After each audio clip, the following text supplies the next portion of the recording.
Atomic Habits by James Clear. Introduction. My story. On the final day of my sophomore year of high school, I was hit in the face with a baseball bat. As my classmate took a full swing, the bat slipped out of his hands and came flying toward me before striking me directly between the eyes. I have no memory of the moment of impact. The bat smashed into my face with such force that it crushed my nose into a distorted U-shape. The collision sent the soft tissue of my brain slamming into the inside of my skull. Immediately, a wave of swelling surged throughout my head. In a fraction of a second, I had a broken nose, multiple skull fractures, and 2 shattered eye sockets. When I opened my eyes, I saw people staring at me and running over to help. I looked down and noticed spots of red on my clothes. One of my classmates took the shirt off his back and handed it to me. I used it to plug the stream of blood rushing from my broken nose. Shocked and confused, I was unaware of how seriously I had been injured. My teacher looped his arm around my shoulder and we began the long walk to the nurse's office, across the field, down the hill, and back into school. Random hands touched my sides, holding me upright. We took our time and walked slowly. Nobody realized that every minute mattered. When we arrived at the nurse's office, she asked me a series of questions.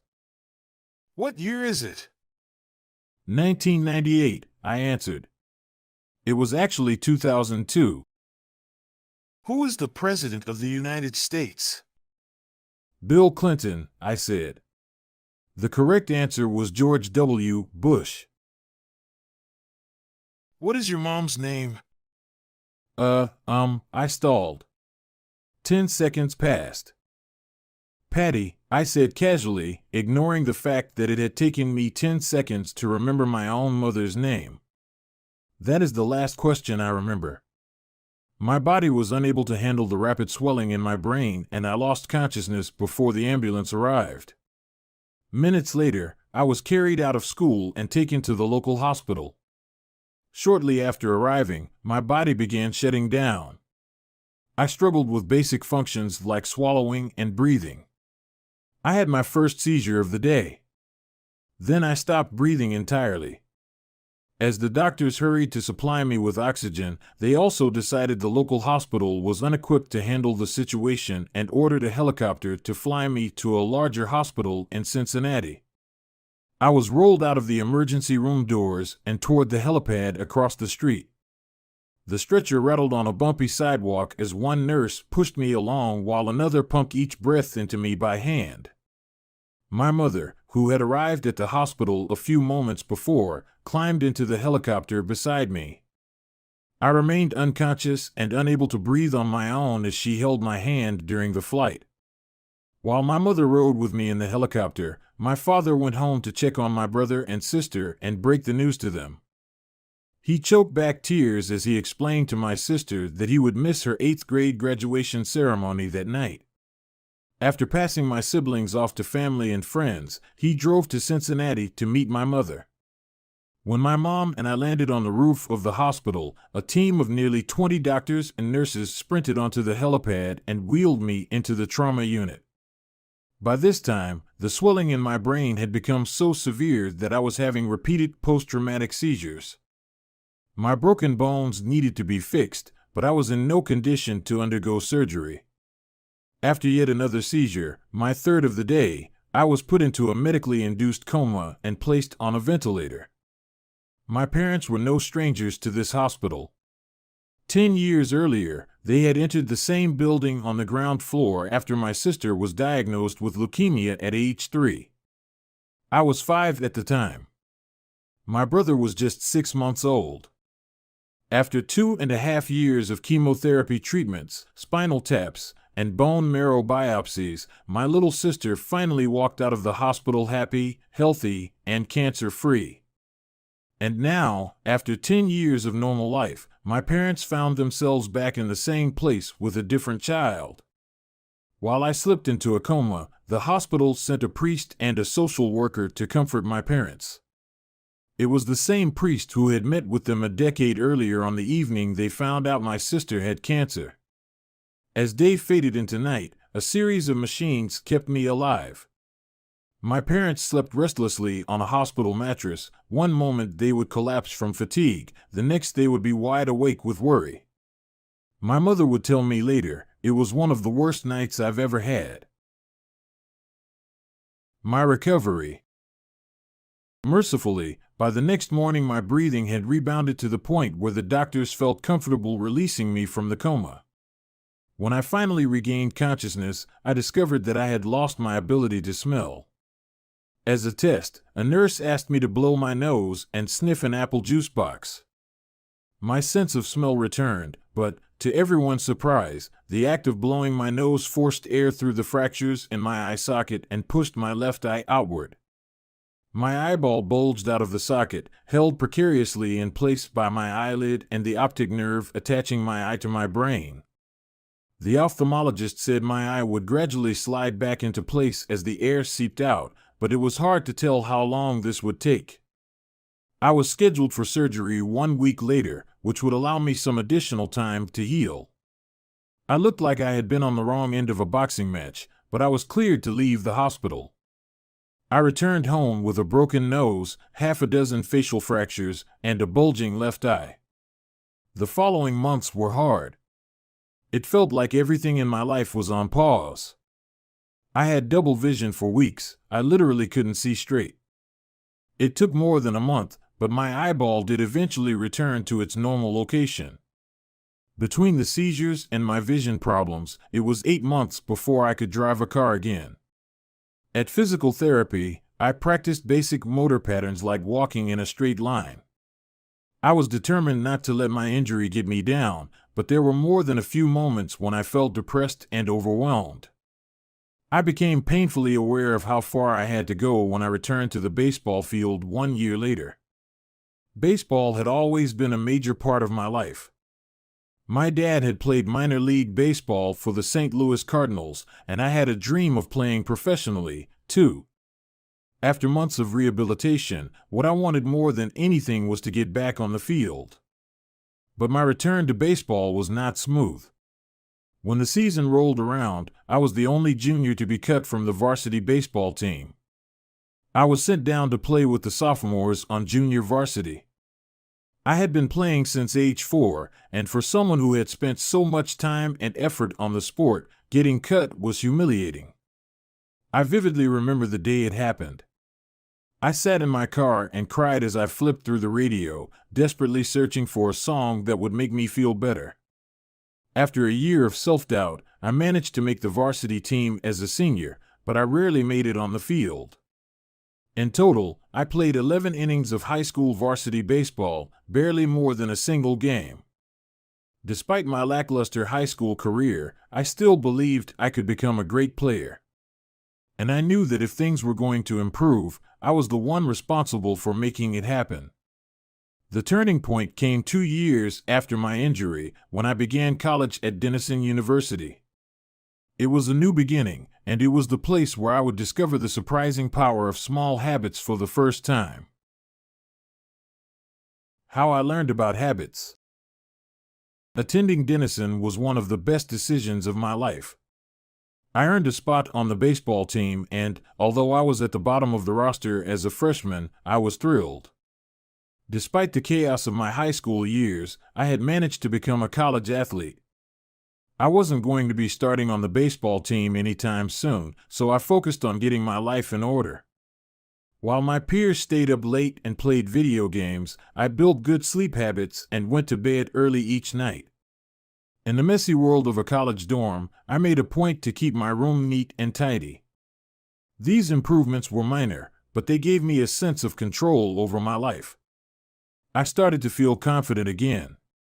And this growing belief in myself rippled into the classroom as I improved my study habits and managed to earn straight A's during my first year. A habit is a routine or behavior that is performed regularly and, in many cases, automatically. As each semester passed, I accumulated small but consistent habits that ultimately led to results that were unimaginable to me when I started. For example, for the first time in my life, I made it a habit to lift weights multiple times per week, and in the years that followed, my 6'4" frame bulked up from a featherweight 170 to a lean 200 pounds. When my sophomore season arrived, I earned a starting role on the pitching staff. By my junior year, I was voted team captain, and at the end of the season, I was selected for the all-conference team. But it was not until my senior season that my sleep habits, study habits, and strength training habits really began to pay off.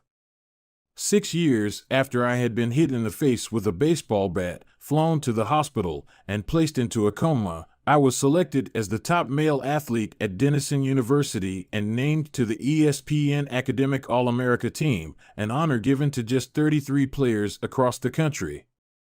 By the time I graduated, I was listed in the school record books in 8 different categories. That same year, I was awarded the university's highest academic honor, the President's Medal. I hope you'll forgive me if this sounds boastful. To be honest, there was nothing legendary or historic about my athletic career. I never ended up playing professionally. However, looking back on those years, I believe I accomplished something just as rare. I fulfilled my potential. And I believe the concepts in this book can help you fulfill your potential as well. We all face challenges in life. This injury was one of mine, and the experience taught me a critical lesson. Changes that seem small and unimportant at first will compound into remarkable results if you're willing to stick with them for years. We all deal with setbacks, but in the long run, the quality of our lives often depends on the quality of our habits.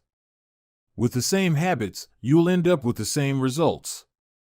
But with better habits, anything is possible. Maybe there are people who can achieve incredible success overnight. I don't know any of them, and I'm certainly not one of them. There wasn't one defining moment on my journey from a medically induced coma to academic All-American. There were many. It was a gradual evolution, a long series of small wins and tiny breakthroughs. The only way I made progress, the only choice I had, was to start small. And I employed this same strategy a few years later when I started my own business and began working on this book. How and why I wrote this book. In November 2012, I began publishing articles at jamesclear.com. For years, I had been keeping notes about my personal experiments with habits, and I was finally ready to share some of them publicly. I began by publishing a new article every Monday and Thursday. Within a few months, this simple writing habit led to my first 1,000 email subscribers, and by the end of 2013, that number had grown to more than 30,000 people. In 2014, my email list expanded to over 100,000 subscribers, which made it one of the fastest-growing newsletters on the internet. I had felt like an imposter when I began writing 2 years earlier, but now I was becoming known as an expert on habits, a new label that excited me but also felt uncomfortable. I had never considered myself a master of the topic, but rather someone who was experimenting alongside my readers. In 2015, I reached 200,000 email subscribers and signed a book deal with Penguin Random House to begin writing the book you are reading now. As my audience grew, so did my business opportunities. I was increasingly asked to speak at top companies about the science of habit formation, behavior change, and continuous improvement. I found myself delivering keynote speeches at conferences in the United States and Europe. In 2016, my articles began to appear regularly in major publications like Time, Entrepreneur, and Forbes. Incredibly, my writing was read by over 8 million people that year. Coaches in the NFL, NBA, and MLB began reading my work and sharing it with their teams. At the start of 2017, I launched the Habits Academy, which became the premier training platform for organizations and individuals interested in building better habits in life and work. Fortune 500 companies and growing startups began to enroll their leaders and train their staff. In total, over 10,000 leaders, managers, coaches, and teachers have graduated from the Habits Academy, and my work with them has taught me an incredible amount about what it takes to make habits work in the real world. As I put the finishing touches on this book in 2018, JamesClear.com is receiving millions of visitors per month and nearly 500,000 people subscribe to my weekly email newsletter, a number that is so far beyond my expectations when I began that I'm not even sure what to think of it. How this book will benefit you. The entrepreneur and investor Naval Ravikant has said, to write a great book, you must first become the book. I originally learned about the ideas mentioned here because I had to live them. I had to rely on small habits to rebound from my injury, to get stronger in the gym, to perform at a high level on the field, to become a writer, to build a successful business, and simply to develop into a responsible adult. Small habits helped me fulfill my potential, and since you picked up this book, I'm guessing you'd like to fulfill yours as well. In the pages that follow, I will share a step-by-step plan for building better habits, not for days or weeks, but for a lifetime. While science supports everything I've written, this book is not an academic research paper, it's an operating manual. You'll find wisdom and practical advice front and center as I explain the science of how to create and change your habits in a way that is easy to understand and apply. The fields I draw on, biology, neuroscience, philosophy, psychology, and more, have been around for many years. What I offer you is a synthesis of the best ideas smart people figured out a long time ago as well as the most compelling discoveries scientists have made recently. My contribution, I hope, is to find the ideas that matter most and connect them in a way that is highly actionable. Anything wise in these pages you should credit to the many experts who preceded me. Anything foolish, assume it is my error. The backbone of this book is my 4-step model of habits: cue, craving, response, and reward, and the 4 laws of behavior change that evolve out of these steps. Readers with a psychology background may recognize some of these terms from operant conditioning, which was first proposed as stimulus, response, reward by B. F. Skinner in the 1930s and has been popularized more recently as cue, routine, reward in The Power of Habit by Charles Duhigg.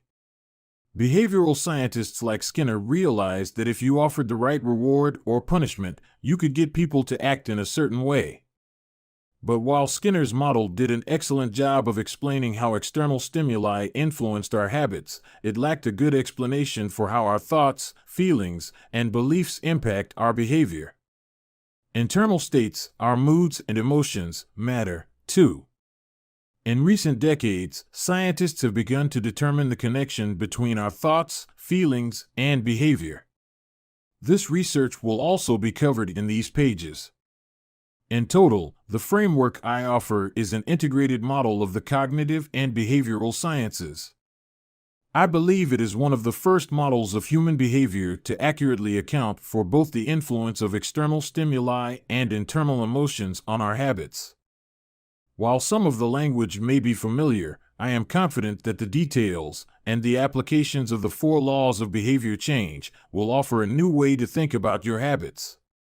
Human behavior is always changing, situation to situation, moment to moment, second to second. But this book is about what doesn't change. It's about the fundamentals of human behavior. The lasting principles you can rely on year after year. The ideas you can build a business around, build a family around, build a life around. There is no one right way to create better habits, but this book describes the best way I know, an approach that will be effective regardless of where you start or what you're trying to change.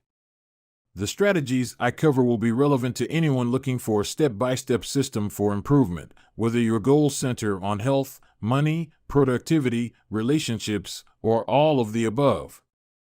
As long as human behavior is involved, this book will be your guide. The fundamentals. Why tiny changes make a big difference. Chapter 1. The surprising power of atomic habits. The fate of British cycling changed one day in 2003. The organization, which was the governing body for professional cycling in Great Britain, had recently hired Dave Brailsford as its new performance director. At the time, professional cyclists in Great Britain had endured nearly 100 years of mediocrity. Since 1908, British riders had won just a single gold medal at the Olympic Games, and they had fared even worse in cycling's biggest race, the Tour de France. In 110 years, no British cyclist had ever won the event. In fact, the performance of British riders had been so underwhelming that one of the top bike manufacturers in Europe refused to sell bikes to the team because they were afraid that it would hurt sales if other professionals saw the Brits using their gear. Brailsford had been hired to put British cycling on a new trajectory. What made him different from previous coaches was his relentless commitment to a strategy that he referred to as the aggregation of marginal gains, which was the philosophy of searching for a tiny margin of improvement in everything you do. Brailsford said, "The whole principle came from the idea that if you broke down everything you could think of that goes into riding a bike, and then improve it by 1%, you will get a significant increase when you put them all together." Brailsford and his coaches began by making small adjustments you might expect from a professional cycling team. They redesigned the bike seats to make them more comfortable and rubbed alcohol on the tires for a better grip. They asked riders to wear electrically heated overshorts to maintain ideal muscle temperature while riding and used biofeedback sensors to monitor how each athlete responded to a particular workout. The team tested various fabrics in a wind tunnel and had their outdoor riders switch to indoor racing suits, which proved to be lighter and more aerodynamic. But they didn't stop there. Brailsford and his team continued to find 1% improvements in overlooked and unexpected areas. They tested different types of massage gels to see which one led to the fastest muscle recovery. They hired a surgeon to teach each rider the best way to wash their hands to reduce the chances of catching a cold. They determined the type of pillow and mattress that led to the best night's sleep for each rider. They even painted the inside of the team truck white, which helped them spot little bits of dust that would normally slip by unnoticed but could degrade the performance of the finely tuned bikes. As these and hundreds of other small improvements accumulated, the results came faster than anyone could have imagined. Just 5 years after Brailsford took over, the British cycling team dominated the road and track cycling events at the 2008 Olympic Games in Beijing, where they won an astounding 60% of the gold medals available. 4 years later, when the Olympic Games came to London, the Brits raised the bar as they set 9 Olympic records and 7 world records. That same year, Bradley Wiggins became the first British cyclist to win the Tour de France. The next year, his teammate Chris Froome won the race, and he would go on to win again in 2015, 2016, and 2017, giving the British team 5 Tour de France victories in 6 years. During the 10-year span from 2007 to 2017, British cyclists won 178 world championships and 66 Olympic or Paralympic gold medals and captured 5 Tour de France victories in what is widely regarded as the most successful run in cycling history. How does this happen? How does a team of previously ordinary athletes transform into world champions with tiny changes that, at first glance, would seem to make a modest difference at best? Why do small improvements accumulate into such remarkable results, and how can you replicate this approach in your own life? Why small habits make a big difference? It is so easy to overestimate the importance of one defining moment and underestimate the value of making small improvements on a daily basis.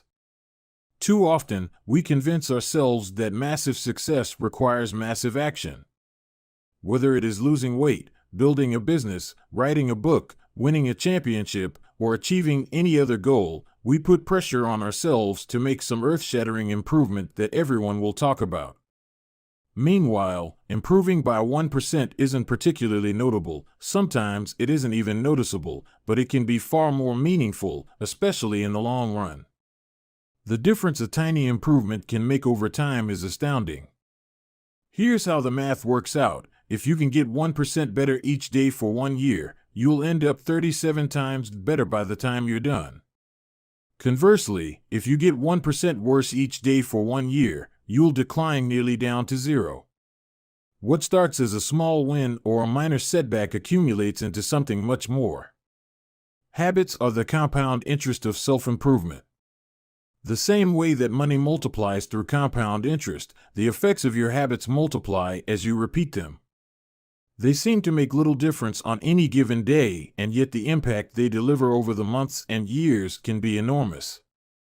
It is only when looking back 2, 5, or perhaps 10 years later that the value of good habits and the cost of bad ones becomes strikingly apparent.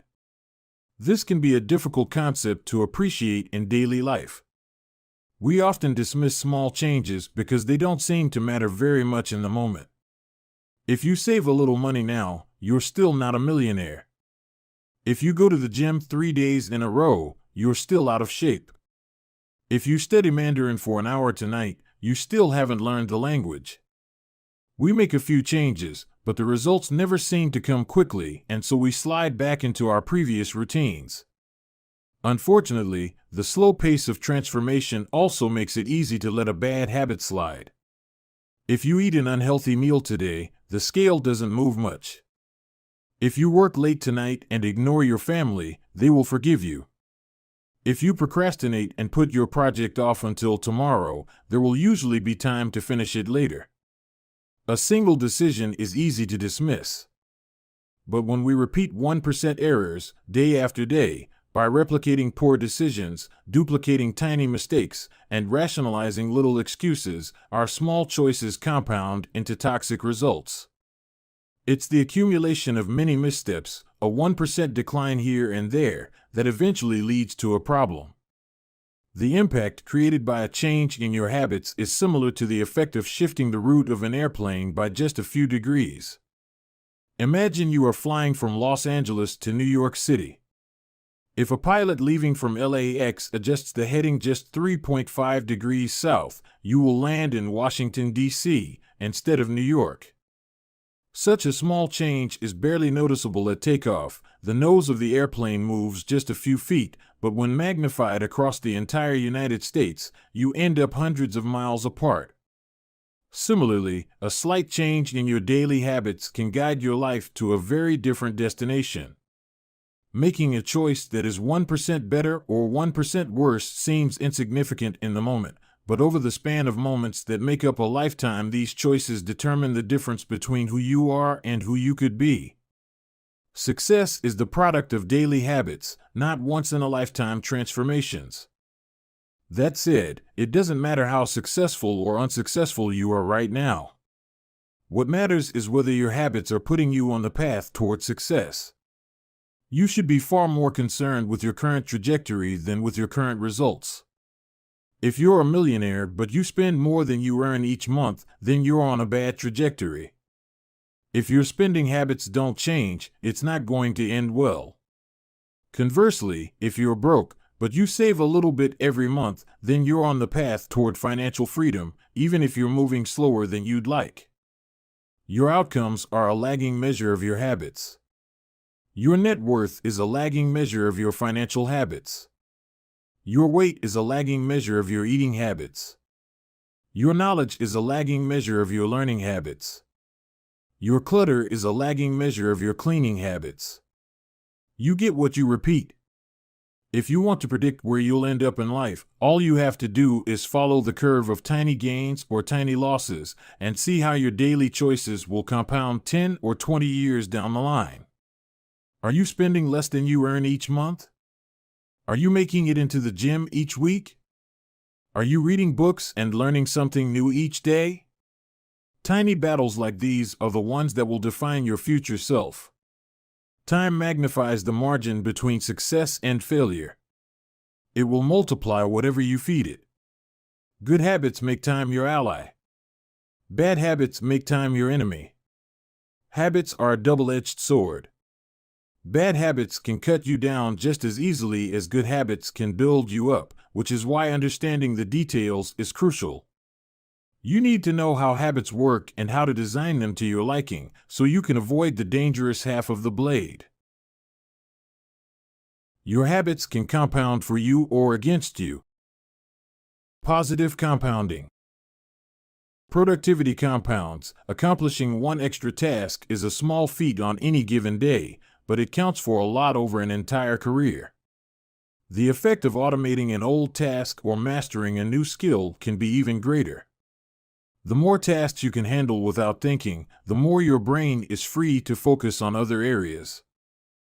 Knowledge compounds. Learning one new idea won't make you a genius, but a commitment to lifelong learning can be transformative. Furthermore, each book you read not only teaches you something new, but also opens up different ways of thinking about old ideas. As Warren Buffett says, that's how knowledge works. It builds up, like compound interest. Relationships compound. People reflect your behavior back to you. The more you help others, the more others want to help you. Being a little bit nicer in each interaction can result in a network of broad and strong connections over time. Negative compounding. Stress compounds. The frustration of a traffic jam. The weight of parenting responsibilities. The worry of making ends meet. The strain of slightly high blood pressure. By themselves, these common causes of stress are manageable. But when they persist for years, little stresses compound into serious health issues. Negative thoughts compound. The more you think of yourself as worthless, stupid, or ugly, the more you condition yourself to interpret life that way. You get trapped in a thought loop. The same is true for how you think about others. Once you fall into the habit of seeing people as angry, unjust, or selfish, you see those kind of people everywhere. Outrage compounds. Riots, protests, and mass movements are rarely the result of a single event. Instead, a long series of microaggressions and daily aggravations slowly multiply until one event tips the scales and outrage spreads like wildfire. What progress is really like. Imagine that you have an ice cube sitting on the table in front of you. The room is cold and you can see your breath. It is currently 25 degrees. Ever so slowly, the room begins to heat up. 26 degrees. 27. 28. The ice cube is still sitting on the table in front of you. 29 degrees. 30. 31. Still, nothing has happened. Then, 32 degrees. The ice begins to melt. A 1-degree shift, seemingly no different from the temperature increases before it, has unlocked a huge change. Breakthrough moments are often the result of many previous actions, which build up the potential required to unleash a major change. This pattern shows up everywhere. Cancer spends 80% of its life undetectable, then takes over the body in months. Bamboo can barely be seen for the first 5 years as it builds extensive root systems underground before exploding 90 feet into the air within 6 weeks. Similarly, habits often appear to make no difference until you cross a critical threshold and unlock a new level of performance. In the early and middle stages of any quest, there is often a valley of disappointment. You expect to make progress in a linear fashion, and it's frustrating how ineffective changes can seem during the first days, weeks, and even months. It doesn't feel like you are going anywhere. It's a hallmark of any compounding process. The most powerful outcomes are delayed. This is one of the core reasons why it is so hard to build habits that last. People make a few small changes, fail to see a tangible result, and decide to stop. You think, I've been running every day for a month, so why can't I see any change in my body? Once this kind of thinking takes over, it's easy to let good habits fall by the wayside. But in order to make a meaningful difference, habits need to persist long enough to break through this plateau, what I call the plateau of latent potential. If you find yourself struggling to build a good habit or break a bad one, it is not because you have lost your ability to improve. It is often because you have not yet crossed the plateau of latent potential. Complaining about not achieving success despite working hard is like complaining about an ice cube not melting when you heated it from 25 to 31 degrees. Your work was not wasted, it is just being stored. All the action happens at 32 degrees. When you finally break through the plateau of latent potential, people will call it an overnight success. The outside world only sees the most dramatic event rather than all that preceded it. But you know that it's the work you did long ago, when it seemed that you weren't making any progress, that makes the jump today possible. It is the human equivalent of geological pressure. Two tectonic plates can grind against one another for millions of years, the tension slowly building all the while. Then, one day, they rub each other once again, in the same fashion they have for ages, but this time the tension is too great. An earthquake erupts. Change can take years before it happens all at once. Mastery requires patience. The San Antonio Spurs, one of the most successful teams in NBA history, have a quote from social reformer Jacob Riis hanging in their locker room: "When nothing seems to help, I go and look at a stonecutter hammering away at his rock, perhaps 100 times without as much as a crack showing in it. Yet at the 101st blow it will split in two, and I know it was not that last blow that did it, but all that had gone before." The plateau of latent potential. We often expect progress to be linear. At the very least, we hope it will come quickly. In reality, the results of our efforts are often delayed. It is not until months or years later that we realize the true value of the previous work we have done. This can result in a valley of disappointment where people feel discouraged after putting in weeks or months of hard work without experiencing any results. However, this work was not wasted. It was simply being stored. It is not until much later that the full value of previous efforts is revealed. All big things come from small beginnings. The seed of every habit is a single, tiny decision. But as that decision is repeated, a habit sprouts and grows stronger. Roots entrench themselves and branches grow. The task of breaking a bad habit is like uprooting a powerful oak within us. And the task of building a good habit is like cultivating a delicate flower one day at a time.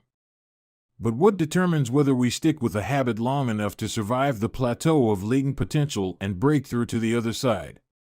What is it that causes some people to slide into unwanted habits and enables others to enjoy the compounding effects of good ones?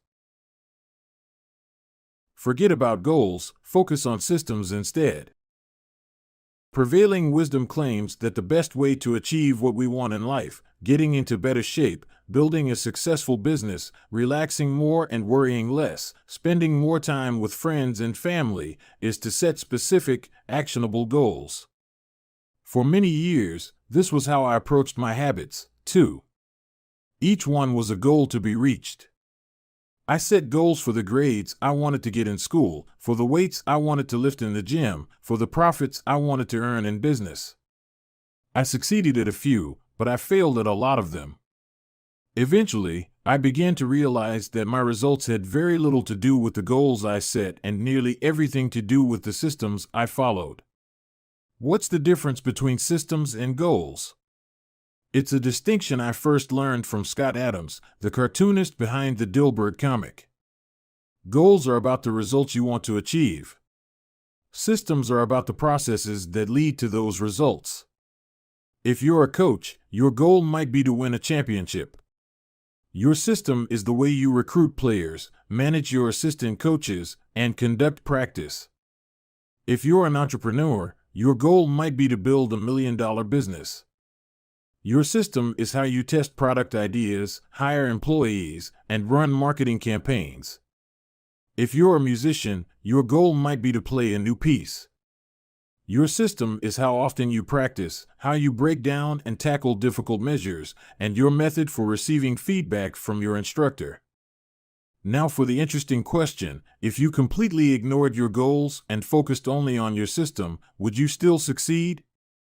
For example, if you were a basketball coach and you ignored your goal to win a championship and focused only on what your team does at practice each day, would you still get results?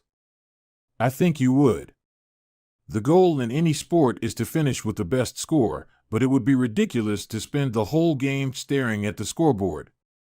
The only way to actually win is to get better each day.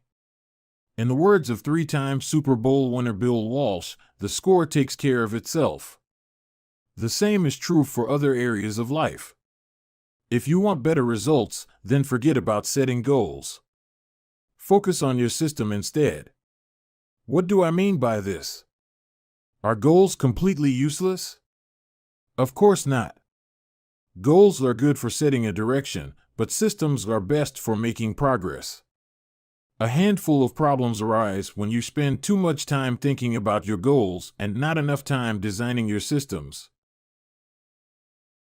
Problem number 1: winners and losers have the same goals. Goal setting suffers from a serious case of survivorship bias. We concentrate on the people who end up winning, the survivors, and mistakenly assume that ambitious goals led to their success while overlooking all of the people who had the same objective but didn't succeed. Every Olympian wants to win a gold medal. Every candidate wants to get the job. And if successful and unsuccessful people share the same goals, then the goal cannot be what differentiates the winners from the losers. It wasn't the goal of winning the Tour de France that propelled the British cyclists to the top of the sport. Presumably, they had wanted to win the race every year before, just like every other professional team. The goal had always been there. It was only when they implemented a system of continuous small improvements that they achieved a different outcome. Problem number 2: achieving a goal is only a momentary change. Imagine you have a messy room and you set a goal to clean it. If you summon the energy to tidy up, then you will have a clean room, for now. But if you maintain the same sloppy, pack-rat habits that led to a messy room in the first place, soon you'll be looking at a new pile of clutter and hoping for another burst of motivation. You're left chasing the same outcome because you never changed the system behind it. You treated a symptom without addressing the cause. Achieving a goal only changes your life for the moment. That's the counterintuitive thing about improvement.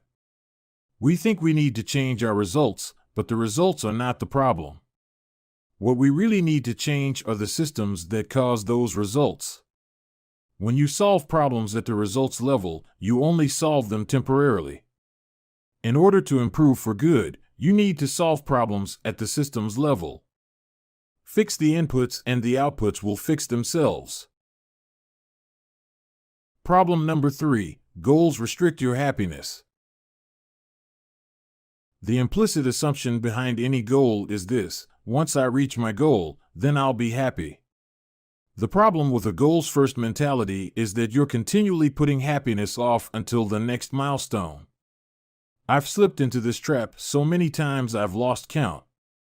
For years, happiness was always something for my future self to enjoy. I promised myself that once I gained 20 pounds of muscle or after my business was featured in the New York Times, then I could finally relax. Furthermore, goals create an either-or conflict. Either you achieve your goal and are successful or you fail and you are a disappointment. You mentally box yourself into a narrow version of happiness. This is misguided. It is unlikely that your actual path through life will match the exact journey you had in mind when you set out. It makes no sense to restrict your satisfaction to one scenario when there are many paths to success. A systems-first mentality provides the antidote. When you fall in love with the process rather than the product, you don't have to wait to give yourself permission to be happy. You can be satisfied anytime your system is running.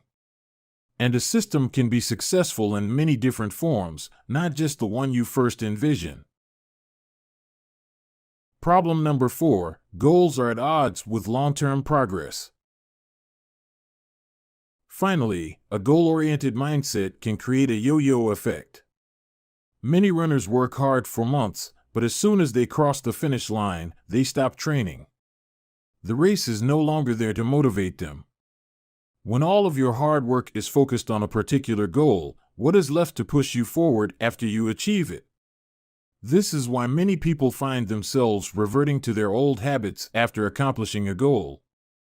The purpose of setting goals is to win the game. The purpose of building systems is to continue playing the game. True long-term thinking is goal-less thinking. It's not about any single accomplishment. It is about the cycle of endless refinement and continuous improvement. Ultimately, it is your commitment to the process that will determine your progress. A system of atomic habits. If you're having trouble changing your habits, the problem isn't you. The problem is your system. Bad habits repeat themselves again and again, not because you don't want to change, but because you have the wrong system for change. You do not rise to the level of your goals. You fall to the level of your systems. Focusing on the overall system, rather than a single goal, is one of the core themes of this book. It is also one of the deeper meanings behind the word atomic. By now, you've probably realized that an atomic habit refers to a tiny change, a marginal gain, a 1% improvement. But atomic habits are not just any old habits, however small. They are little habits that are part of a larger system. Just as atoms are the building blocks of molecules, atomic habits are the building blocks of remarkable results. Habits are like the atoms of our lives. Each one is a fundamental unit that contributes to your overall improvement. At first, these tiny routines seem insignificant, but soon they build on each other and fuel bigger wins that multiply to a degree that far outweighs the cost of their initial investment. They are both small and mighty.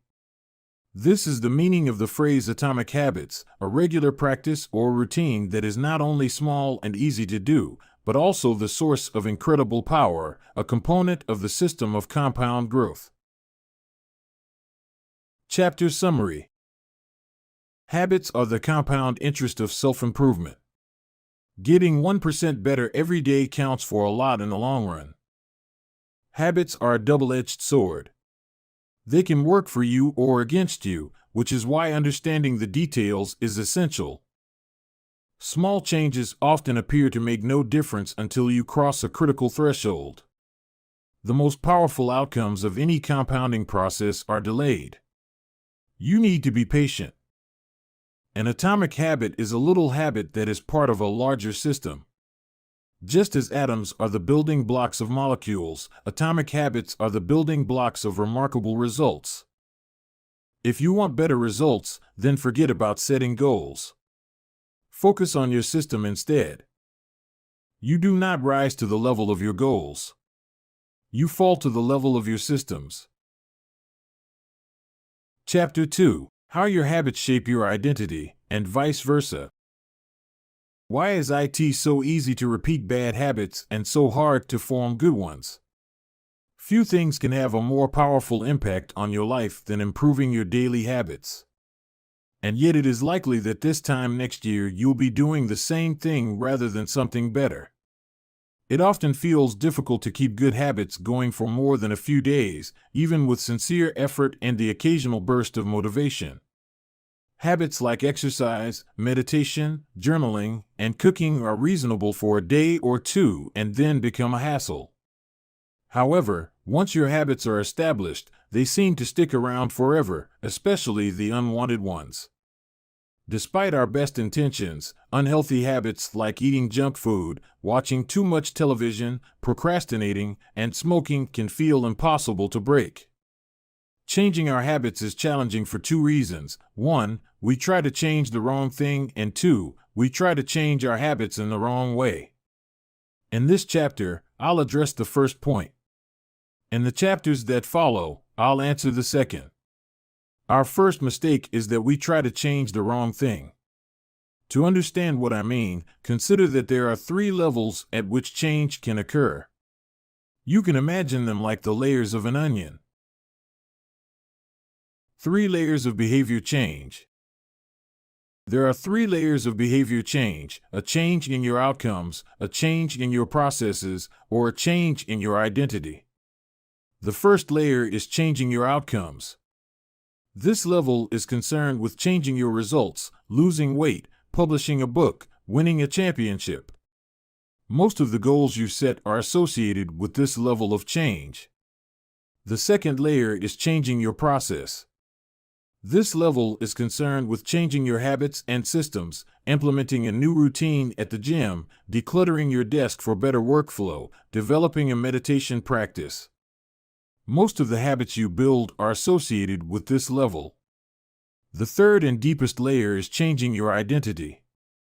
This level is concerned with changing your beliefs, your worldview, your self-image, your judgments about yourself and others. Most of the beliefs, assumptions, and biases you hold are associated with this level. Outcomes are about what you get. Processes are about what you do. Identity is about what you believe. When it comes to building habits that last, when it comes to building a system of 1% improvements, the problem is not that one level is better or worse than another. All levels of change are useful in their own way. The problem is the direction of change. Many people begin the process of changing their habits by focusing on what they want to achieve. This leads us to outcome-based habits. The alternative is to build identity-based habits. With this approach, we start by focusing on who we wish to become. With outcome-based habits, the focus is on what you want to achieve. With identity-based habits, the focus is on who you wish to become. Imagine two people resisting a cigarette. When offered a smoke, the first person says, "No thanks. I'm trying to quit." It sounds like a reasonable response, but this person still believes they are a smoker who is trying to be something else. They are hoping their behavior will change while carrying around the same beliefs. The second person declines by saying, "No thanks. I'm not a smoker." It's a small difference, but this statement signals a shift in identity. Smoking was part of their former life, not their current one. They no longer identify as someone who smokes. Most people don't even consider identity change when they set out to improve. They just think, "I want to be skinny," outcome, and if I stick to this diet, then I'll be skinny, process. They set goals and determine the actions they should take to achieve those goals without considering the beliefs that drive their actions. They never shift the way they look at themselves, and they don't realize that their old identity can sabotage their new plans for change. Behind every system of actions are a system of beliefs. The system of a democracy is founded on beliefs like freedom, majority rule, and social equality. The system of a dictatorship has a very different set of beliefs like absolute authority and strict obedience. You can imagine many ways to try to get more people to vote in a democracy, but such behavior change would never get off the ground in a dictatorship. That's not the identity of the system. Voting is a behavior that is impossible under a certain set of beliefs. A similar pattern exists whether we are discussing individuals, organizations, or societies. There are a set of beliefs and assumptions that shape the system and identity behind the habits. Behavior that is incongruent with the self will not last. You may want more money, but if your identity is someone who consumes rather than creates, then you will continue to be pulled toward spending rather than earning. You may want better health, but if you continue to prioritize comfort over accomplishment, you'll be drawn to relaxing rather than training. It's hard to change your habits if you never change the underlying beliefs that led to your past behavior. You have a new goal and a new plan, but you haven't changed who you are. The story of Brian Clark, an entrepreneur from Boulder, Colorado, provides a good example. "For as long as I can remember, I've chewed my fingernails," Clark told me. "It started as a nervous habit when I was young, and then morphed into an undesirable grooming ritual. One day, I resolved to stop chewing my nails until they grew out a bit. Through mindful willpower alone, I managed to do it." Then, Clark did something surprising. "I asked my wife to schedule my first ever manicure," he said. "My thought was that if I started paying to maintain my nails, I wouldn't chew them. And it worked, but not for the monetary reason. What happened was the manicure made my fingers look really nice for the first time. The manicurist even said that, other than the chewing, I had really healthy, attractive nails. Suddenly, I was proud of my fingernails. And even though that's something I had never aspired to, it made all the difference. I've never chewed my nails since, not even a single close call. And it's because I now take pride in properly caring for them. The ultimate form of intrinsic motivation is when a habit becomes part of your identity. It's one thing to say I'm the type of person who wants this. It's something very different to say I'm the type of person who is this. The more pride you have in a particular aspect of your identity, the more motivated you will be to maintain the habits associated with it. If you're proud of how your hair looks, you'll develop all sorts of habits to care for and maintain it. If you're proud of the size of your biceps, you'll make sure you never skip an upper body workout. If you're proud of the scarves you knit, you'll be more likely to spend hours knitting each week. Once your pride gets involved, you'll fight tooth and nail to maintain your habits. True behavior change is identity change. You might start a habit because of motivation, but the only reason you'll stick with one is that it becomes part of your identity. Anyone can convince themselves to visit the gym or eat healthy once or twice, but if you don't shift the belief behind the behavior, then it is hard to stick with long-term changes. Improvements are only temporary until they become part of who you are. The goal is not to read a book, the goal is to become a reader. The goal is not to run a marathon, the goal is to become a runner. The goal is not to learn an instrument, the goal is to become a musician. Your behaviors are usually a reflection of your identity. What you do is an indication of the type of person you believe that you are, either consciously or non-consciously. Research has shown that once a person believes in a particular aspect of their identity, they are more likely to act in alignment with that belief. For example, people who identified as being a voter were more likely to vote than those who simply claimed voting was an action they wanted to perform. Similarly, the person who incorporates exercise into their identity doesn't have to convince themselves to train. Doing the right thing is easy.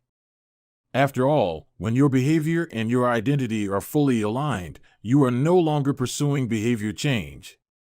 You are simply acting like the type of person you already believe yourself to be. Like all aspects of habit formation, this, too, is a double-edged sword. When working for you, identity change can be a powerful force for self-improvement. When working against you, though, identity change can be a curse. Once you have adopted an identity, it can be easy to let your allegiance to it impact your ability to change. Many people walk through life in a cognitive slumber, blindly following the norms attached to their identity. I'm terrible with directions. I'm not a morning person. I'm bad at remembering people's names. I'm always late. I'm not good with technology. I'm horrible at math, and 1,000 other variations.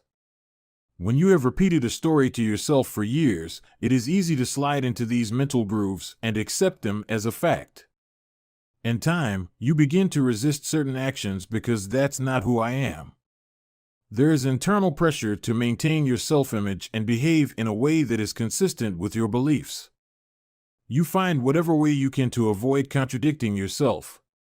The more deeply a thought or action is tied to your identity, the more difficult it is to change it. It can feel comfortable to believe what your culture believes, group identity, or to do what upholds your self-image, personal identity, even if it's wrong.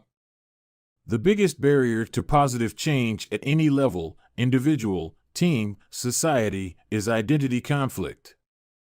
Good habits can make rational sense, but if they conflict with your identity, you will fail to put them into action. On any given day, you may struggle with your habits because you're too busy or too tired or too overwhelmed or hundreds of other reasons. Over the long run, however, the real reason you fail to stick with habits is that your self-image gets in the way. This is why you can't get too attached to one version of your identity. Progress requires unlearning. Becoming the best version of yourself requires you to continuously edit your beliefs and to upgrade and expand your identity. This brings us to an important question. If your beliefs and worldview play such an important role in your behavior, where do they come from in the first place? How, exactly, is your identity formed? And how can you emphasize new aspects of your identity that serve you and gradually erase the pieces that hinder you? The two-step process to changing your identity. Your identity emerges out of your habits. You are not born with preset beliefs. Every belief, including those about yourself, is learned and conditioned through experience. More precisely, your habits are how you embody your identity. When you make your bed each day, you embody the identity of an organized person. When you write each day, you embody the identity of a creative person. When you train each day, you embody the identity of an athletic person. The more you repeat a behavior, the more you reinforce the identity associated with that behavior.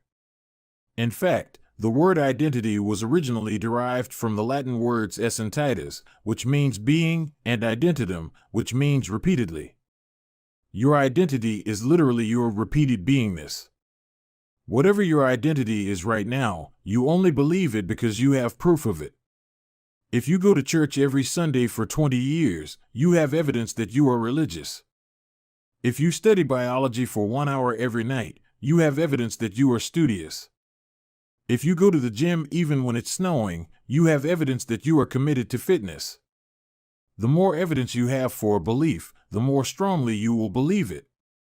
For most of my early life, I didn't consider myself a writer.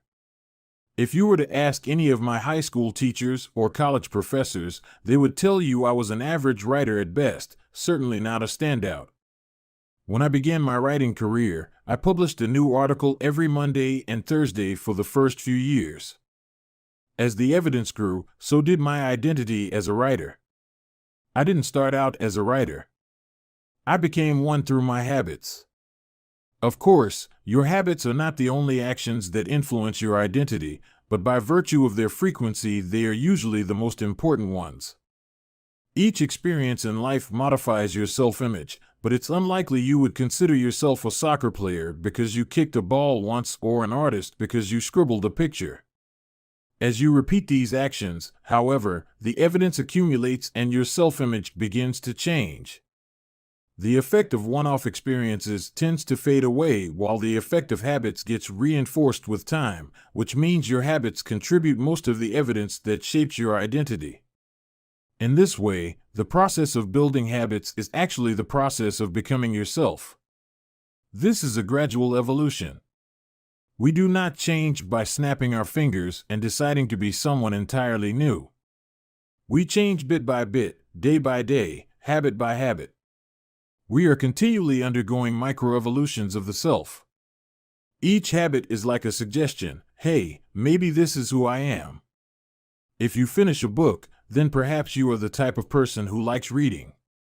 If you go to the gym, then perhaps you are the type of person who likes exercise. If you practice playing the guitar, perhaps you are the type of person who likes music. Every action you take is a vote for the type of person you wish to become. No single instance will transform your beliefs, but as the votes build up, so does the evidence of your new identity. This is one reason why meaningful change does not require radical change. Small habits can make a meaningful difference by providing evidence of a new identity. And if a change is meaningful, it actually is big. That's the paradox of making small improvements. Putting this all together, you can see that habits are the path to changing your identity. The most practical way to change who you are is to change what you do. Each time you write a page, you are a writer. Each time you practice the violin, you are a musician. Each time you start a workout, you are an athlete. Each time you encourage your employees, you are a leader. Each habit not only gets results, but also teaches you something far more important, to trust yourself. You start to believe you can actually accomplish these things. When the votes mount up and the evidence begins to change, the story you tell yourself begins to change as well. Of course, it works the opposite way, too. Every time you choose to perform a bad habit, it's a vote for that identity. The good news is that you don't need to be perfect. In any election, there are going to be votes for both sides. You don't need a unanimous vote to win an election, you just need a majority. It doesn't matter if you cast a few votes for a bad behavior or an unproductive habit. Your goal is simply to win the majority of the time. New identities require new evidence. If you keep casting the same votes you've always cast, you're going to get the same results you've always had. If nothing changes, nothing is going to change. It is a simple two-step process. 1. Decide the type of person you want to be. 2. Prove it to yourself with small wins. First, decide who you want to be. This holds at any level, as an individual, as a team, as a community, as a nation. What do you want to stand for? What are your principles and values? Who do you wish to become? These are big questions, and many people aren't sure where to begin, but they do know what kind of results they want, to get six-pack abs, or to feel less anxious, or to double their salary. That's fine. Start there and work backward from the results you want to the type of person who could get those results. Ask yourself, who is the type of person that could get the outcome I want? Who is the type of person that could lose 40 pounds? Who is the type of person that could learn a new language? Who is the type of person that could run a successful startup? For example, who is the type of person who could write a book? It's probably someone who is consistent and reliable. Now your focus shifts from writing a book, outcome-based, to being the type of person who is consistent and reliable, identity-based. This process can lead to beliefs like, I'm the kind of teacher who stands up for her students. I'm the kind of doctor who gives each patient the time and empathy they need. I'm the kind of manager who advocates for her employees. Once you have a handle on the type of person you want to be, you can begin taking small steps to reinforce your desired identity. I have a friend who lost over 100 pounds by asking herself, what would a healthy person do? All day long, she would use this question as a guide. Would a healthy person walk or take a cab? Would a healthy person order a burrito or a salad? She figured if she acted like a healthy person long enough, eventually she would become that person. She was right. The concept of identity-based habits is our first introduction to another key theme in this book, feedback loops. Your habits shape your identity, and your identity shapes your habits. It's a two-way street. The formation of all habits is a feedback loop, a concept we will explore in depth in the next chapter, but it's important to let your values, principles, and identity drive the loop rather than your results. The focus should always be on becoming that type of person, not getting a particular outcome. The real reason habits matter. Identity change is the North Star of habit change. The remainder of this book will provide you with step-by-step instructions on how to build better habits in yourself, your family, your team, your company, and anywhere else you wish. But the true question is, are you becoming the type of person you want to become? The first step is not what or how, but who. You need to know who you want to be. Otherwise, your quest for change is like a boat without a rudder. And that's why we are starting here. You have the power to change your beliefs about yourself.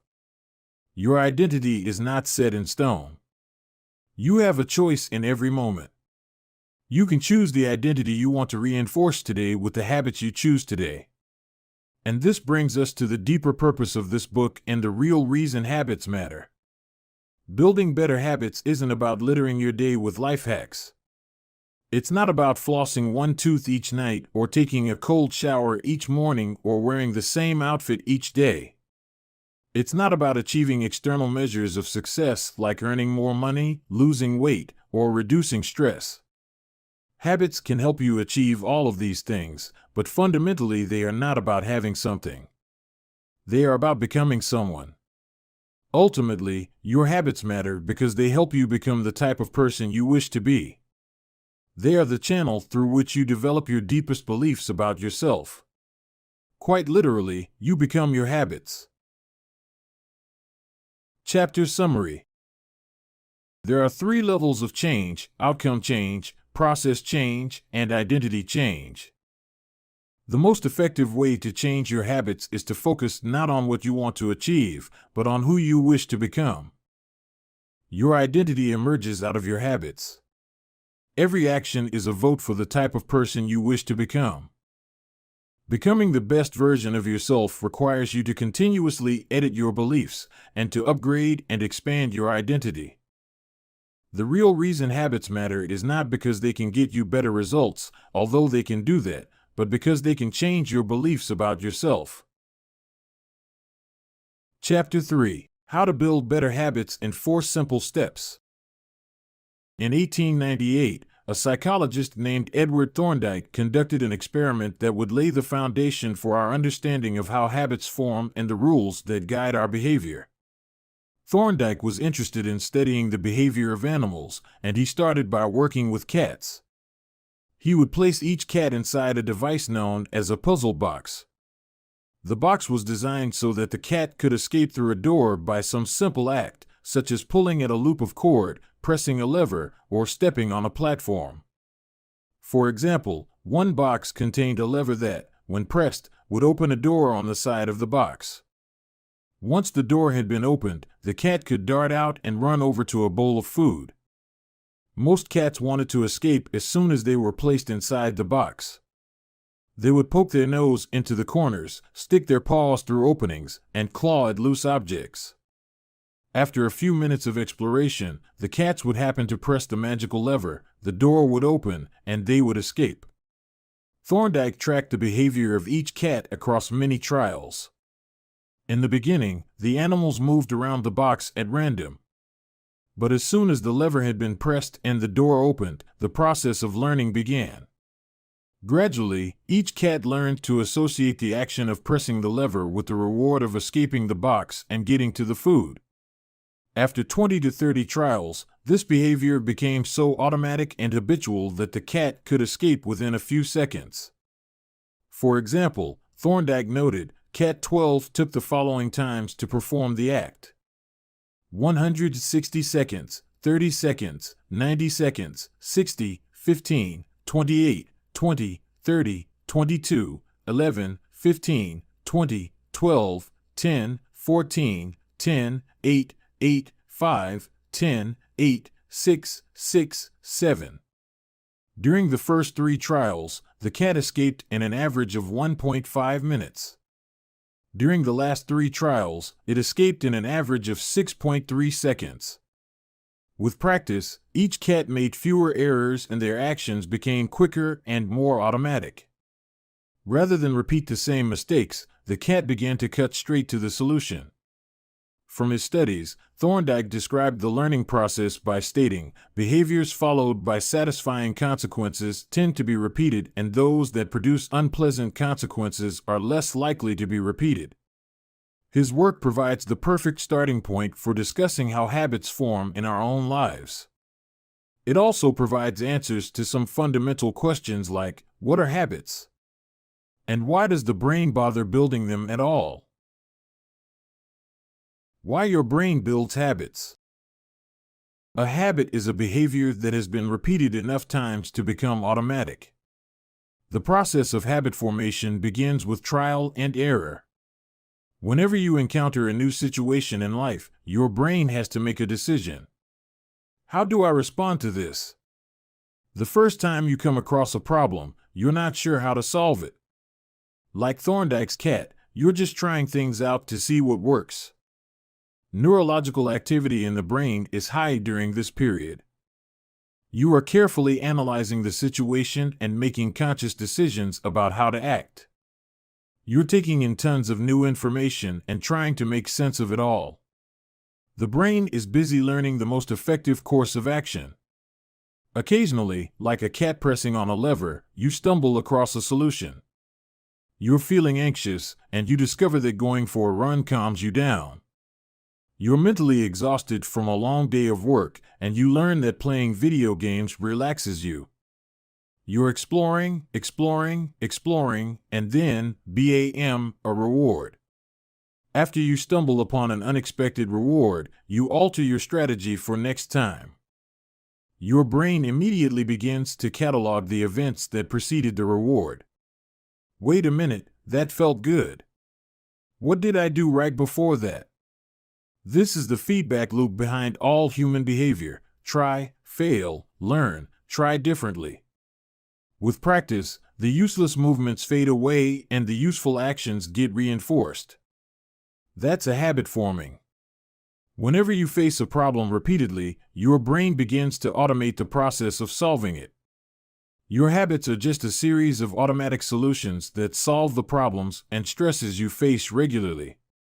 As behavioral scientist Jason Rea writes, habits are, simply, reliable solutions to recurring problems in our environment. As habits are created, the level of activity in the brain decreases. You learn to lock in on the cues that predict success and tune out everything else. When a similar situation arises in the future, you know exactly what to look for. There is no longer a need to analyze every angle of a situation. Your brain skips the process of trial and error and creates a mental rule: if this, then that. These cognitive scripts can be followed automatically whenever the situation is appropriate. Now, whenever you feel stressed, you get the itch to run.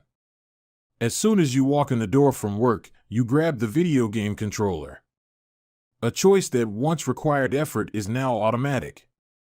A habit has been created. Habits are mental shortcuts learned from experience. In a sense, a habit is just a memory of the steps you previously followed to solve a problem in the past. Whenever the conditions are right, you can draw on this memory and automatically apply the same solution. The primary reason the brain remembers the past is to better predict what will work in the future. Habit formation is incredibly useful because the conscious mind is the bottleneck of the brain. It can only pay attention to one problem at a time. As a result, your brain is always working to preserve your conscious attention for whatever task is most essential. Whenever possible, the conscious mind likes to pawn off tasks to the non-conscious mind to do automatically. This is precisely what happens when a habit is formed. Habits reduce cognitive load and free up mental capacity so you can allocate your attention to other tasks. Despite their efficiency, some people still wonder about the benefits of habits. The argument goes like this: will habits make my life dull? I don't want to pigeonhole myself into a lifestyle I don't enjoy. Doesn't so much routine take away the vibrancy and spontaneity of life? Hardly. Such questions set up a false dichotomy. They make you think that you have to choose between building habits and attaining freedom. In reality, the two complement each other. Habits do not restrict freedom. They create it. In fact, the people who don't have their habits handled are often the ones with the least amount of freedom. Without good financial habits, you will always be struggling for the next dollar. Without good health habits, you will always seem to be short on energy. Without good learning habits, you will always feel like you're behind the curve. If you're always being forced to make decisions about simple tasks, when should I work out, where do I go to write, when do I pay the bills, then you have less time for freedom. It's only by making the fundamentals of life easier that you can create the mental space needed for free thinking and creativity. Conversely, when you have your habits dialed in and the basics of life are handled and done, your mind is free to focus on new challenges and master the next set of problems. Building habits in the present allows you to do more of what you want in the future. The science of how habits work. The process of building a habit can be divided into 4 simple steps: cue, craving, response, and reward. Breaking it down into these fundamental parts can help us understand what a habit is, how it works, and how to improve it. All habits proceed through 4 stages in the same order: cue, craving, response, and reward. This 4-step pattern is the backbone of every habit, and your brain runs through these steps in the same order each time. First, there is the cue. The cue triggers your brain to initiate a behavior. It is a bit of information that predicts a reward. Our prehistoric ancestors were paying attention to cues that signaled the location of primary rewards like food, water, and sex. Today, we spend most of our time learning cues that predict secondary rewards like money and fame, power and status, praise and approval, love and friendship, or a sense of personal satisfaction. Of course, these pursuits also indirectly improve our odds of survival and reproduction, which is the deeper motive behind everything we do. Your mind is continuously analyzing your internal and external environment for hints of where rewards are located. Because the cue is the first indication that we're close to a reward, it naturally leads to a craving. Cravings are the second step, and they are the motivational force behind every habit. Without some level of motivation or desire, without craving a change, we have no reason to act. What you crave is not the habit itself, but the change in state it delivers. You do not crave smoking a cigarette, you crave the feeling of relief it provides. You are not motivated by brushing your teeth, but rather by the feeling of a clean mouth. You do not want to turn on the television, you want to be entertained. Every craving is linked to a desire to change your internal state.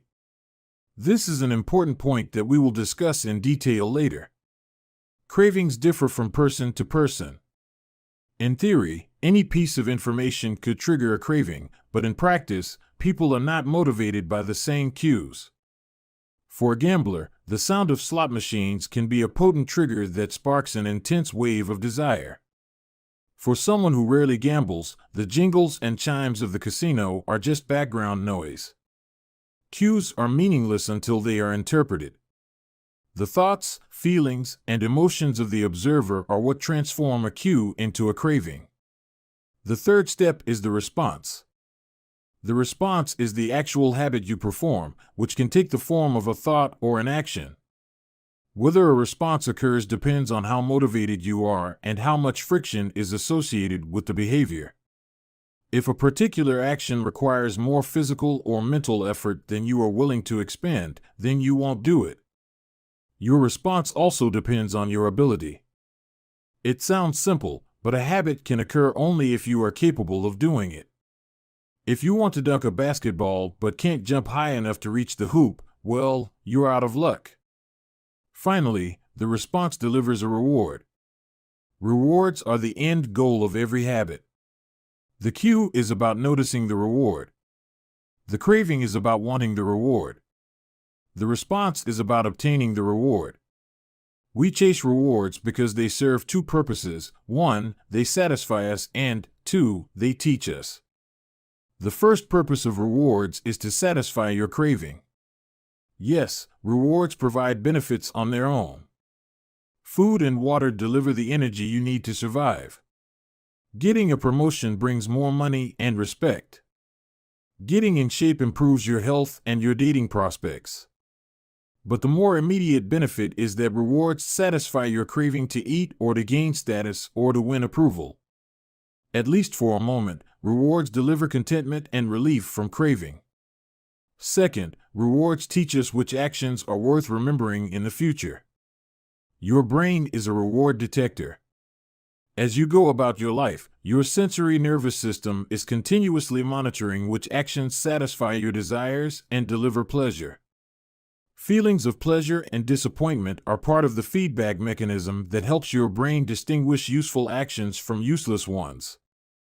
Rewards close the feedback loop and complete the habit cycle. If a behavior is insufficient in any of the 4 stages, it will not become a habit. Eliminate the cue and your habit will never start. Reduce the craving and you won't experience enough motivation to act. Make the behavior difficult and you won't be able to do it. And if the reward fails to satisfy your desire, then you'll have no reason to do it again in the future. Without the first 3 steps, a behavior will not occur. Without all 4, a behavior will not be repeated. The habit loop. The 4 stages of habit are best described as a feedback loop. They form an endless cycle that is running every moment you are alive. This habit loop is continually scanning the environment, predicting what will happen next, trying out different responses, and learning from the results. In summary, the cue triggers a craving, which motivates a response, which provides a reward, which satisfies the craving and, ultimately, becomes associated with the cue. Together, these 4 steps form a neurological feedback loop: cue, craving, response, reward, cue, craving, response, reward, that ultimately allows you to create automatic habits. This cycle is known as the habit loop. This 4-step process is not something that happens occasionally, but rather it is an endless feedback loop that is running and active during every moment you are alive, even now. The brain is continually scanning the environment, predicting what will happen next, trying out different responses, and learning from the results. The entire process is completed in a split second, and we use it again and again without realizing everything that has been packed into the previous moment. We can split these 4 steps into 2 phases: the problem phase and the solution phase. The problem phase includes the cue and the craving, and it is when you realize that something needs to change. The solution phase includes the response and the reward, and it is when you take action and achieve the change you desire. All behavior is driven by the desire to solve a problem. Sometimes the problem is that you notice something good and you want to obtain it. Sometimes the problem is that you are experiencing pain and you want to relieve it. Either way, the purpose of every habit is to solve the problems you face. In the table on the following page, you can see a few examples of what this looks like in real life. Imagine walking into a dark room and flipping on the light switch. You have performed this simple habit so many times that it occurs without thinking. You proceed through all 4 stages in the fraction of a second. The urge to act strikes you without thinking. Problem phase 1. Cue, your phone buzzes with a new text message. 2. Craving, you want to learn the contents of the message. Solution phase 3. Response, you grab your phone and read the text. 4. Reward, you satisfy your craving to read the message. Grabbing your phone becomes associated with your phone buzzing. Problem phase 1. Cue, you are answering emails. 2. Craving, you begin to feel stressed and overwhelmed by work. You want to feel in control. Solution phase 3. Response, you bite your nails. 4. Reward, you satisfy your craving to reduce stress. Biting your nails becomes associated with answering email. Problem phase 1. Cue, you wake up. 2. Craving, you want to feel alert. Solution phase 3. Response, you drink a cup of coffee. 4. Reward, you satisfy your craving to feel alert. Drinking coffee becomes associated with waking up. Problem phase 1. Cue, you smell a donut shop as you walk down the street near your office. 2. Craving, you begin to crave a donut. Solution phase 3. Response, you buy a donut and eat it. 4. Reward, you satisfy your craving to eat a donut.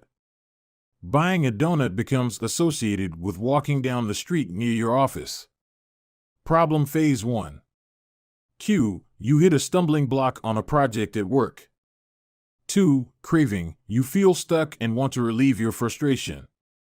Solution phase 3. Response, you pull out your phone and check social media. 4. Reward, you satisfy your craving to feel relieved. Checking social media becomes associated with feeling stalled at work. Problem phase 1. Cue, you walk into a dark room. 2. Craving, you want to be able to see. Solution phase 3.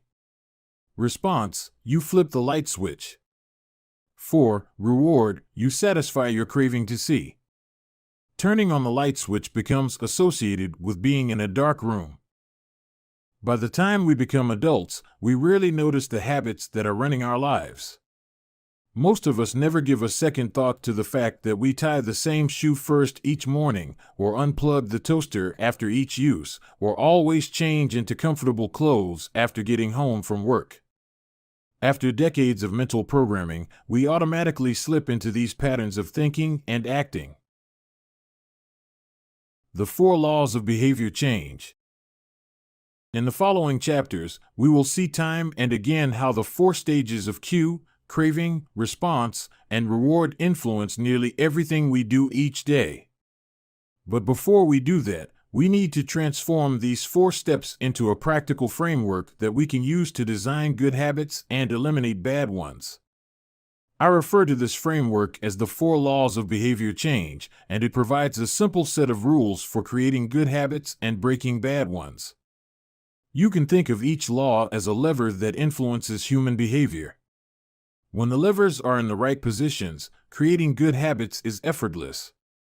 When they are in the wrong positions, it is nearly impossible. How to create a good habit. The first law, cue, make it obvious. The second law, craving, make it attractive. The third law, response, make it easy. The fourth law, reward, make it satisfying. We can invert these laws to learn how to break a bad habit. How to break a bad habit. Inversion of the first law, cue, make it invisible. Inversion of the second law, craving, make it unattractive. Inversion of the third law, response, make it difficult. Inversion of the fourth law, reward, make it unsatisfying. It would be irresponsible for me to claim that these 4 laws are an exhaustive framework for changing any human behavior, but I think they're close. As you will soon see, the 4 laws of behavior change apply to nearly every field, from sports to politics, art to medicine, comedy to management. These laws can be used no matter what challenge you are facing. There is no need for completely different strategies for each habit. Whenever you want to change your behavior, you can simply ask yourself, 1. How can I make it obvious?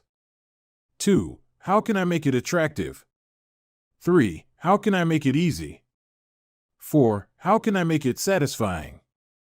If you have ever wondered, why don't I do what I say I'm going to do? Why don't I lose the weight or stop smoking or save for retirement or start that side business? Why do I say something is important but never seem to make time for it? The answers to those questions can be found somewhere in these 4 laws. The key to creating good habits and breaking bad ones is to understand these fundamental laws and how to alter them to your specifications. Every goal is doomed to fail if it goes against the grain of human nature. Your habits are shaped by the systems in your life. In the chapters that follow, we will discuss these laws one by one and show how you can use them to create a system in which good habits emerge naturally and bad habits wither away. Chapter Summary. A habit is a behavior that has been repeated enough times to become automatic.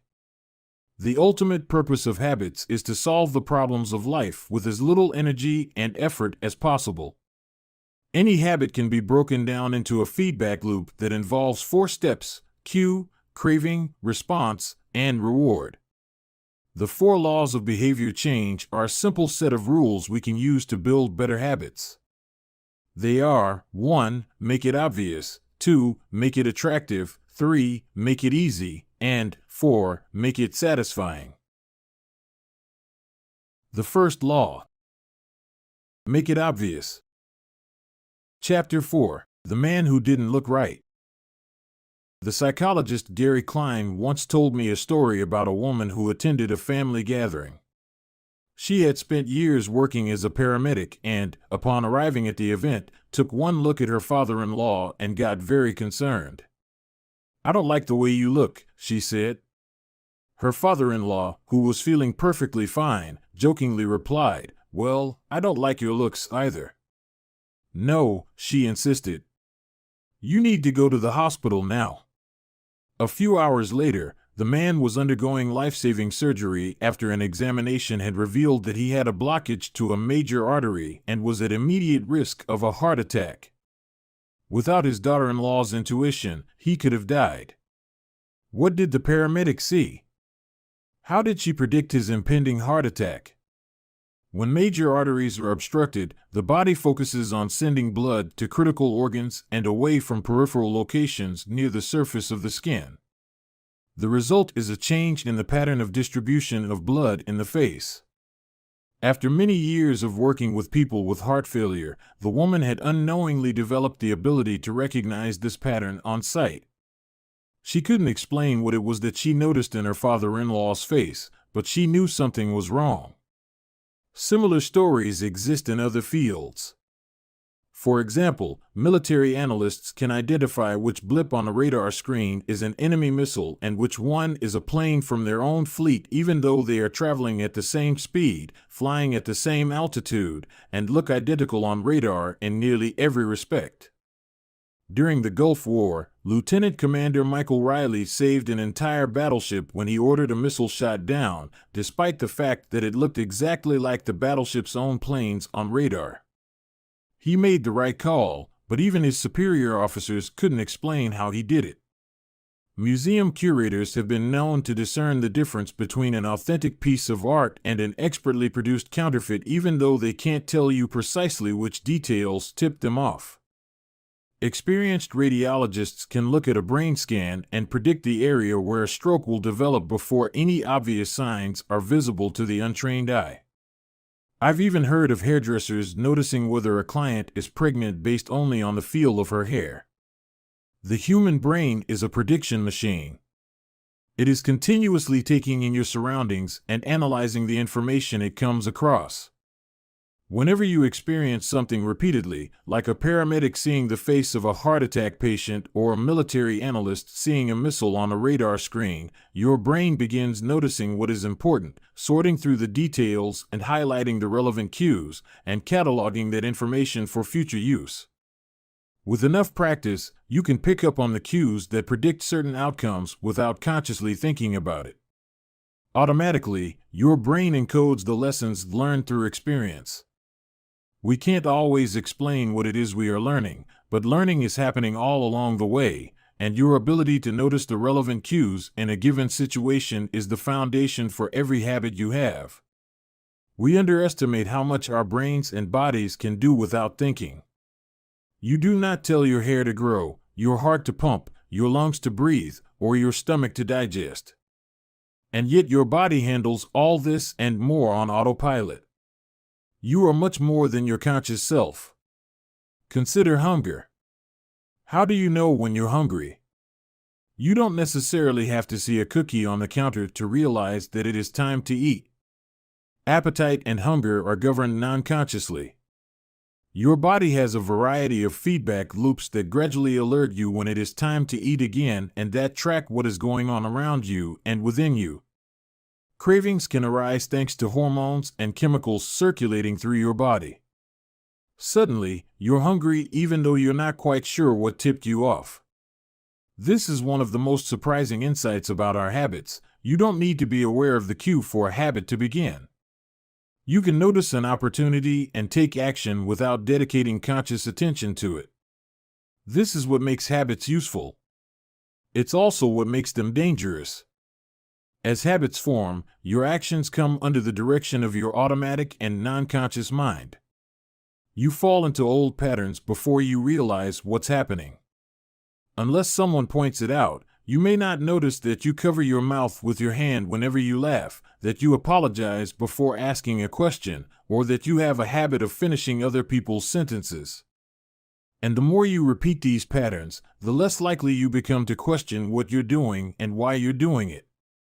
I once heard of a retail clerk who was instructed to cut up empty gift cards after customers had used up the balance on the card. One day, the clerk cashed out a few customers in a row who purchased with gift cards. When the next person walked up, the clerk swiped the customer's actual credit card, picked up the scissors, and then cut it in half, entirely on autopilot, before looking up at the stunned customer and realizing what had just happened. Another woman I came across in my research was a former preschool teacher who had switched to a corporate job. Even though she was now working with adults, her old habits would kick in and she kept asking coworkers if they had washed their hands after going to the bathroom. I also found the story of a man who had spent years working as a lifeguard and would occasionally yell "walk" whenever he saw a child running. Over time, the cues that spark our habits become so common that they are essentially invisible: the treats on the kitchen counter, the remote control next to the couch, the phone in our pocket.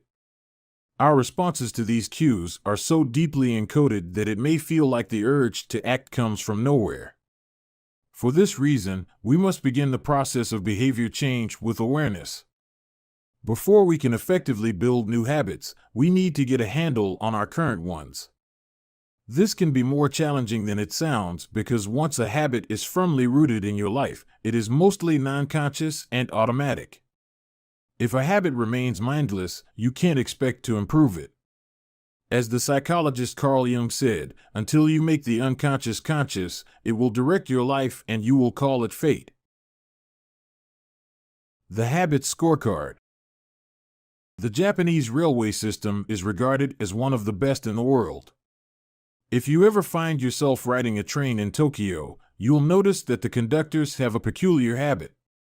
As each operator runs the train, they proceed through a ritual of pointing at different objects and calling out commands. When the train approaches a signal, the operator will point at it and say, "Signal is green."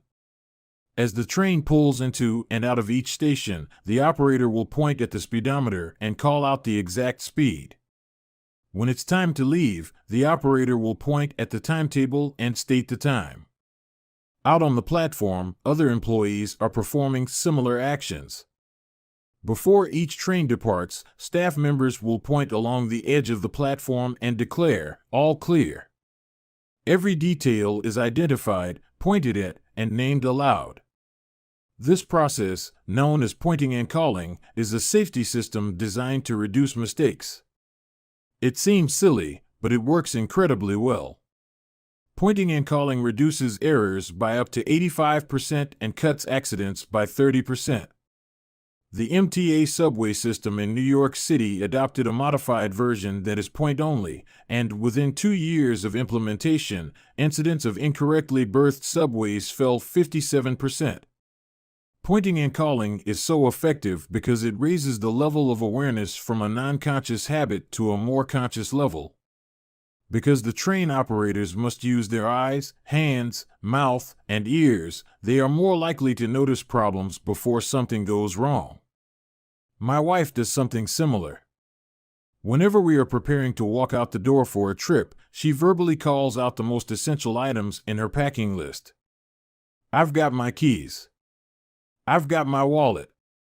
I've got my glasses. I've got my husband."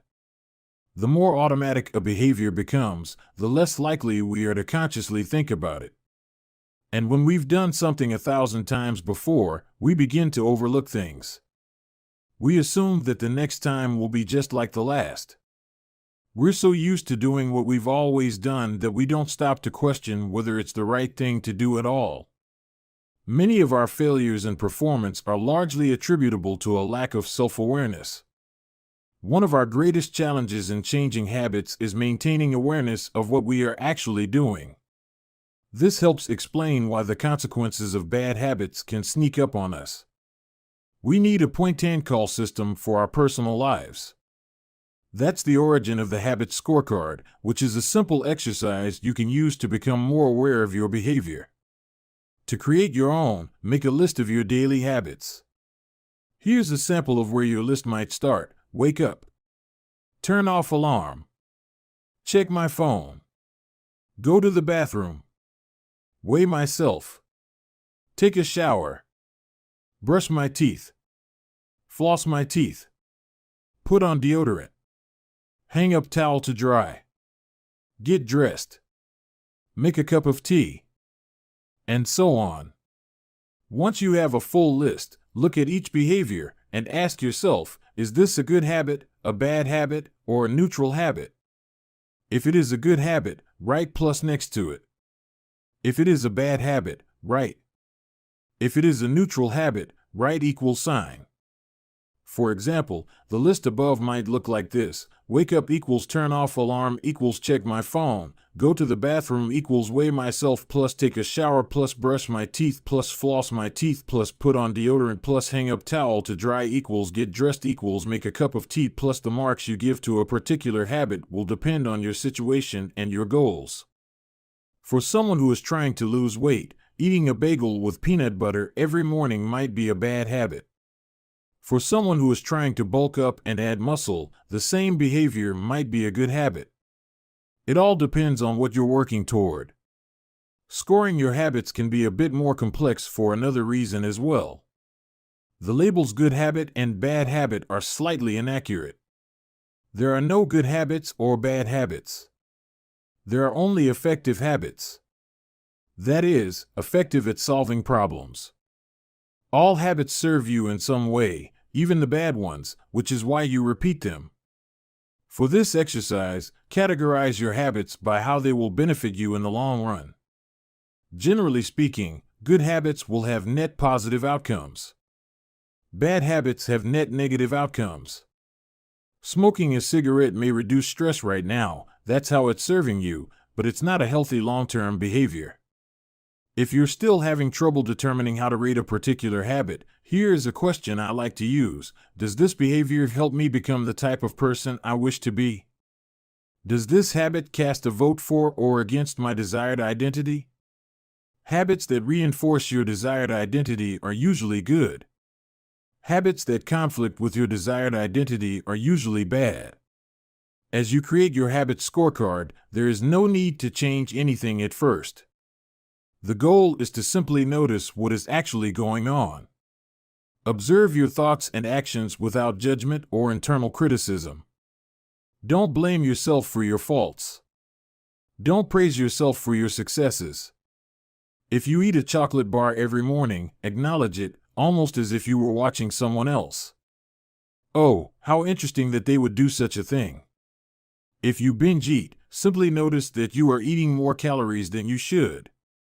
If you waste time online, notice that you are spending your life in a way that you do not want to. The first step to changing bad habits is to be on the lookout for them. If you feel like you need extra help, then you can try pointing and calling in your own life. Say out loud the action that you are thinking of taking and what the outcome will be. If you want to cut back on your junk food habit but notice yourself grabbing another cookie, say out loud, "I'm about to eat this cookie, but I don't need it.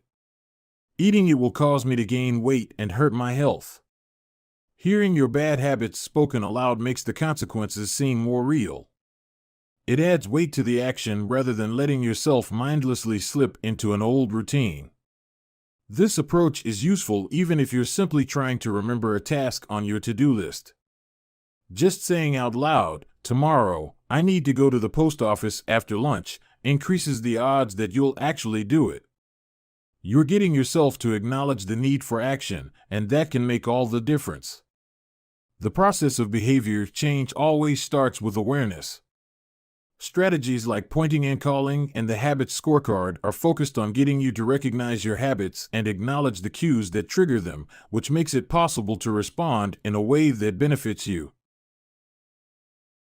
Chapter Summary. With enough practice, your brain will pick up on the cues that predict certain outcomes without consciously thinking about it. Once our habits become automatic, we stop paying attention to what we are doing. The process of behavior change always starts with awareness. You need to be aware of your habits before you can change them. Pointing and calling raises your level of awareness from a non-conscious habit to a more conscious level by verbalizing your actions. The habit scorecard is a simple exercise you can use to become more aware of your behavior. Chapter 5. The best way to start a new habit. In 2001, researchers in Great Britain began working with 248 people to build better exercise habits over the course of 2 weeks. The subjects were divided into 3 groups. The first group was the control group. They were simply asked to track how often they exercised. The second group was the motivation group. They were asked not only to track their workouts, but also to read some material on the benefits of exercise. The researchers also explained to the group how exercise could reduce the risk of coronary heart disease and improve heart health. Finally, there was the third group. These subjects received the same presentation as the second group, which ensured that they had equal levels of motivation. However, they were also asked to formulate a plan for when and where they would exercise over the following week. Specifically, each member of the third group completed the following sentence: "During the next week, I will partake in at least 20 minutes of vigorous exercise on day, at time, in place." In the first and second groups, 35 to 38% of people exercised at least once per week. Interestingly, the motivational presentation given to the second group seemed to have no meaningful impact on behavior. But 91% of the third group exercised at least once per week, more than double the normal rate. The sentence they filled out is what researchers refer to as an implementation intention, which is a plan you make beforehand about when and where to act. That is, how you intend to implement a particular habit. The cues that can trigger a habit come in a wide range of forms: the feel of your phone buzzing in your pocket, the smell of chocolate chip cookies, the sound of ambulance sirens, but the two most common cues are time and location. Implementation intentions leverage both of these cues. Broadly speaking, the format for creating an implementation intention is: when situation X arises, I will perform response Y. Hundreds of studies have shown that implementation intentions are effective for sticking to our goals, whether it's writing down the exact time and date of when you will get a flu shot or recording the time of your colonoscopy appointment.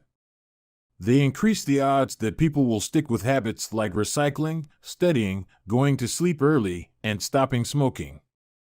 Researchers have even found that voter turnout increases when people are forced to create implementation intentions by answering questions like, "What route are you taking to the polling station? At what time are you planning to go? What bus will get you there?" Other successful government programs have prompted citizens to make a clear plan to send taxes in on time or provided directions on when and where to pay late traffic bills. The punchline is clear: people who make a specific plan for when and where they will perform a new habit are more likely to follow through. Too many people try to change their habits without these basic details figured out. We tell ourselves, "I'm going to eat healthier" or "I'm going to write more," but we never say when and where these habits are going to happen. We leave it up to chance and hope that we will just remember to do it or feel motivated at the right time. An implementation intention sweeps away foggy notions like "I want to work out more" or "I want to be more productive" or "I should vote," and transforms them into a concrete plan of action. Many people think they lack motivation when what they really lack is clarity. It is not always obvious when and where to take action. Some people spend their entire lives waiting for the time to be right to make an improvement. Once an implementation intention has been set, you don't have to wait for inspiration to strike. Do I write a chapter today or not? Do I meditate this morning or at lunch? When the moment of action occurs, there is no need to make a decision. Simply follow your predetermined plan. The simple way to apply this strategy to your habits is to fill out this sentence: I will, behavior, at, time, in, location. Meditation. I will meditate for 1 minute at 7 a.m. in my kitchen. Studying. I will study Spanish for 20 minutes at 6 p.m. in my bedroom. Exercise. I will exercise for 1 hour at 5 p.m. in my local gym. Marriage. I will make my partner a cup of tea at 8 a.m. in the kitchen. If you aren't sure when to start your habit, try the first day of the week, month, or year. People are more likely to take action at those times because hope is usually higher. If we have hope, we have a reason to take action. A fresh start feels motivating. There is another benefit to implementation intentions. Being specific about what you want and how you will achieve it helps you say no to things that derail progress, distract your attention, and pull you off course. We often say yes to little requests because we are not clear enough about what we need to be doing instead.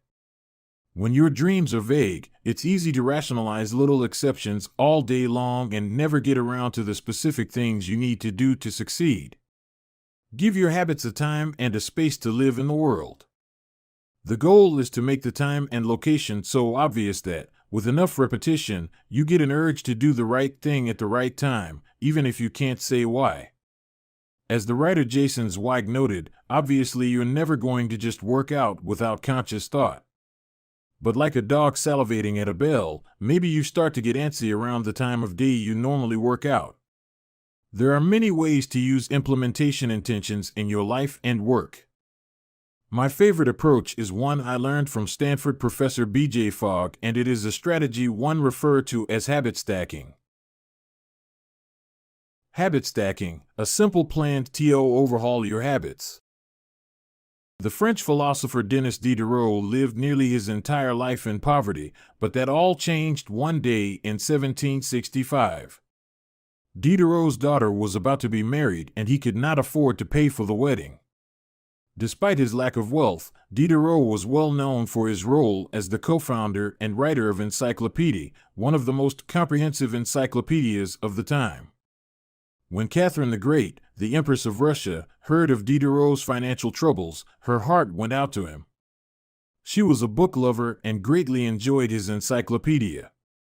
She offered to buy Diderot's personal library for £1,000, more than $150,000 today. Suddenly, Diderot had money to spare. With his new wealth, he not only paid for the wedding but also acquired a scarlet robe for himself. Diderot's scarlet robe was beautiful. So beautiful, in fact, that he immediately noticed how out of place it seemed when surrounded by his more common possessions. He wrote that there was no more coordination, no more unity, no more beauty between his elegant robe and the rest of his stuff. Diderot soon felt the urge to upgrade his possessions. He replaced his rug with one from Damascus. He decorated his home with expensive sculptures. He bought a mirror to place above the mantel and a better kitchen table. He tossed aside his old straw chair for a leather one. Like falling dominoes, one purchase led to the next. Diderot's behavior is not uncommon. In fact, the tendency for one purchase to lead to another one has a name: the Diderot effect.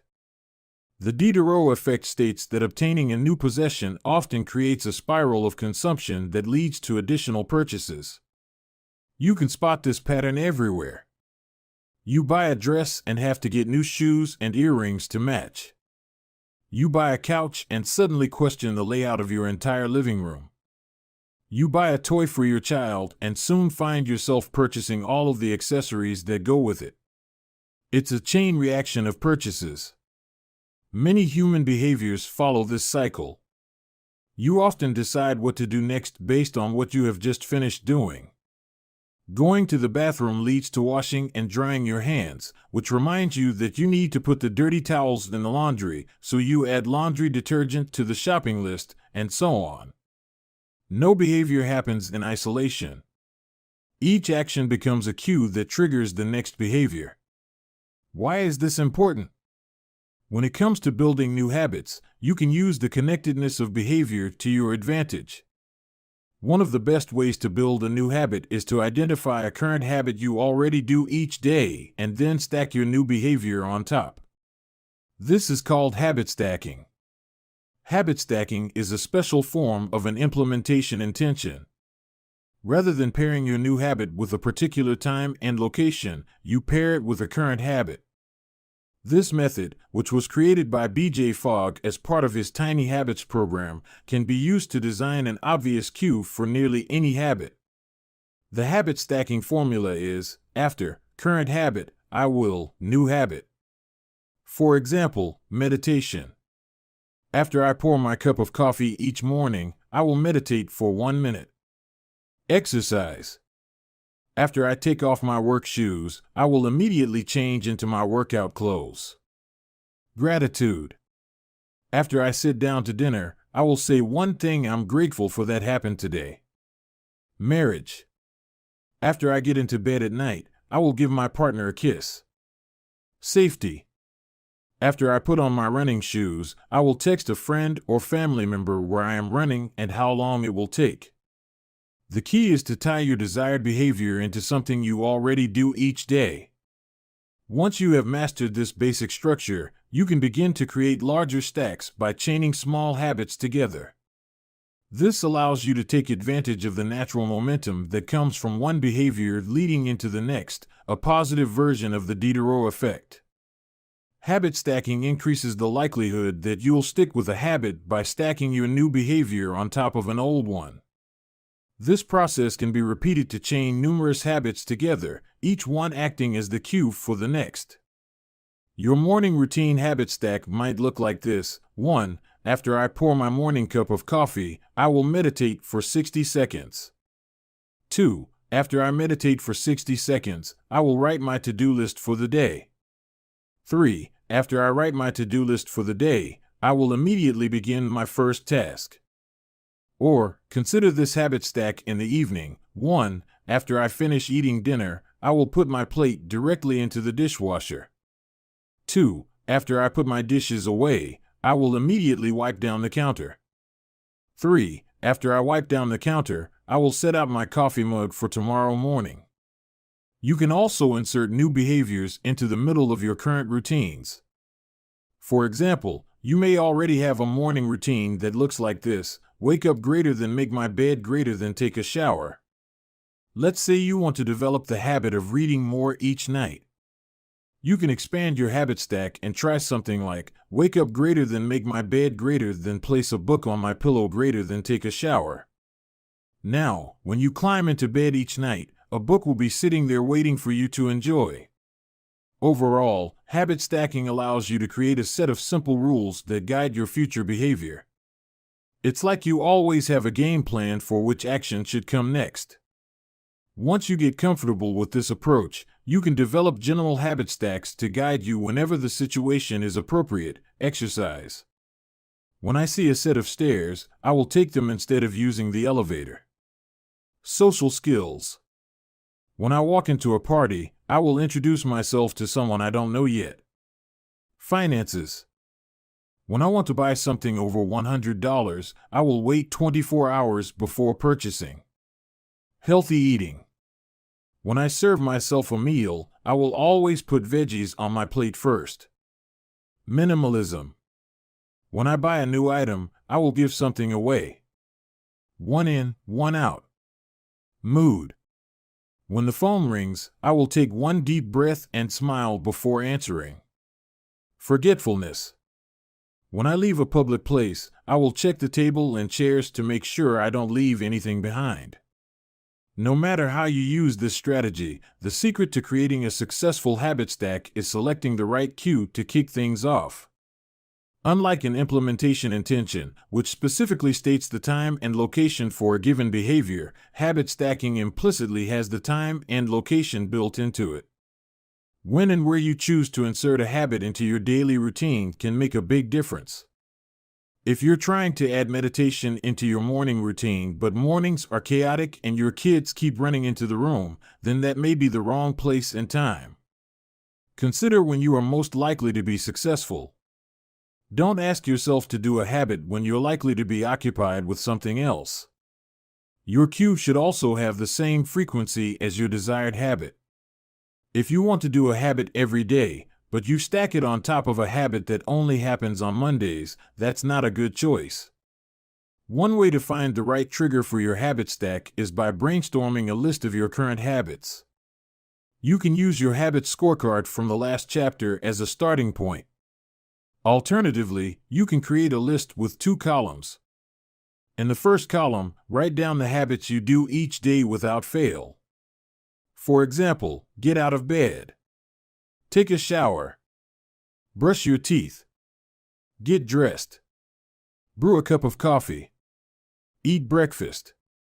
Take the kids to school. Start the workday. Eat lunch. End the workday. Change out of work clothes. Sit down for dinner. Turn off the lights. Get into bed. Your list can be much longer, but you get the idea. In the second column, Write down all of the things that happen to you each day without fail. For example, the sun rises. You get a text message. The song you are listening to ends. The sun sets. Armed with these two lists, you can begin searching for the best place to layer your new habit into your lifestyle. Habit stacking works best when a cue is highly specific and immediately actionable. Many people select cues that are too vague. I made this mistake myself.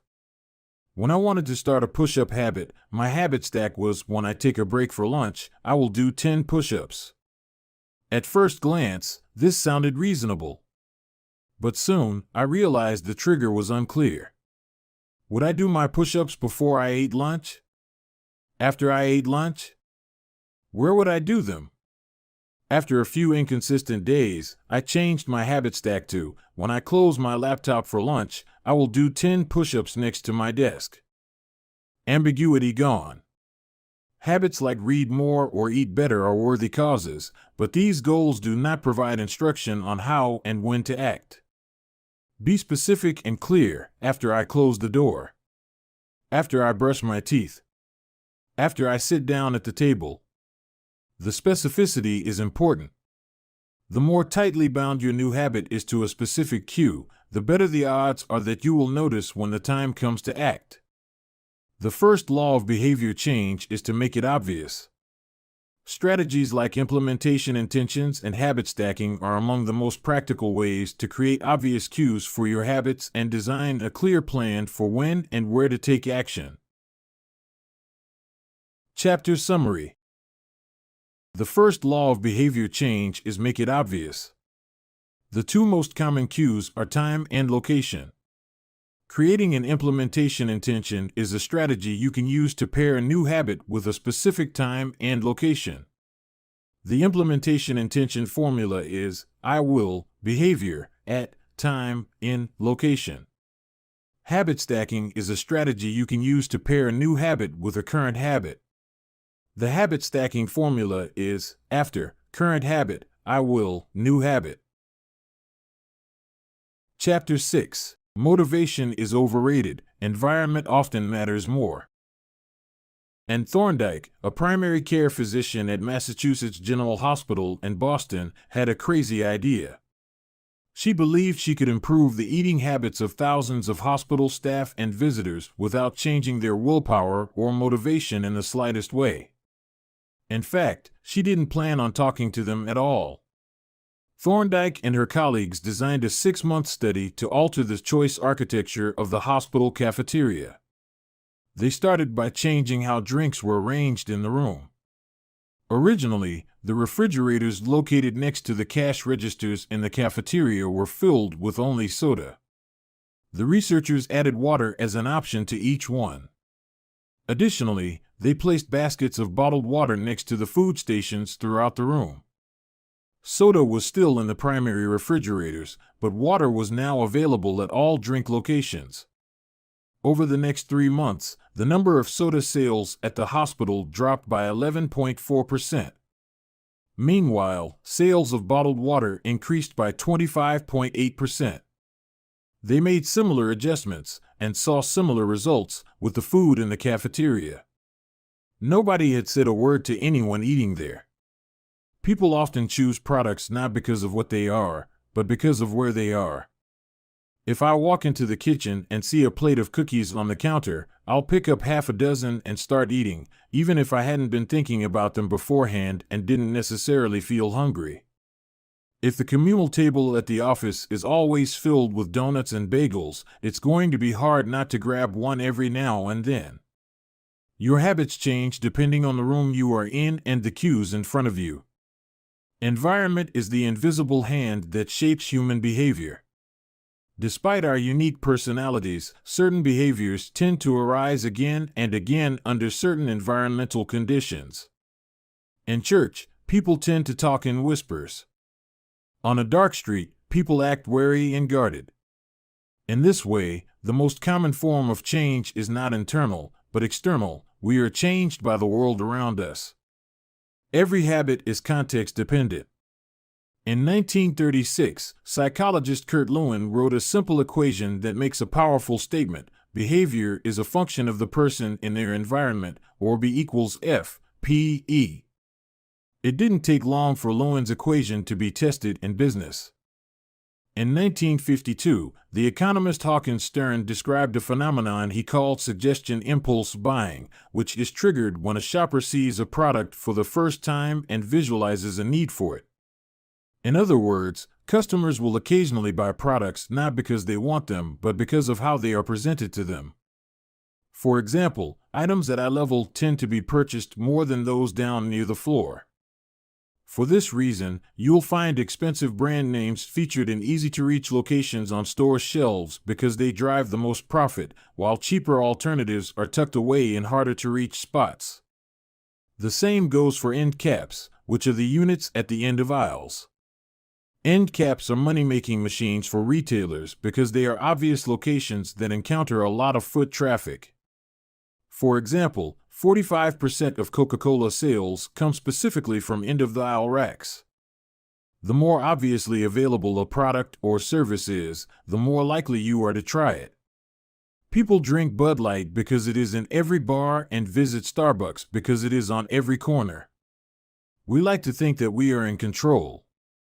If we choose water over soda, we assume it is because we wanted to do so.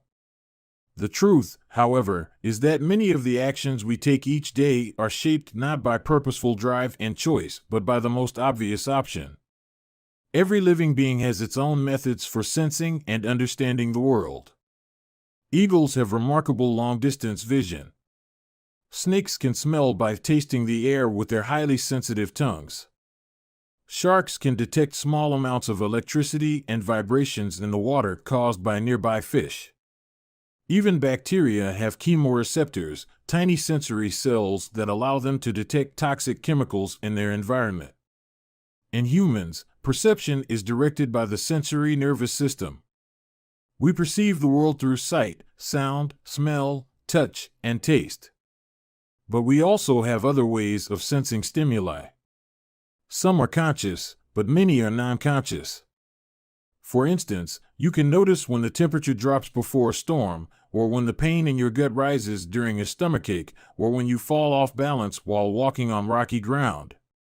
Receptors in your body pick up on a wide range of internal stimuli, such as the amount of salt in your blood or the need to drink when thirsty. The most powerful of all human sensory abilities, however, is vision. The human body has about 11 million sensory receptors. Approximately 10 million of those are dedicated to sight. Some experts estimate that half of the brain's resources are used on vision. Given that we are more dependent on vision than on any other sense, it should come as no surprise that visual cues are the greatest catalyst of our behavior.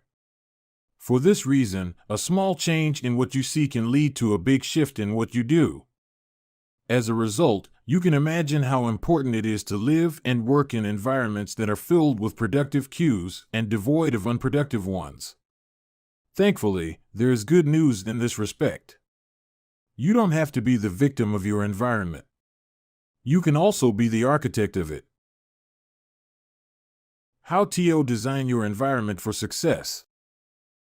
During the energy crisis and oil embargo of the 1970s, Dutch researchers began to pay close attention to the country's energy usage.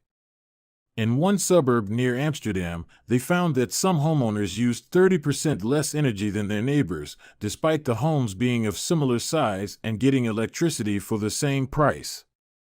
It turned out the houses in this neighborhood were nearly identical except for one feature, the location of the electrical meter. Some had one in the basement. Others had the electrical meter upstairs in the main hallway. As you may guess, the homes with the meters located in the main hallway used less electricity. When their energy use was obvious and easy to track, people changed their behavior. Every habit is initiated by a cue, and we are more likely to notice cues that stand out. Unfortunately, the environments where we live and work often make it easy not to do certain actions because there is no obvious cue to trigger the behavior. It's easy not to practice the guitar when it's tucked away in the closet. It's easy not to read a book when the bookshelf is in the corner of the guest room. It's easy not to take your vitamins when they are out of sight in the pantry. When the cues that spark a habit are subtle or hidden, they are easy to ignore. By comparison, creating obvious visual cues can draw your attention toward a desired habit. In the early 1990s, the cleaning staff at Schiphol Airport in Amsterdam installed a small sticker that looked like a flying near the center of each urinal.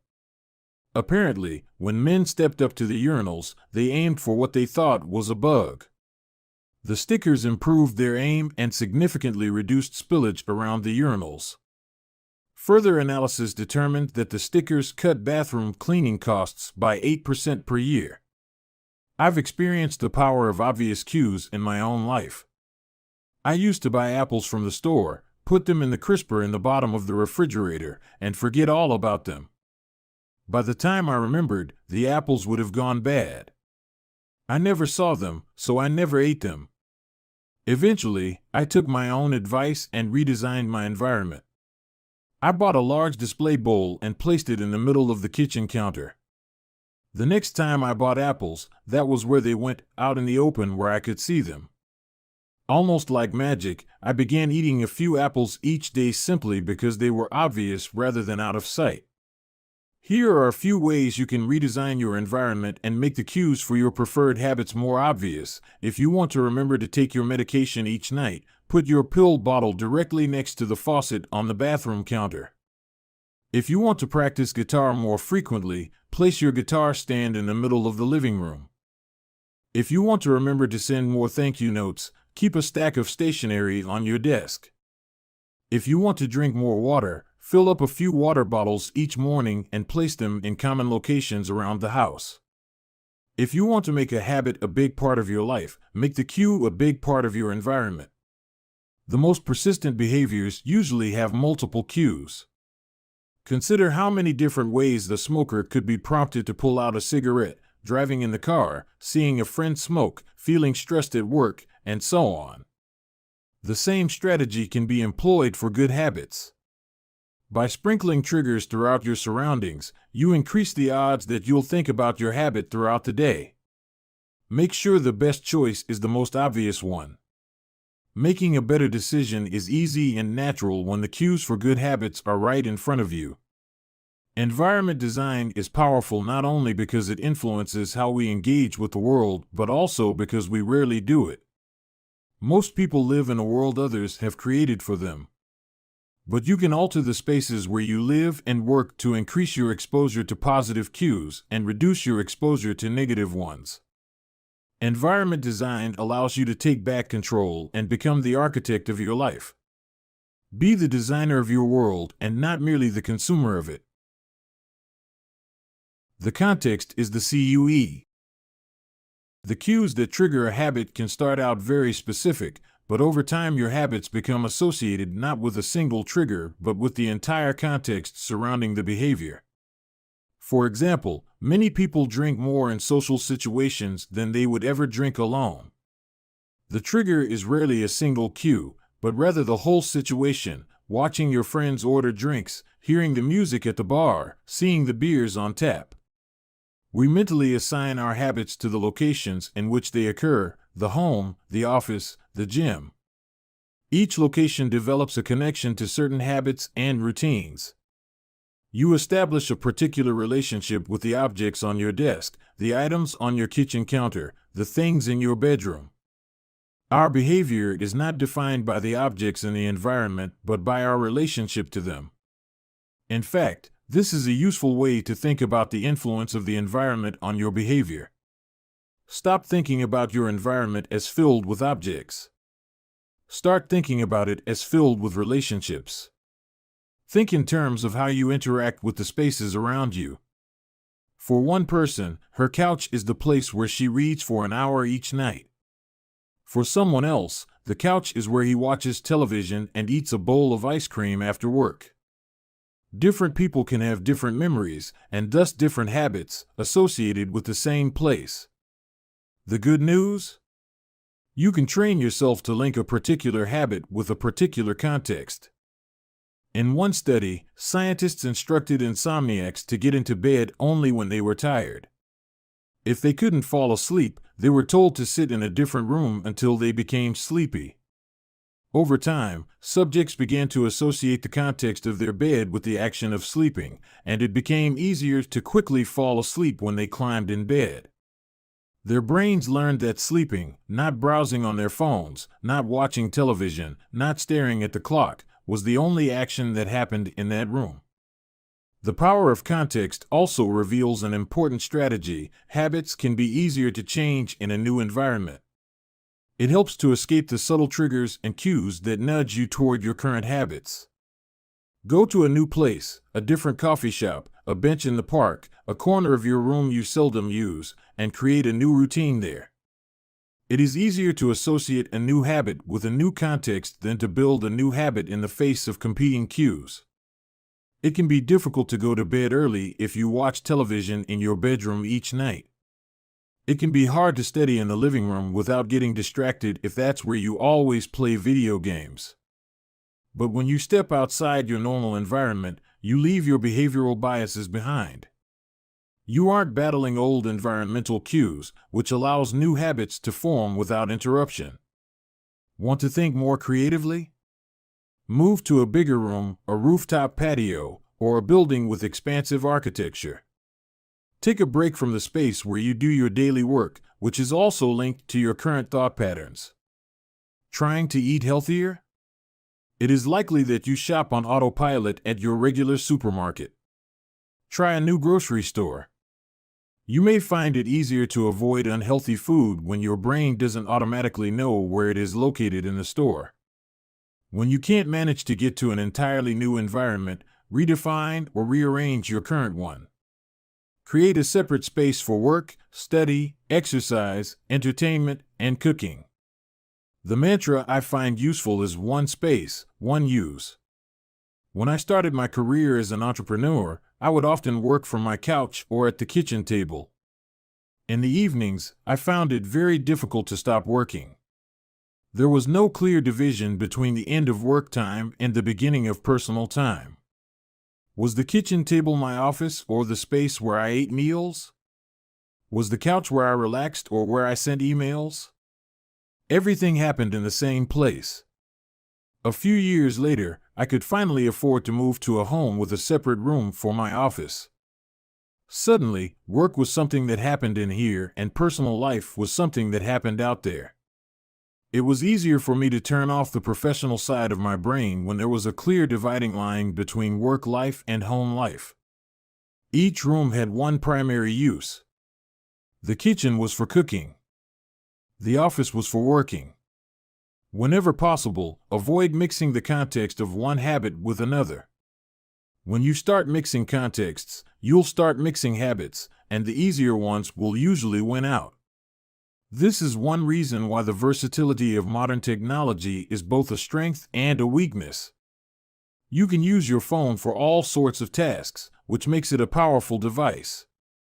But when you can use your phone to do nearly anything, it becomes hard to associate it with one task.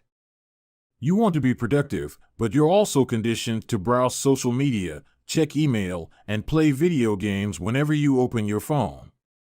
It's a mishmash of cues. You may be thinking, you don't understand. I live in New York City. My apartment is the size of a smartphone. I need each room to play multiple roles. Fair enough.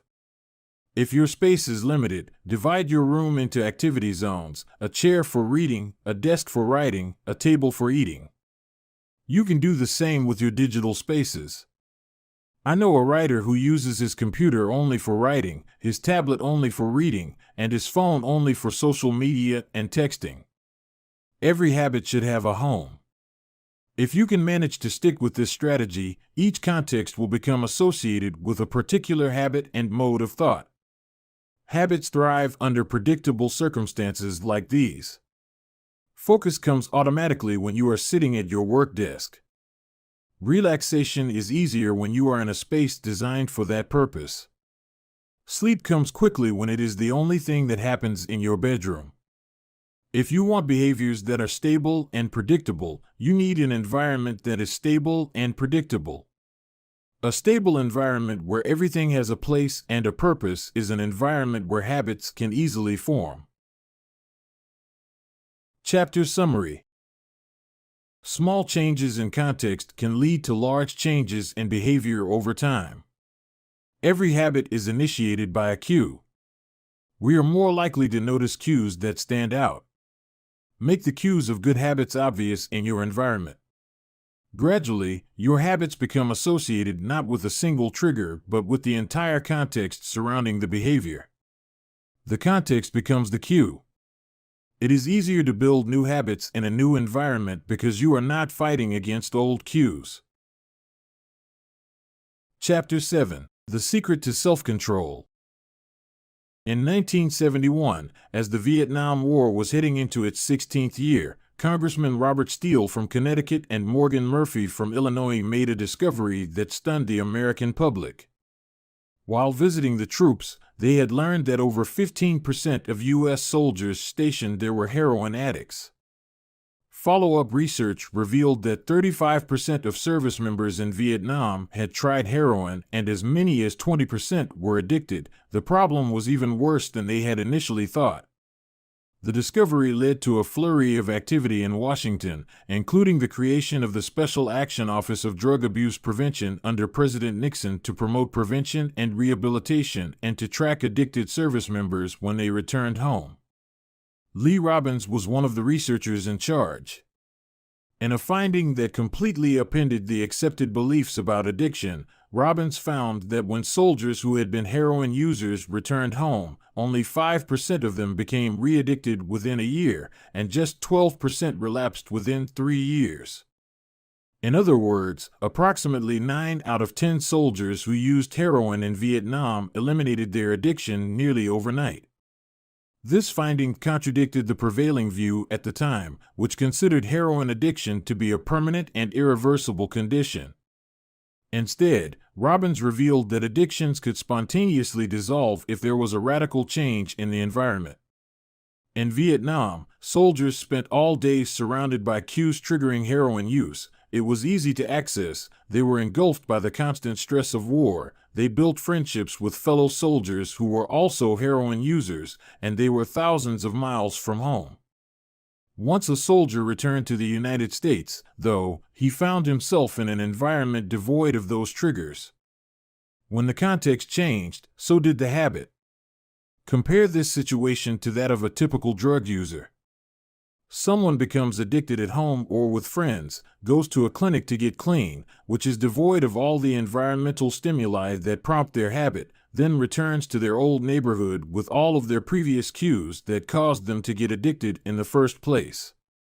It's no wonder that usually you see numbers that are the exact opposite of those in the Vietnam study. Typically, 90% of heroin users become re-addicted once they return home from rehab. The Vietnam studies ran counter to many of our cultural beliefs about bad habits because it challenged the conventional association of unhealthy behavior as a moral weakness. If you're overweight, a smoker, or an addict, you've been told your entire life that it is because you lack self-control, maybe even that you're a bad person. The idea that a little bit of discipline would solve all our problems is deeply embedded in our culture. Recent research, however, shows something different. When scientists analyze people who appear to have tremendous self-control, it turns out those individuals aren't all that different from those who are struggling. Instead, disciplined people are better at structuring their lives in a way that does not require heroic willpower and self-control. In other words, they spend less time in tempting situations. The people with the best self-control are typically the ones who need to use it the least. It's easier to practice self-restraint when you don't have to use it very often. So, yes, perseverance, grit, and willpower are essential to success, but the way to improve these qualities is not by wishing you were a more disciplined person, but by creating a more disciplined environment. This counterintuitive idea makes even more sense once you understand what happens when a habit is formed in the brain. A habit that has been encoded in the mind is ready to be used whenever the relevant situation arises. When Patty Olwell, a therapist from Austin, Texas, started smoking, she would often light up while riding horses with a friend. Eventually, she quit smoking and avoided it for years. She had also stopped riding. Decades later, she hopped on a horse again and found herself craving a cigarette for the first time in forever. The cues were still internalized, she just hadn't been exposed to them in a long time. Once a habit has been encoded, the urge to act follows whenever the environmental cues reappear. This is one reason behavior change techniques can backfire. Shaming obese people with weight loss presentations can make them feel stressed, and as a result many people return to their favorite coping strategy, overeating. Showing pictures of blackened lungs to smokers leads to higher levels of anxiety, which drives many people to reach for a cigarette. If you're not careful about cues, you can cause the very behavior you want to stop. Bad habits are autocatalytic, the process feeds itself. They foster the feelings they try to numb. You feel bad, so you eat junk food. Because you eat junk food, you feel bad. Watching television makes you feel sluggish, so you watch more television because you don't have the energy to do anything else. Worrying about your health makes you feel anxious, which causes you to smoke to ease your anxiety, which makes your health even worse and soon you're feeling more anxious. It's a downward spiral, a runaway train of bad habits. Researchers refer to this phenomenon as cue-induced wanting. An external trigger causes a compulsive craving to repeat a bad habit. Once you notice something, you begin to want it. This process is happening all the time, often without us realizing it. Scientists have found that showing addicts a picture of cocaine for just 33 milliseconds stimulates the reward pathway in the brain and sparks desire. This speed is too fast for the brain to consciously register. The addicts couldn't even tell you what they had seen, but they craved the drug all the same. Here's the punchline: you can break a habit, but you're unlikely to forget it. Once the mental grooves of habit have been carved into your brain, they are nearly impossible to remove entirely, even if they go unused for quite a while. And that means that simply resisting temptation is an ineffective strategy. It is hard to maintain a Zen attitude in a life filled with interruptions. It takes too much energy. In the short run, you can choose to overpower temptation. In the long run, we become a product of the environment that we live in. To put it bluntly, I have never seen someone consistently stick to positive habits in a negative environment. A more reliable approach is to cut bad habits off at the source. One of the most practical ways to eliminate a bad habit is to reduce exposure to the cue that causes it. If you can't seem to get any work done, leave your phone in another room for a few hours. If you're continually feeling like you're not enough, stop following social media accounts that trigger jealousy and envy. If you're wasting too much time watching television, move the TV out of the bedroom. If you're spending too much money on electronics, quit reading reviews of the latest tech gear. If you're playing too many video games, unplug the console and put it in a closet after each use. This practice is an inversion of the first law of behavior change. Rather than make it obvious, you can make it invisible.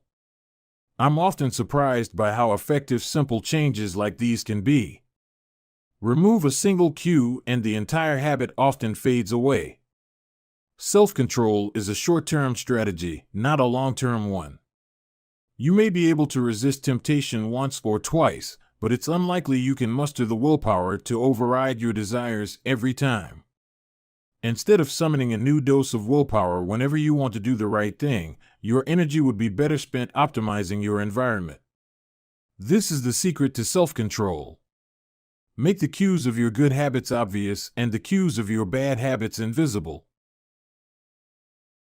Chapter Summary. The inversion of the first law of behavior change is make it invisible. Once a habit is formed, it is unlikely to be forgotten. People with high self-control tend to spend less time in tempting situations. It's easier to avoid temptation than resist it. One of the most practical ways to eliminate a bad habit is to reduce exposure to the cue that causes it. Self-control is a short-term strategy, not a long-term one. The second law: make it attractive. Chapter 8: How to make a habit irresistible. In the 1940s, a Dutch scientist named Nico Tinbergen performed a series of experiments that transformed our understanding of what motivates us. Tinbergen, who eventually won a Nobel Prize for his work, was investigating herring gulls, the gray and white birds often seen flying along the seashores of North America. Adult herring gulls have a small red on their beak, and Tinbergen noticed that newly hatched chicks would peck this spot whenever they wanted food. To begin one experiment, he created a collection of fake cardboard beaks, just a head without a body. When the parents had flown away, he went over to the nest and offered these dummy beaks to the chicks. The beaks were obvious fakes, and he assumed the baby birds would reject them altogether. However, when the tiny gulls saw the red spot on the cardboard beak, they pecked away just as if it were attached to their own mother. They had a clear preference for those red spots, as if they had been genetically programmed at birth. Soon Tinbergen discovered that the bigger the red spot, the faster the chicks pecked. Eventually, he created a beak with 3 large red dots on it. When he placed it over the nest, the baby birds went crazy with delight. They pecked at the little red patches as if it was the greatest beak they had ever seen. Tinbergen and his colleagues discovered similar behavior in other animals. For example, the gray-lag goose is a ground-nesting bird. Occasionally, as the mother moves around on the nest, one of the eggs will roll out and settle on the grass nearby. Whenever this happens, the goose will waddle over to the egg and use its beak and neck to pull it back into the nest. Tinbergen discovered that the goose will pull any nearby round object, such as a billiard ball or a light bulb, back into the nest. The bigger the object, the greater their response. One goose even made a tremendous effort to roll a volleyball back and sit on top.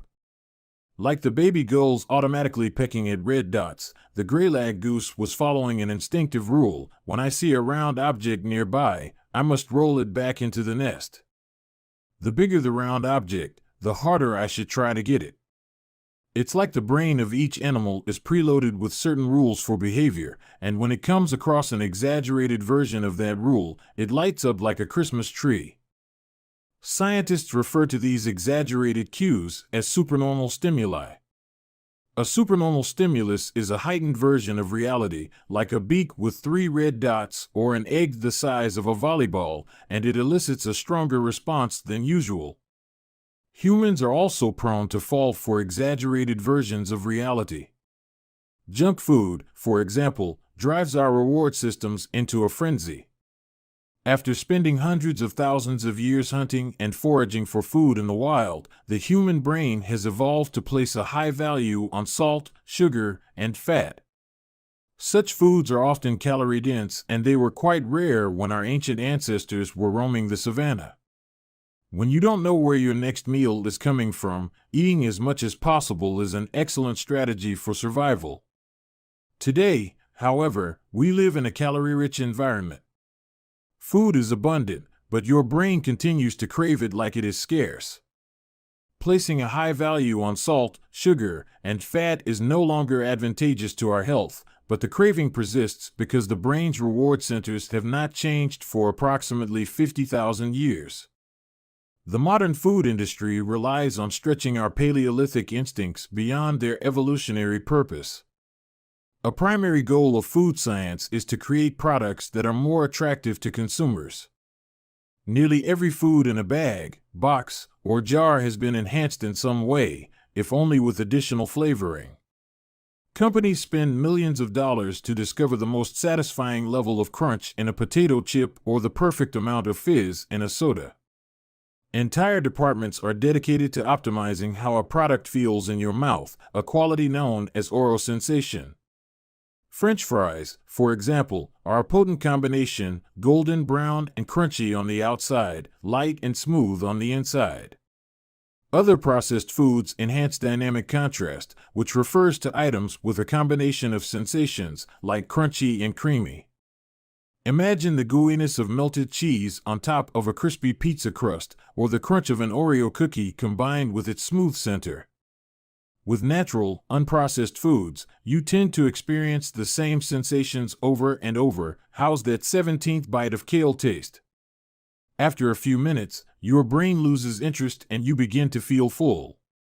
But foods that are high in dynamic contrast keep the experience novel and interesting, encouraging you to eat more. Ultimately, such strategies enable food scientists to find the bliss point for each product, the precise combination of salt, sugar, and fat that excites your brain and keeps you coming back for more. The result, of course, is that you overeat because hyperpalatable foods are more attractive to the human brain. As Stephan Guyenet, a neuroscientist who specializes in eating behavior and obesity, says, we've gotten too good at pushing our own buttons. The modern food industry, and the overeating habits it has spawned, is just one example of the second law of behavior change: make it attractive. The more attractive an opportunity is, the more likely it is to become habit-forming. Look around. Society is filled with highly engineered versions of reality that are more attractive than the world our ancestors evolved in. Stores feature mannequins with exaggerated hips and breasts to sell clothes. Social media delivers more likes and praise in a few minutes than we could ever get in the office or at home.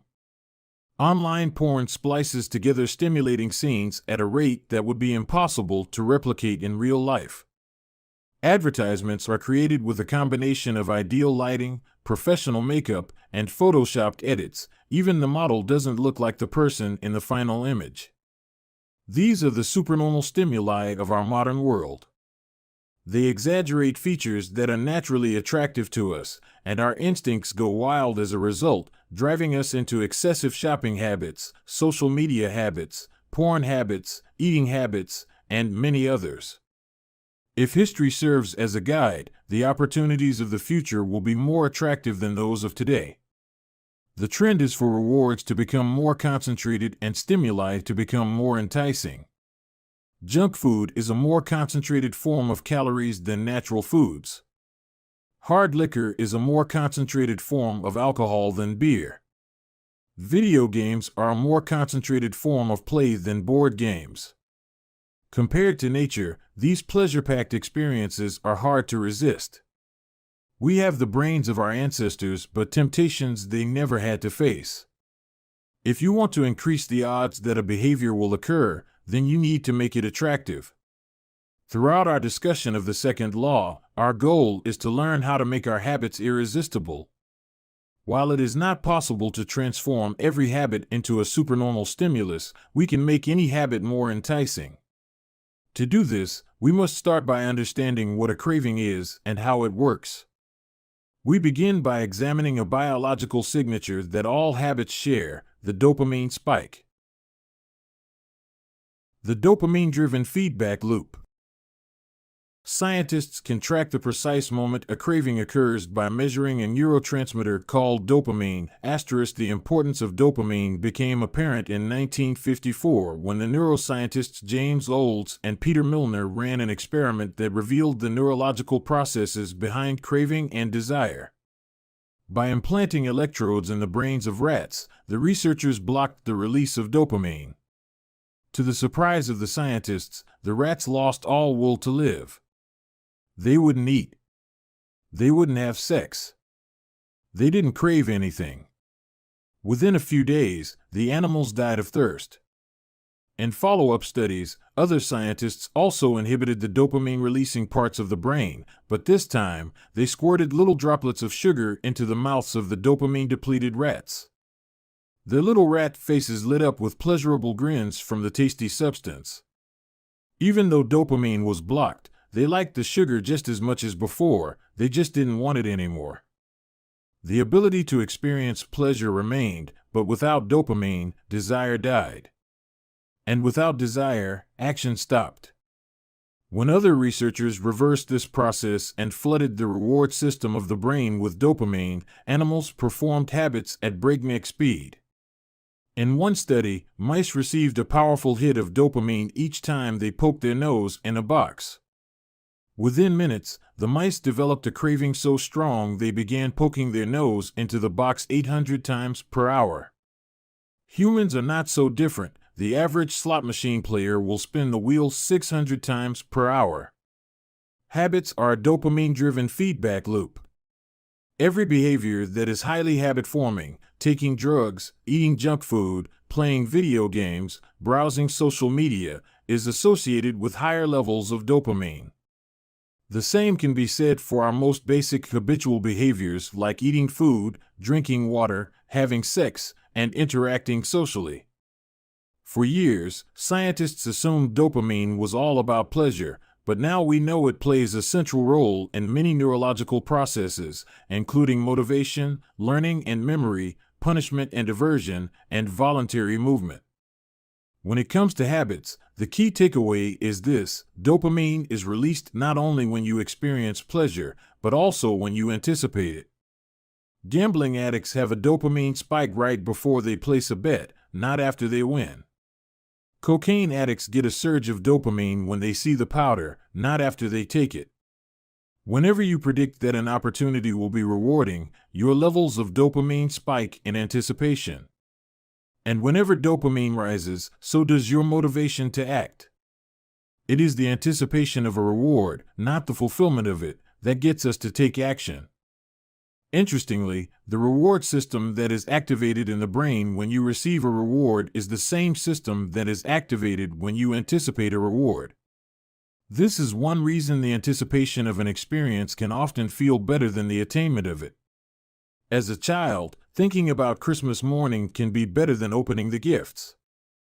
As an adult, daydreaming about an upcoming vacation can be more enjoyable than actually being on vacation. Scientists refer to this as the difference between wanting and liking.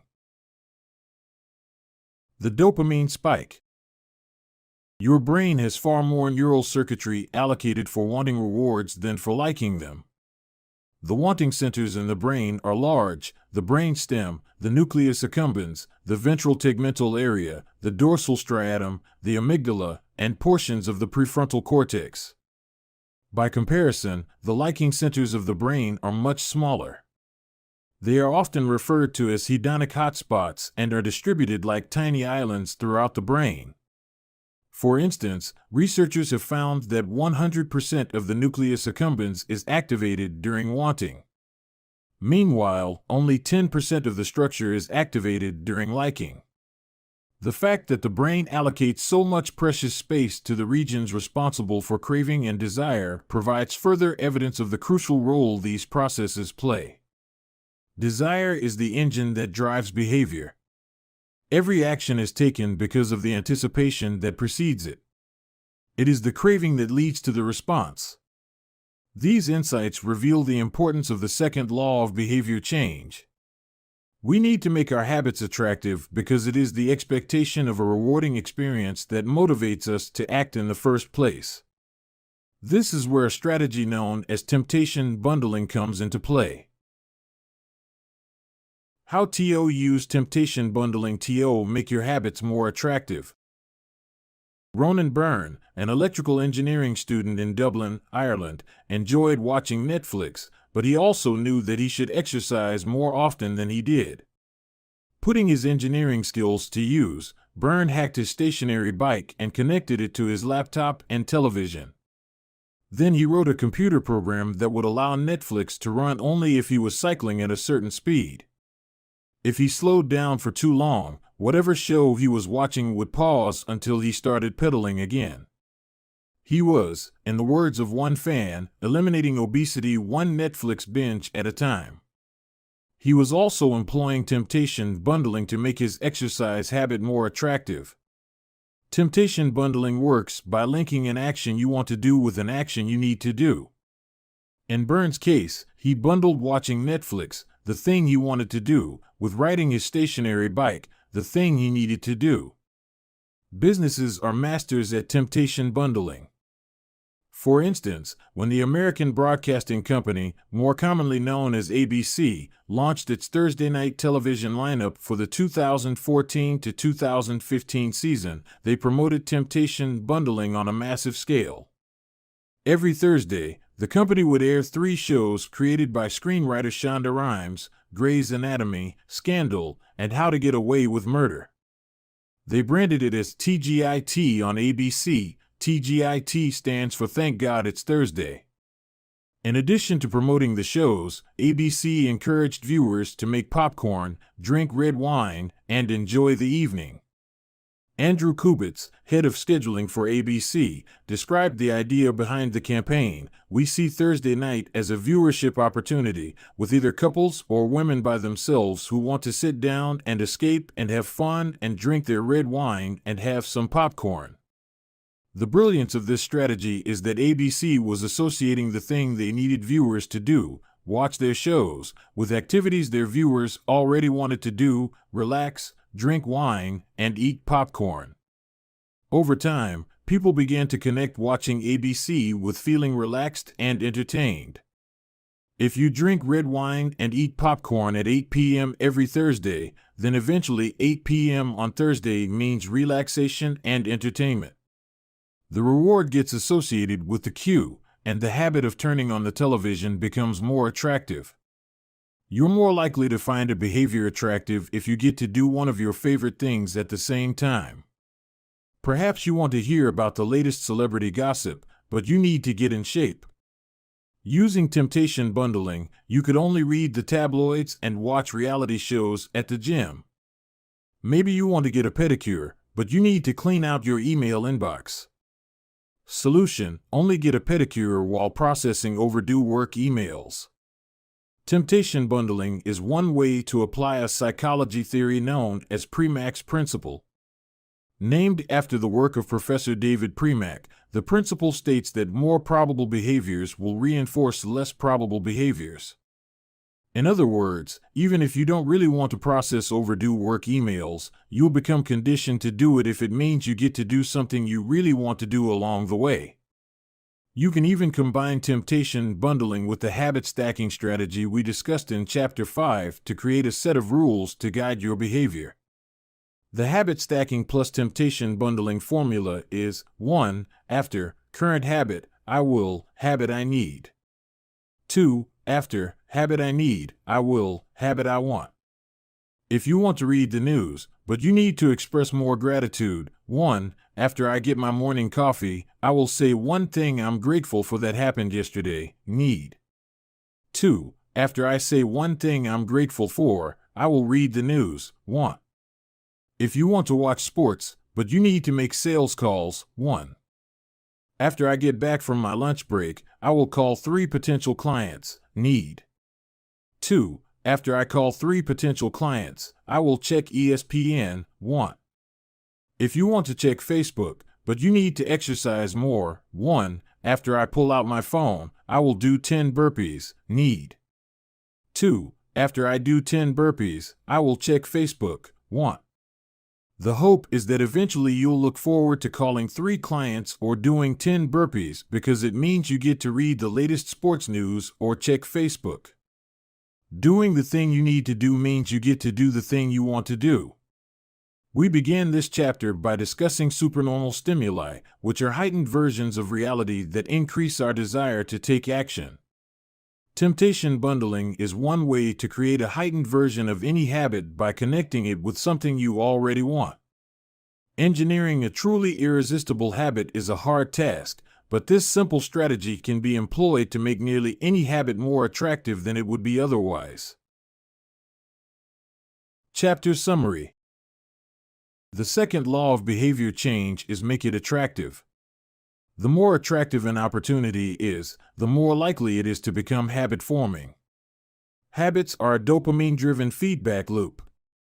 When dopamine rises, so does our motivation to act. It is the anticipation of a reward, not the fulfillment of it, that gets us to take action. The greater the anticipation, the greater the dopamine spike. Temptation bundling is one way to make your habits more attractive. The strategy is to pair an action you want to do with an action you need to do. Chapter 9. The Role of Family and Friends in Shaping Your Habits. In 1965, a Hungarian man named Laszlo Polgar wrote a series of strange letters to a woman named Clara. Laszlo was a firm believer in hard work. In fact, it was all he believed in. He completely rejected the idea of innate talent. He claimed that with deliberate practice and the development of good habits, a child could become a genius in any field. His mantra was the genius is not born, but is educated and trained. Laszlo believed in this idea so strongly that he wanted to test it with his own children, and he was writing to Clara because he needed a wife willing to jump on board. Clara was a teacher and, although she may not have been as adamant as Laszlo, she also believed that with proper instruction, anyone could advance their skills. Laszlo decided chess would be a suitable field for the experiment, and he laid out a plan to raise his children to become chess prodigies. The kids would be homeschooled, a rarity in Hungary at the time. The house would be filled with chess books and pictures of famous chess players. The children would play against each other constantly and compete in the best tournaments they could find. The family would keep a meticulous file system of the tournament history of every competitor the children faced. Their lives would be dedicated to chess. Laszlo successfully courted Clara, and within a few years, the Polgars were parents to 3 young girls, Susan, Sophia, and Judith. Susan, the oldest, began playing chess when she was 4 years old. Within 6 months, she was defeating adults. Sophia, the middle child, did even better. By 14, she was a world champion, and a few years later, she became a grandmaster. Judith, the youngest, was the best of all. By age 5, she could beat her father. At 12, she was the youngest player ever listed among the top 100 chess players in the world. At 15 years and 4 months old, she became the youngest grandmaster of all time, younger than Bobby Fischer, the previous record holder. For 27 years, she was the #1 ranked female chess player in the world. The childhood of the Polgar sisters was atypical, to say the least. And yet, if you ask them about it, they claim their lifestyle was attractive, even enjoyable. In interviews, the sisters talk about their childhood as entertaining rather than grueling. They loved playing chess. They couldn't get enough of it. Once, Laszlo reportedly found Sophia playing chess in the bathroom in the middle of the night. Encouraging her to go back to sleep, he said, "Sophia, leave the pieces alone." To which she replied, "Daddy, they won't leave me alone." The Polgar sisters grew up in a culture that prioritized chess above all else, praised them for it, rewarded them for it. In their world, an obsession with chess was normal. And as we are about to see, whatever habits are normal in your culture are among the most attractive behaviors you'll find. The seductive pull of social norms. Humans are herd animals. We want to fit in, to bond with others, and to earn the respect and approval of our peers. Such inclinations are essential to our survival. For most of our evolutionary history, our ancestors lived in tribes. Becoming separated from the tribe, or worse, being cast out, was a death sentence. The lone wolf dies, but the pack survives. Meanwhile, those who collaborated and bonded with others enjoyed increased safety, mating opportunities, and access to resources. As Charles Darwin noted, in the long history of humankind, those who learned to collaborate and improvise most effectively have prevailed. As a result, one of the deepest human desires is to belong. And this ancient preference exerts a powerful influence on our modern behavior. We don't choose our earliest habits, we imitate them. We follow the script handed down by our friends and family, our church or school, our local community and society at large. Each of these cultures and groups comes with its own set of expectations and standards, when and whether to get married, how many children to have, which holidays to celebrate, how much money to spend on your child's birthday party. In many ways, these social norms are the invisible rules that guide your behavior each day. You're always keeping them in mind, even if they are at the not top of your mind. Often, you follow the habits of your culture without thinking, without questioning, and sometimes without remembering. As the French philosopher Michel de Montaigne wrote, the customs and practices of life and society sweep us along. Most of the time, going along with the group does not feel like a burden. Everyone wants to belong. If you grow up in a family that rewards you for your chess skills, playing chess will seem like a very attractive thing to do.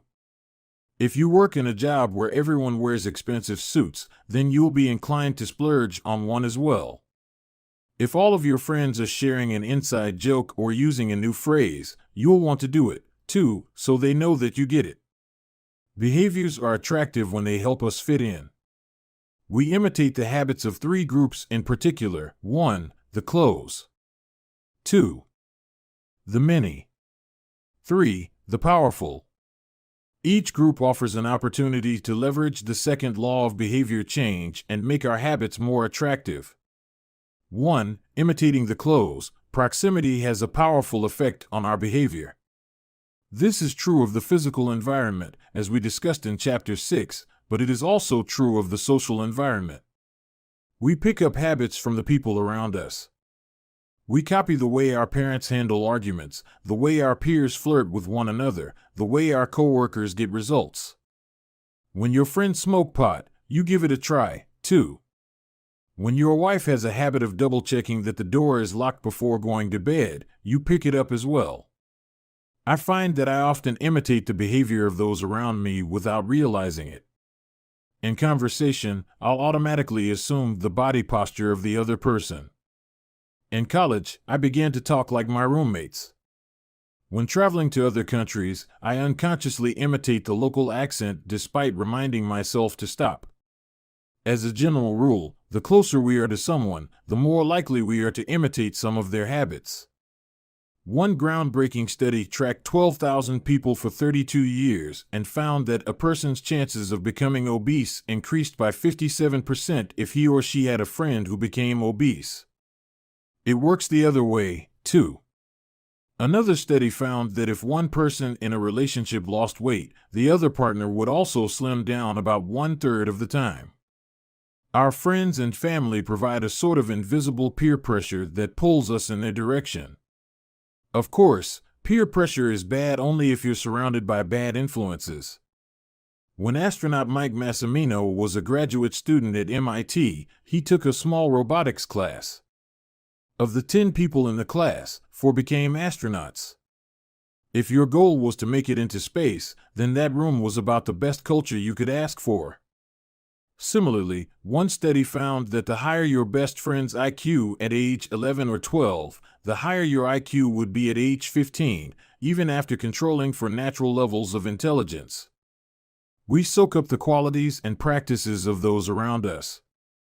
One of the most effective things you can do to build better habits is to join a culture where your desired behavior is the normal behavior. New habits seem achievable when you see others doing them every day. If you are surrounded by fit people, you are more likely to consider working out to be a common habit. If you're surrounded by jazz lovers, you are more likely to believe it's reasonable to play jazz every day. Your culture sets your expectation for what is normal. Surround yourself with people who have the habits you want to have yourself. You'll rise together. To make your habits even more attractive, you can take this strategy one step further. Join a culture where, 1. Your desired behavior is the normal behavior, and 2. You already have something in common with the group. Steve Kamb, an entrepreneur in New York City, runs a company called Nerd Fitness, which helps nerds, misfits, and mutants lose weight, get strong, and get healthy. His clients include video game lovers, movie fanatics, and average Joes who want to get in shape. Many people feel out of place the first time they go to the gym or try to change their diet, but if you are already similar to the other members of the group in some way, say, your mutual love of Star Wars, change becomes more appealing because it feels like something people like you already do. Nothing sustains motivation better than belonging to the tribe. It transforms a personal quest into a shared one. Previously, you were on your own. Your identity was singular. You are a reader. You are a musician. You are an athlete. When you join a book club or a band or a cycling group, your identity becomes linked to those around you. Growth and change is no longer an individual pursuit. We are readers. We are musicians. We are cyclists. The shared identity begins to reinforce your personal identity. This is why remaining part of a group after achieving a goal is crucial to maintaining your habits. It's friendship and community that embed a new identity and help behaviors last over the long run. 2. Imitating the many. In the 1950s, psychologist Solomon Asch conducted a series of experiments that are now taught to legions of undergrads each year. To begin each experiment, the subject entered the room with a group of strangers. Unbeknownst to them, the other participants were actors planted by the researcher and instructed to deliver scripted answers to certain questions. The group would be shown one card with a line on it and then a second card with a series of lines. Each person was asked to select the line on the second card that was similar in length to the line on the first card. It was a very simple task. Conforming to social norms. The experiment always began the same. First, there would be some easy trials where everyone agreed on the correct line. After a few rounds, the participants were shown a test that was just as obvious as the previous ones, except the actors in the room would select an intentionally incorrect answer. For example, they would respond A to the comparison shown in Figure 10. Everyone would agree that the lines were the same even though they were clearly different. The subject, who was unaware of the ruse, would immediately become bewildered. Their eyes would open wide. They would laugh nervously to themselves. They would double-check the reactions of other participants. Their agitation would grow as one person after another delivered the same incorrect response. Soon, the subject began to doubt their own eyes. Eventually, they delivered the answer they knew in their heart to be incorrect. Asch ran this experiment many times and in many different ways. What he discovered was that as the number of actors increased, so did the conformity of the subject. If it was just the subject and one actor, then there was no effect on the person's choice. They just assumed they were in the room with a dummy. When two actors were in the room with the subject, there was still little impact. But as the number of people increased to 3 actors and 4 and all the way to 8, the subject became more likely to second-guess themselves. By the end of the experiment, nearly 75% of the subjects had agreed with the group answer even though it was obviously incorrect. Whenever we are unsure how to act, we look to the group to guide our behavior. We are constantly scanning our environment and wondering, what is everyone else doing? We check reviews on Amazon or Yelp or TripAdvisor because we want to imitate the best buying, eating, and travel habits. It's usually a smart strategy. There is evidence in numbers. But there can be a downside. The normal behavior of the tribe often overpowers the desired behavior of the individual. For example, one study found that when a chimpanzee learns an effective way to crack nuts open as a member of one group and then switches to a new group that uses a less effective strategy, it will avoid using the superior nut cracking method just to blend in with the rest of the chimps. Humans are similar. There is tremendous internal pressure to comply with the norms of the group. The reward of being accepted is often greater than the reward of winning an argument, looking smart, or finding truth. Most days, we'd rather be wrong with the crowd than be right by ourselves. The human mind knows how to get along with others. It wants to get along with others. This is our natural mode. You can override it. You can choose to ignore the group or to stop caring what other people think, but it takes work. Running against the grain of your culture requires extra effort. When changing your habits means challenging the tribe, change is unattractive. When changing your habits means fitting in with the tribe, change is very attractive. 3. Imitating the powerful. Humans everywhere pursue power, prestige, and status. We want pins and medallions on our jackets. We want president or partner in our titles. We want to be acknowledged, recognized, and praised.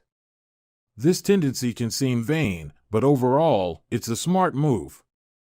Historically, a person with greater power and status has access to more resources, worries less about survival, and proves to be a more attractive mate. We are drawn to behaviors that earn us respect, approval, admiration, and status. We want to be the one in the gym who can do muscle-ups, or the musician who can play the hardest chord progressions, or the parent with the most accomplished children, because these things separate us from the crowd. Once we fit in, we start looking for ways to stand out. This is one reason we care so much about the habits of highly effective people. We try to copy the behavior of successful people because we desire success ourselves. Many of our daily habits are imitations of people we admire. You replicate the marketing strategies of the most successful firms in your industry. You make a recipe from your favorite baker. You borrow the storytelling strategies of your favorite writer. You mimic the communication style of your boss. We imitate people we envy. High-status people enjoy the approval, respect, and praise of others. And that means if a behavior can get us approval, respect, and praise, we find it attractive. We are also motivated to avoid behaviors that would lower our status. We trim our hedges and mow our lawn because we don't want to be the slob of the neighborhood. When our mother comes to visit, we clean up the house because we don't want to be judged. We are continually wondering what will others think of me and altering our behavior based on the answer. The Polgar sisters, the chess prodigies mentioned at the beginning of this chapter, are evidence of the powerful and lasting impact social influences can have on our behavior. The sisters practiced chess for many hours each day and continued this remarkable effort for decades. But these habits and behaviors maintained their attractiveness, in part, because they were valued by their culture. From the praise of their parents to the achievement of different status markers like becoming a grandmaster, they had many reasons to continue their effort. Chapter Summary. The culture we live in determines which behaviors are attractive to us. We tend to adopt habits that are praised and approved of by our culture because we have a strong desire to fit in and belong to the tribe. We tend to imitate the habits of three social groups: the close, family and friends; the many, the tribe; and the powerful, those with status and prestige. One of the most effective things you can do to build better habits is to join a culture where 1. Your desired behavior is the normal behavior, and 2. You already have something in common with the group. The normal behavior of the tribe often overpowers the desired behavior of the individual. Most days, we'd rather be wrong with the crowd than be right by ourselves. If a behavior can get us approval, respect, and praise, we find it attractive. Chapter 10. How to find and fix the causes of your bad habits. In late 2012, I was sitting in an old apartment just a few blocks from Istanbul's most famous street, Istiklal Caddesi. I was in the middle of a 4-day trip to Turkey, and my guide, Mike, was relaxing in a worn-out armchair a few feet away. Mike wasn't really a guide. He was just a guy from Maine who had been living in Turkey for 5 years, but he offered to show me around while I was visiting the country, and I took him up on it. On this particular night, I had been invited to dinner with him and a handful of his Turkish friends. There were 7 of us, and I was the only one who hadn't, at some point, smoked at least 1 pack of cigarettes per day. I asked one of the Turks how he got started. "Friends," he said. "It always starts with your friends. One friend smokes, then you try it." What was truly fascinating was that half of the people in the room had managed to quit smoking. Mike had been smoke-free for a few years at that point, and he swore up and down that he broke the habit because of a book called Alan Carr's Easy Way to Stop Smoking. It frees you from the mental burden of smoking, he said. It tells you, stop lying to yourself. You know you don't actually want to smoke. You know you don't really enjoy this. It helps you feel like you're not the victim anymore. You start to realize that you don't need to smoke.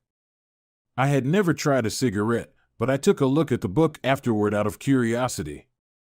The author employs an interesting strategy to help smokers eliminate their cravings. He systematically reframes each cue associated with smoking and gives it a new meaning. He says things like, you think you are quitting something, but you're not quitting anything because cigarettes do nothing for you. You think smoking is something you need to do to be social, but it's not. You can be social without smoking at all. You think smoking is about relieving stress, but it's not. Smoking does not relieve your nerves, it destroys them. Over and over, he repeats these phrases and others like them. Get it clearly into your mind, he says. You are losing nothing and you are making marvelous positive gains not only in health, energy, and money, but also in confidence, self-respect, freedom, and, most important of all, in the length and quality of your future life. By the time you get to the end of the book, smoking seems like the most ridiculous thing in the world to do. And if you no longer expect smoking to bring you any benefits, you have no reason to smoke. It is an inversion of the second law of behavior change, make it unattractive. Now, I know this idea might sound overly simplistic. Just change your mind and you can quit smoking. But stick with me for a minute. Where cravings come from. Every behavior has a surface-level craving and a deeper, underlying motive. I often have a craving that goes something like this: I want to eat tacos. If you were to ask me why I want to eat tacos, I wouldn't say, because I need food to survive. But the truth is, somewhere deep down, I am motivated to eat tacos because I have to eat to survive. The underlying motive is to obtain food and water even if my specific craving is for a taco. Some of our underlying motives include: conserve energy, obtain food and water, find love and reproduce, connect and bond with others, win social acceptance and approval, reduce uncertainty, achieve status and prestige. A craving is just a specific manifestation of a deeper underlying motive. Your brain did not evolve with a desire to smoke cigarettes or to check Instagram or to play video games. At a deep level, you simply want to reduce uncertainty and relieve anxiety, to win social acceptance and approval, or to achieve status. Look at nearly any product that is habit-forming and you'll see that it does not create a new motivation, but rather latches onto the underlying motives of human nature. Find love and reproduce equals using Tinder. Connect and bond with others equals browsing Facebook. Win social acceptance and approval equals posting on Instagram. Reduce uncertainty equals searching on Google. Achieve status and prestige equals playing video games. Your habits are modern-day solutions to ancient desires. New versions of old vices. The underlying motives behind human behavior remain the same. The specific habits we perform differ based on the period of history. Here's the powerful part: there are many different ways to address the same underlying motive. One person might learn to reduce stress by smoking a cigarette. Another person learns to ease their anxiety by going for a run. Your current habits are not necessarily the best way to solve the problems you face, they are just the methods you learn to use. Once you associate a solution with the problem you need to solve, you keep coming back to it. Habits are all about associations. These associations determine whether we predict a habit to be worth repeating or not. As we covered in our discussion of the first law, your brain is continually absorbing information and noticing cues in the environment. Every time you perceive a cue, your brain runs a simulation and makes a prediction about what to do in the next moment. Cue: you notice that the stove is hot. Prediction: if I touch it, I'll get burned, so I should avoid touching it. Cue: you see that the traffic light turned green. Prediction: if I step on the gas, I'll make it safely through the intersection and get closer to my destination, so I should step on the gas. You see a cue, categorize it based on past experience, and determine the appropriate response. This all happens in an instant, but it plays a crucial role in your habits because every action is preceded by a prediction. Life feels reactive, but it is actually predictive. All day long, you are making your best guess of how to act given what you've just seen and what has worked for you in the past. You are endlessly predicting what will happen in the next moment. Our behavior is heavily dependent on these predictions. Put another way, our behavior is heavily dependent on how we interpret the events that happen to us, not necessarily the objective reality of the events themselves. Two people can look at the same cigarette, and one feels the urge to smoke while the other is repulsed by the smell. The same cue can spark a good habit or a bad habit depending on your prediction. The cause of your habits is actually the prediction that precedes them. These predictions lead to feelings, which is how we typically describe a craving, a feeling, a desire, an urge. Feelings and emotions transform the cues we perceive and the predictions we make into a signal that we can apply. They help explain what we are currently sensing. For instance, whether or not you realize it, you are noticing how warm or cold you feel right now. If the temperature drops by 1 degree, you probably won't do anything. If the temperature drops 10 degrees, however, you'll feel cold and put on another layer of clothing. Feeling cold was the signal that prompted you to act. You have been sensing the cues the entire time, but it is only when you predict that you would be better off in a different state that you take action. A craving is the sense that something is missing. It is the desire to change your internal state.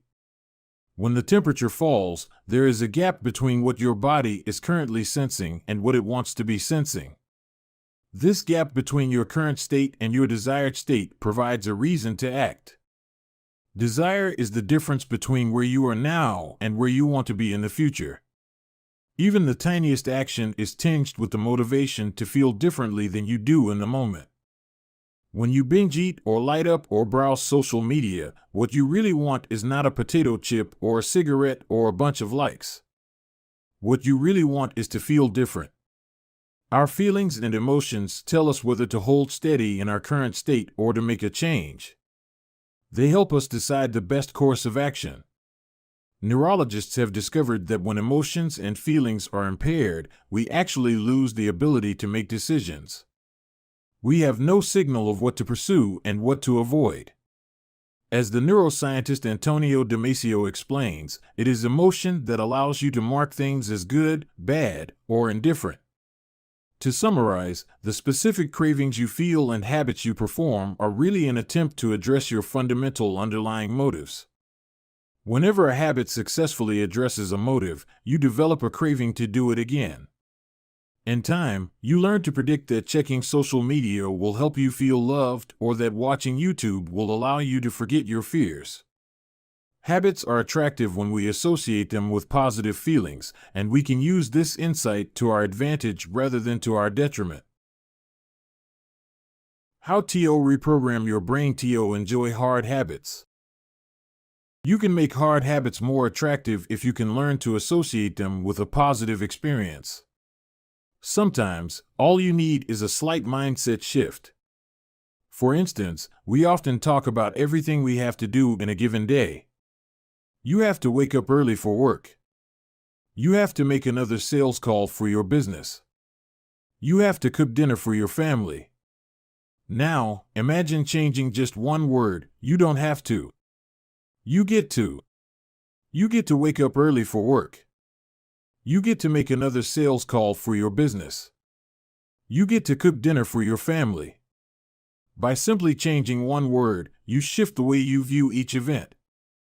You transition from seeing these behaviors as burdens and turn them into opportunities.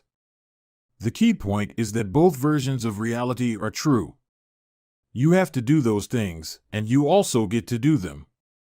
We can find evidence for whatever mindset we choose. I once heard a story about a man who uses a wheelchair. When asked if it was difficult being confined, he responded, "I'm not confined to my wheelchair, I am liberated by it. If it wasn't for my wheelchair, I would be bedbound and never able to leave my house." This shift in perspective completely transformed how he lived each day. Reframing your habits to highlight their benefits rather than their drawbacks is a fast and lightweight way to reprogram your mind and make a habit seem more attractive. Exercise. Many people associate exercise with being a challenging task that drains energy and wears you down. You can just as easily view it as a way to develop skills and build you up. Instead of telling yourself, "I need to go run in the morning," say, "It's time to build endurance and get fast." Finance. Saving money is often associated with sacrifice. However, you can associate it with freedom rather than limitation if you realize one simple truth: living below your current means increases your future means. The money you save this month increases your purchasing power next month. Meditation. Anyone who has tried meditation for more than 3 seconds knows how frustrating it can be when the next distraction inevitably pops into your mind. You can transform frustration into delight when you realize that each interruption gives you a chance to practice returning to your breath. Distraction is a good thing because you need distractions to practice meditation. Pre-game jitters. Many people feel anxious before delivering a big presentation or competing in an important event. They experience quicker breathing, a faster heart rate, heightened arousal. If we interpret these feelings negatively, then we feel threatened and tense up. If we interpret these feelings positively, then we can respond with fluidity and grace. You can reframe "I am nervous" to "I am excited and I'm getting an adrenaline rush to help me concentrate."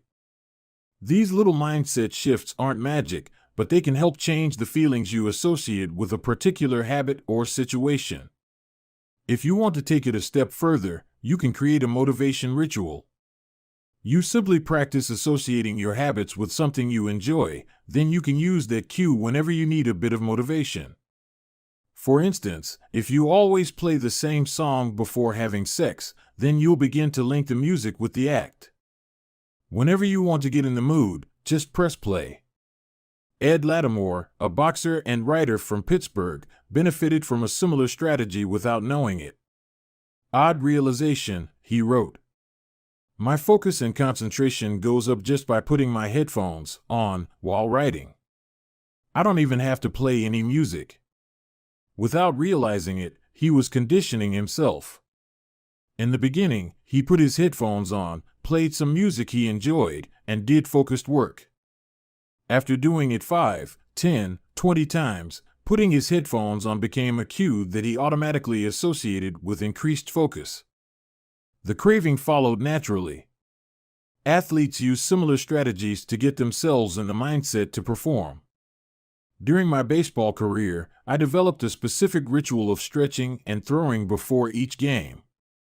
The whole sequence took about 10 minutes, and I did it the same way every single time. While it physically warmed me up to play, more importantly, it put me in the right mental state. I began to associate my pregame ritual with feeling competitive and focused. Even if I wasn't motivated beforehand, by the time I was done with my ritual, I was in game mode. You can adapt this strategy for nearly any purpose. Say you want to feel happier in general. Find something that makes you truly happy, like petting your dog or taking a bubble bath, and then create a short routine that you perform every time before you do the thing you love. Maybe you take 3 deep breaths and smile. 3 deep breaths. Smile. Pet the dog. Repeat. Eventually, you'll begin to associate this breathe and smile routine with being in a good mood. It becomes a cue that means feeling happy. Once established, you can break it out anytime you need to change your emotional state. Stressed at work? Take 3 deep breaths and smile. Sad about life? 3 deep breaths and smile. Once a habit has been built, the cue can prompt a craving, even if it has little to do with the original situation. The key to finding and fixing the causes of your bad habits is to reframe the associations you have about them. It's not easy, but if you can reprogram your predictions, you can transform a hard habit into an attractive one. Chapter Summary. The inversion of the second law of behavior change is make it unattractive. Every behavior has a surface-level craving and a deeper underlying motive. Your habits are modern-day solutions to ancient desires. The cause of your habits is actually the prediction that precedes them. The prediction leads to a feeling. Highlight the benefits of avoiding a bad habit to make it seem unattractive. Habits are attractive when we associate them with positive feelings and unattractive when we associate them with negative feelings. Create a motivation ritual by doing something you enjoy immediately before a difficult habit. The third law, make it easy. Chapter 11, walk slowly, but never backward. On the first day of class, Jerry Yulesman, a professor at the University of Florida, divided his film photography students into two groups. Everyone on the left side of the classroom, he explained, would be in the quantity group. They would be graded solely on the amount of work they produced. On the final day of class, he would tally the number of photos submitted by each student. 100 photos would rate an A, 90 photos a B, 80 photos a C, and so on. Meanwhile, everyone on the right side of the room would be in the quality group. They would be graded only on the excellence of their work. They would only need to produce one photo during the semester, but to get an A, it had to be a nearly perfect image. At the end of the term, he was surprised to find that all the best photos were produced by the quantity group. During the semester, these students were busy taking photos, experimenting with composition and lighting, testing out various methods in the darkroom, and learning from their mistakes. In the process of creating hundreds of photos, they honed their skills. Meanwhile, the quality group sat around speculating about perfection. In the end, they had little to show for their efforts other than unverified theories and one mediocre photo. It is easy to get bogged down trying to find the optimal plan for change, the fastest way to lose weight, the best program to build muscle, the perfect idea for a side hustle. We are so focused on figuring out the best approach that we never get around to taking action. As Voltaire once wrote, the best is the enemy of the good.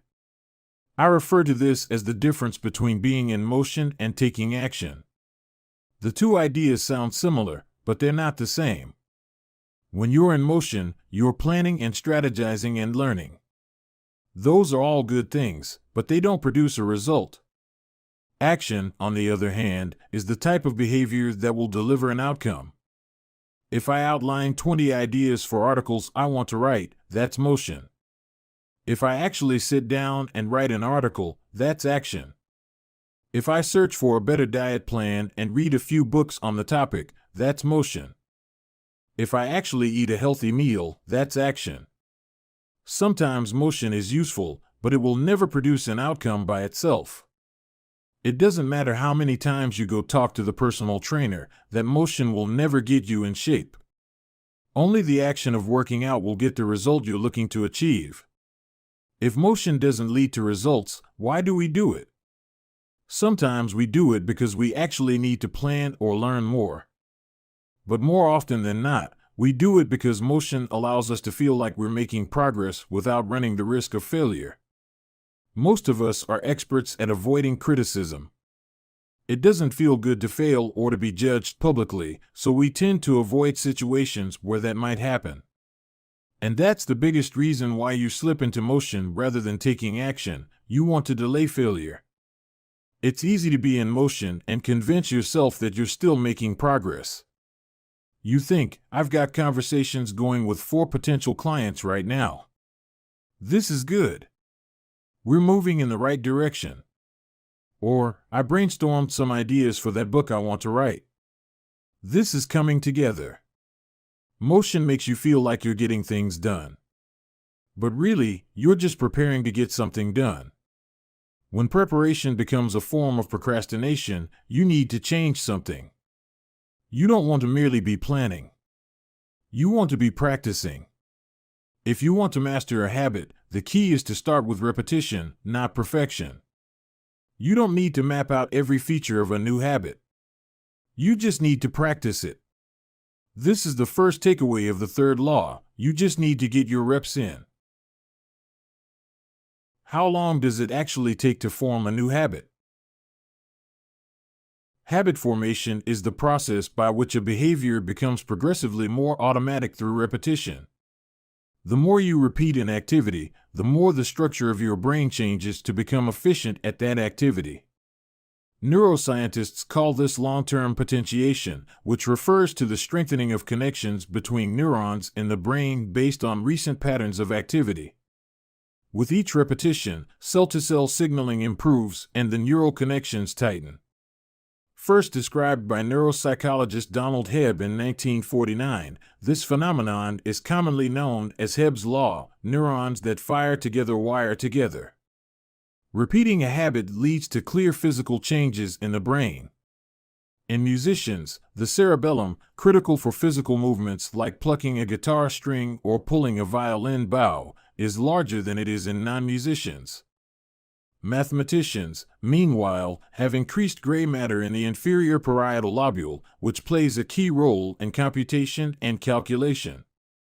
Its size is directly correlated with the amount of time spent in the field. The older and more experienced the mathematician, the greater the increase in gray matter. When scientists analyzed the brains of taxi drivers in London, they found that the hippocampus, a region of the brain involved in spatial memory, was significantly larger in their subjects than in non-taxi drivers. Even more fascinating, the hippocampus decreased in size when a driver retired. Like the muscles of the body responding to regular weight training, particular regions of the brain adapt as they are used and atrophy as they are abandoned. Of course, the importance of repetition in establishing habits was recognized long before neuroscientists began poking around.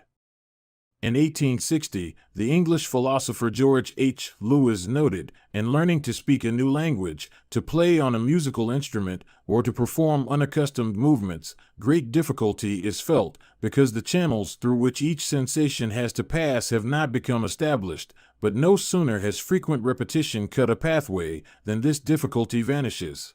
The actions become so automatic that they can be performed while the mind is otherwise engaged. Both common sense and scientific evidence agree, repetition is a form of change. Each time you repeat an action, you are activating a particular neural circuit associated with that habit. This means that simply putting in your reps is one of the most critical steps you can take to encoding a new habit. It is why the students who took tons of photos improved their skills, while those who merely theorized about perfect photos did not. One group engaged in active practice, the other in passive learning. One in action, the other in motion. All habits follow a similar trajectory from effortful practice to automatic behavior, a process known as automaticity. Automaticity is the ability to perform a behavior without thinking about each step, which occurs when the non-conscious mind takes over. One of the most common questions I hear is, how long does it take to build a new habit? But what people really should be asking is, how many does it take to form a new habit? That is, how many repetitions are required to make a habit automatic? There is nothing magical about time passing with regard to habit formation. It doesn't matter if it's been 21 days or 30 days or 300 days. What matters is the rate at which you perform the behavior. You could do something twice in 30 days, or 200 times. It's the frequency that makes the difference. Your current habits have been internalized over the course of hundreds, if not thousands, of repetitions. New habits require the same level of frequency. You need to string together enough successful attempts until the behavior is firmly embedded in your mind and you cross the habit line. In practice, it doesn't really matter how long it takes for a habit to become automatic. What matters is that you take the actions you need to take to make progress. Whether an action is fully automatic is of less importance. To build a habit, you need to practice it. And the most effective way to make practice happen is to adhere to the third law of behavior change: make it easy. The chapters that follow will show you how to do exactly that. Chapter Summary. The third law of behavior change is make it easy. The most effective form of learning is practice, not planning. Focus on taking action, not being in motion. Habit formation is the process by which a behavior becomes progressively more automatic through repetition. The amount of time you have been performing a habit is not as important as the number of times you have performed it. Chapter 12. The Law of Least Effort. In his award-winning book, Guns, Germs, and Steel, anthropologist and biologist Jared Diamond points out a simple fact: different continents have different shapes. At first glance, this statement seems rather obvious and unimportant, but it turns out to have a profound impact on human behavior. The primary axis of the Americas runs from north to south. That is, the landmass of North and South America tends to be tall and thin rather than wide and fat. The same is generally true for Africa. Meanwhile, the landmass that makes up Europe, Asia, and the Middle East is the opposite. This massive stretch of land tends to be more east-west in shape. According to Diamond, this difference in shape played a significant role in the spread of agriculture over the centuries. When agriculture began to spread around the globe, farmers had an easier time expanding along east-west routes than along north-south ones. This is because locations along the same latitude generally share similar climates, amounts of sunlight and rainfall, and changes in season. These factors allowed farmers in Europe and Asia to domesticate a few crops and grow them along the entire stretch of land from France to China. The shape of human behavior. By comparison, the climate varies greatly when traveling from north to south. Just imagine how different the weather is in Florida compared to Canada. You can be the most talented farmer in the world, but it won't help you grow Florida oranges in the Canadian winter. Snow is a poor substitute for soil. In order to spread crops along north-south routes, farmers would need to find and domesticate new plants whenever the climate changed. As a result, agriculture spread 2 to 3 times faster across Asia and Europe than it did up and down the Americas. Over the span of centuries, this small difference had a very big impact. Increased food production allowed for more rapid population growth. With more people, these cultures were able to build stronger armies and were better equipped to develop new technologies. The changes started out small: a crop that spread slightly farther, a population that grew slightly faster, but compounded into substantial differences over time. The spread of agriculture provides an example of the third law of behavior change on a global scale. Conventional wisdom holds that motivation is the key to habit change. Maybe if you really wanted it, you'd actually do it. But the truth is, our real motivation is to be lazy and to do what is convenient. And despite what the latest productivity bestseller will tell you, this is a smart strategy, not a dumb one. Energy is precious, and the brain is wired to conserve it whenever possible. It is human nature to follow the law of least effort, which states that when deciding between two similar options, people will naturally gravitate toward the option that requires the least amount of work. For example, expanding your farm to the east where you can grow the same crops rather than heading north where the climate is different. Out of all the possible actions we could take, the one that is realized is the one that delivers the most value for the least effort. We are motivated to do what is easy. Every action requires a certain amount of energy. The more energy required, the less likely it is to occur. If your goal is to do 100 push-ups per day, that's a lot of energy. In the beginning, when you're motivated and excited, you can muster the strength to get started. But after a few days, such a massive effort feels exhausting. Meanwhile, sticking to the habit of doing 1 push-up per day requires almost no energy to get started. And the less energy a habit requires, the more likely it is to occur. Look at any behavior that fills up much of your life and you'll see that it can be performed with very low levels of motivation. Habits like scrolling on our phones, checking email, and watching television steal so much of our time because they can be performed almost without effort. They are remarkably convenient. In a sense, every habit is just an obstacle to getting what you really want. Dieting is an obstacle to getting fit. Meditation is an obstacle to feeling calm. Journaling is an obstacle to thinking clearly. You don't actually want the habit itself. What you really want is the outcome the habit delivers. The greater the obstacle, that is, the more difficult the habit, the more friction there is between you and your desired end state. This is why it is crucial to make your habits so easy that you'll do them even when you don't feel like it. If you can make your good habits more convenient, you'll be more likely to follow through on them. But what about all the moments when we seem to do the opposite?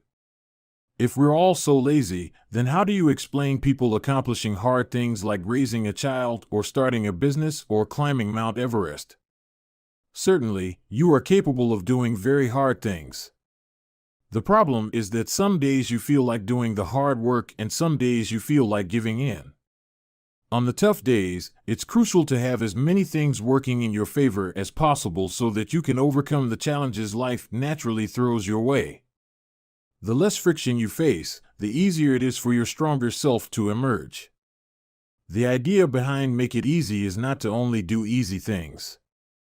The idea is to make it as easy as possible in the moment to do things that pay off in the long run. How to achieve more with less effort. Imagine you are holding a garden hose that is bent in the middle. Some water can flow through, but not very much. If you want to increase the rate at which water passes through the hose, you have two options. The first option is to crank up the valve and force more water out.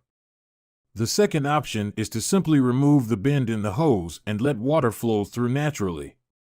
Trying to pump up your motivation to stick with a hard habit is like trying to force water through a bent hose. You can do it, but it requires a lot of effort and increases the tension in your life. Meanwhile, making your habits simple and easy is like removing the bend in the hose. Rather than trying to overcome the friction in your life, you reduce it. One of the most effective ways to reduce the friction associated with your habits is to practice environment design. In Chapter 6, we discussed environment design as a method for making cues more obvious, but you can also optimize your environment to make actions easier. For example, when deciding where to practice a new habit, it is best to choose a place that is already along the path of your daily routine. Habits are easier to build when they fit into the flow of your life. You are more likely to go to the gym if it is on your way to work because stopping doesn't add much friction to your lifestyle. By comparison, if the gym is off the path of your normal commute, even by just a few blocks, now you're going out of your way to get there. Perhaps even more effective is reducing the friction within your home or office. Too often, we try to start habits in high-friction environments. We try to follow a strict diet while we are out to dinner with friends. We try to write a book in a chaotic household. We try to concentrate while using a smartphone filled with distractions. It doesn't have to be this way. We can remove the points of friction that hold us back. This is precisely what electronics manufacturers in Japan began to do in the 1970s. In an article published in the New Yorker titled Better All the Time, James Shiroaki writes, Japanese firms emphasized what came to be known as lean production, relentlessly looking to remove waste of all kinds from the production process, down to redesigning workspaces, so workers didn't have to waste time twisting and turning to reach their tools. The result was that Japanese factories were more efficient and Japanese products were more reliable than American ones. In 1974, service calls for American-made color televisions were 5 times as common as for Japanese televisions. By 1979, it took American workers 3 times as long to assemble their sets. I like to refer to this strategy as addition by subtraction. Asterisk, the Japanese companies looked for every point of friction in the manufacturing process and eliminated it. As they subtracted wasted effort, they added customers and revenue. Similarly, when we remove the points of friction that sap our time and energy, we can achieve more with less effort. This is one reason tidying up can feel so good. We are simultaneously moving forward and lightening the cognitive load our environment places on us. If you look at the most habit-forming products, you'll notice that one of the things these goods and services do best is remove little bits of friction from your life. Meal delivery services reduce the friction of shopping for groceries. Dating apps reduce the friction of making social introductions. Ride-sharing services reduce the friction of getting across town. Text messaging reduces the friction of sending a letter in the mail. Like a Japanese television manufacturer redesigning their workspace to reduce wasted motion, successful companies design their products to automate, eliminate, or simplify as many steps as possible. They reduce the number of fields on each form. They pare down the number of clicks required to create an account. They deliver their products with easy-to-understand directions or ask their customers to make fewer choices. When the first voice-activated speakers were released, products like Google Home, Amazon Echo, and Apple HomePod, I asked a friend what he liked about the product he had purchased. He said it was just easier to say play some country music than to pull out his phone, open the music app, and pick a playlist. Of course, just a few years earlier, having unlimited access to music in your pocket was a remarkably frictionless behavior compared to driving to the store and buying a CD. Business is a never-ending quest to deliver the same result in an easier fashion. Similar strategies have been used effectively by governments. When the British government wanted to increase tax collection rates, they switched from sending citizens to a web page where the tax form could be downloaded to linking directly to the form. Reducing that one step in the process increased the response rate from 19.2% to 23.4%. For a country like the United Kingdom, those percentage points represent millions in tax revenue. The central idea is to create an environment where doing the right thing is as easy as possible. Much of the battle of building better habits comes down to finding ways to reduce the friction associated with our good habits and increase the friction associated with our bad ones. Prime the environment for future use. Oswald Knuckles is an IT developer from Natchez, Mississippi. He is also someone who understands the power of priming his environment. Knuckles dialed in his cleaning habits by following a strategy he refers to as resetting the room. For instance, when he finishes watching television, he places the remote back on the TV stand, arranges the pillows on the couch, and folds the blanket. When he leaves his car, he throws any trash away. Whenever he takes a shower, he wipes down the toilet while the shower is warming up. As he notes, the perfect time to clean the toilet is right before you wash yourself in the shower anyway. The purpose of resetting each room is not simply to clean up after the last action, but to prepare for the next action. When I walk into a room, everything is in its right place, Knuckles wrote. Because I do this every day in every room, stuff always stays in good shape. People think I work hard, but I'm actually really lazy. I'm just proactively lazy. It gives you so much time back. Whenever you organize a space for its intended purpose, you are priming it to make the next action easy. For instance, my wife keeps a box of greeting cards that are presorted by occasion, birthday, sympathy, wedding, graduation, and more. Whenever necessary, she grabs an appropriate card and sends it off. She is incredibly good at remembering to send cards because she has reduced the friction of doing so. For years, I was the opposite. Someone would have a baby and I would think I should send a card. But then weeks would pass, and by the time I remembered to pick one up at the store, it was too late. The habit wasn't easy. There are many ways to prime your environment so it's ready for immediate use. If you want to cook a healthy breakfast, Place the skillet on the stove, set the cooking spray on the counter, and lay out any plates and utensils you'll need the night before. When you wake up, making breakfast will be easy. Want to draw more? Put your pencils, pens, notebooks, and drawing tools on top of your desk, within easy reach. Want to exercise? Set out your workout clothes, shoes, gym bag, and water bottle ahead of time. Want to improve your diet? Chop up a ton of fruits and vegetables on weekends and pack them in containers so you have easy access to healthy, ready-to-eat options during the week. These are simple ways to make the good habit the path of least resistance.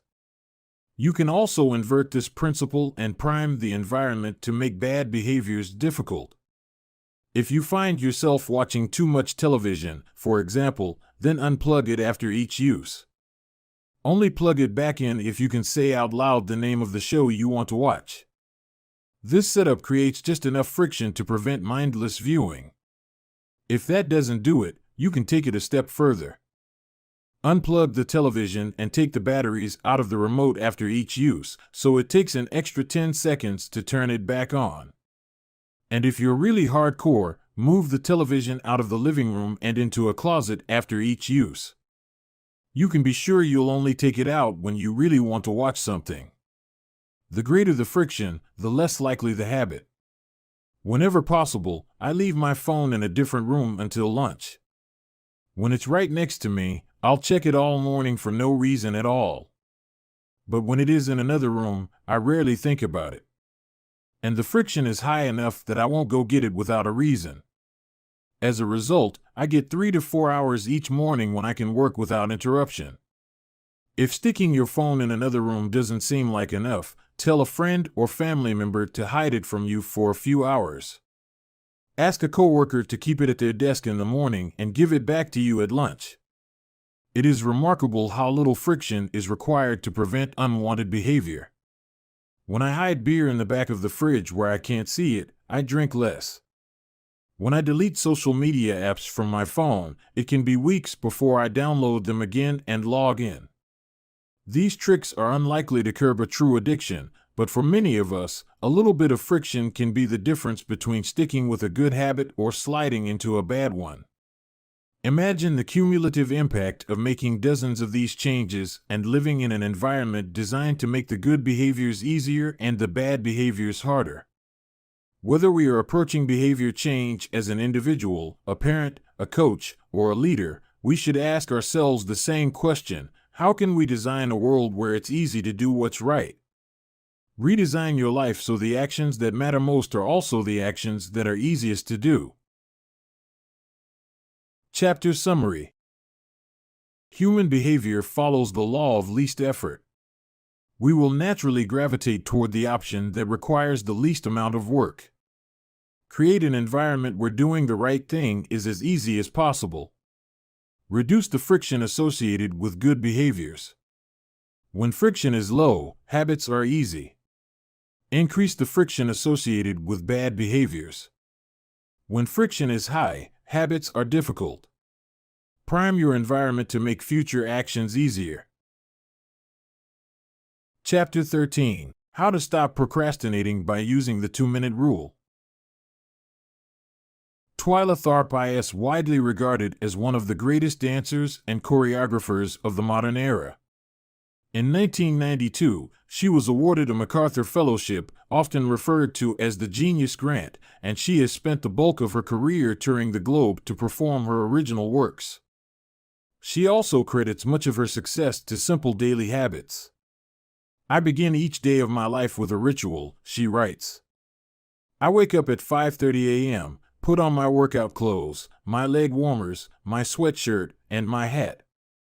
I walk outside my Manhattan home, hail a taxi, and tell the driver to take me to the Pumping Iron Gym at 91st Street and 1st Avenue, where I work out for 2 hours. The ritual is not the stretching and weight training I put my body through each morning at the gym. The ritual is the cab. The moment I tell the driver where to go, I have completed the ritual. It's a simple act, but doing it the same way each morning habitualizes it, makes it repeatable, easy to do. It reduces the chance that I would skip it or do it differently. It is one more item in my arsenal of routines, and one less thing to think about. Hailing a cab each morning may be a tiny action, but it is a splendid example of the third law of behavior change. Researchers estimate that 40 to 50% of our actions on any given day are done out of habit. This is already a substantial percentage, but the true influence of your habits is even greater than these numbers suggest. Habits are automatic choices that influence the conscious decisions that follow. Yes, a habit can be completed in just a few seconds, but it can also shape the actions that you take for minutes or hours afterward. Habits are like the entrance ramp to a highway. They lead you down a path and, before you know it, you're speeding toward the next behavior. It seems to be easier to continue what you are already doing than to start doing something different. You sit through a bad movie for 2 hours. You keep snacking even when you're already full. You check your phone for just a second and soon you have spent 20 minutes staring at the screen. In this way, the habits you follow without thinking often determine the choices you make when you are thinking. Each evening, there is a tiny moment, usually around 5:15 p.m., that shapes the rest of my night. My wife walks in the door from work and either we change into our workout clothes and head to the gym or we crash onto the couch, order Indian food, and watch the Vice, similar to Twyla Tharp hailing the cab. The ritual is changing into my workout clothes. If I change clothes, I know the workout will happen. Everything that follows, driving to the gym, deciding which exercises to do, stepping under the bar, is easy once I've taken the first step. Every day, there are a handful of moments that deliver an outsized impact. I refer to these little choices as decisive moments. The moment you decide between ordering takeout or cooking dinner. The moment you choose between driving your car or riding your bike. The moment you decide between starting your homework or grabbing the video game controller. These choices are a fork in the road. Decisive moments. Decisive moments set the options available to your future self. For instance, walking into a restaurant is a decisive moment because it determines what you'll be eating for lunch. Technically, you are in control of what you order, but in a larger sense, you can only order an item if it is on the menu. If you walk into a steakhouse, you can get a sirloin or a ribeye, but not sushi. Your options are constrained by what's available. They are shaped by the first choice. We are limited by where our habits lead us. This is why mastering the decisive moments throughout your day is so important.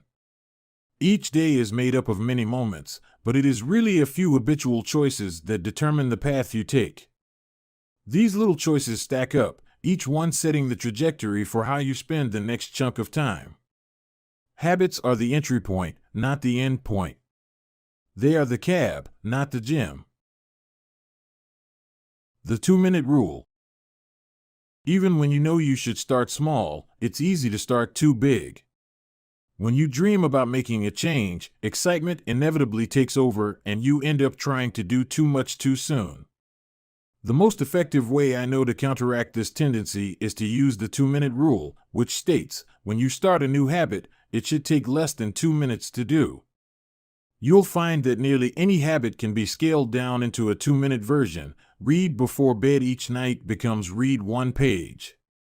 Do 30 minutes of yoga becomes take out my yoga mat. Study for class becomes open my notes. Fold the laundry becomes fold 1 pair of socks.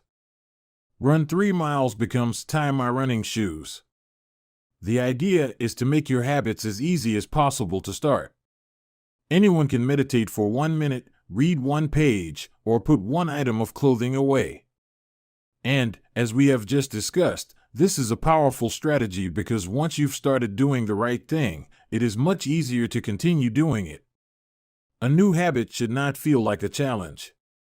The actions that follow can be challenging, but the first 2 minutes should be easy.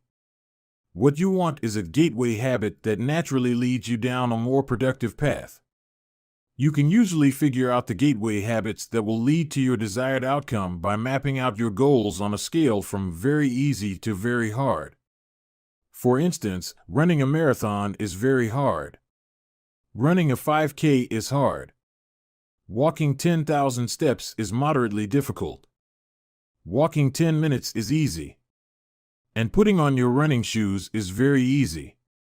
Your goal might be to run a marathon, but your gateway habit is to put on your running shoes. That's how you follow the 2-minute rule. People often think it's weird to get hyped about reading one page or meditating for 1 minute or making one sales call. But the point is not to do one thing. The point is to master the habit of showing up. The truth is, a habit must be established before it can be improved. If you can't learn the basic skill of showing up, then you have little hope of mastering the finer details. Instead of trying to engineer a perfect habit from the start, do the easy thing on a more consistent basis. You have to standardize before you can optimize. As you master the art of showing up, the first 2 minutes simply become a ritual at the beginning of a larger routine. This is not merely a hack to make habits easier, but actually the ideal way to master a difficult skill. The more you ritualize the beginning of a process, the more likely it becomes that you can slip into the state of deep focus that is required to do great things. By doing the same warm-up before every workout, you make it easier to get into a state of peak performance. By following the same creative ritual, you make it easier to get into the hard work of creating. By developing a consistent power-down habit, you make it easier to get to bed at a reasonable time each night.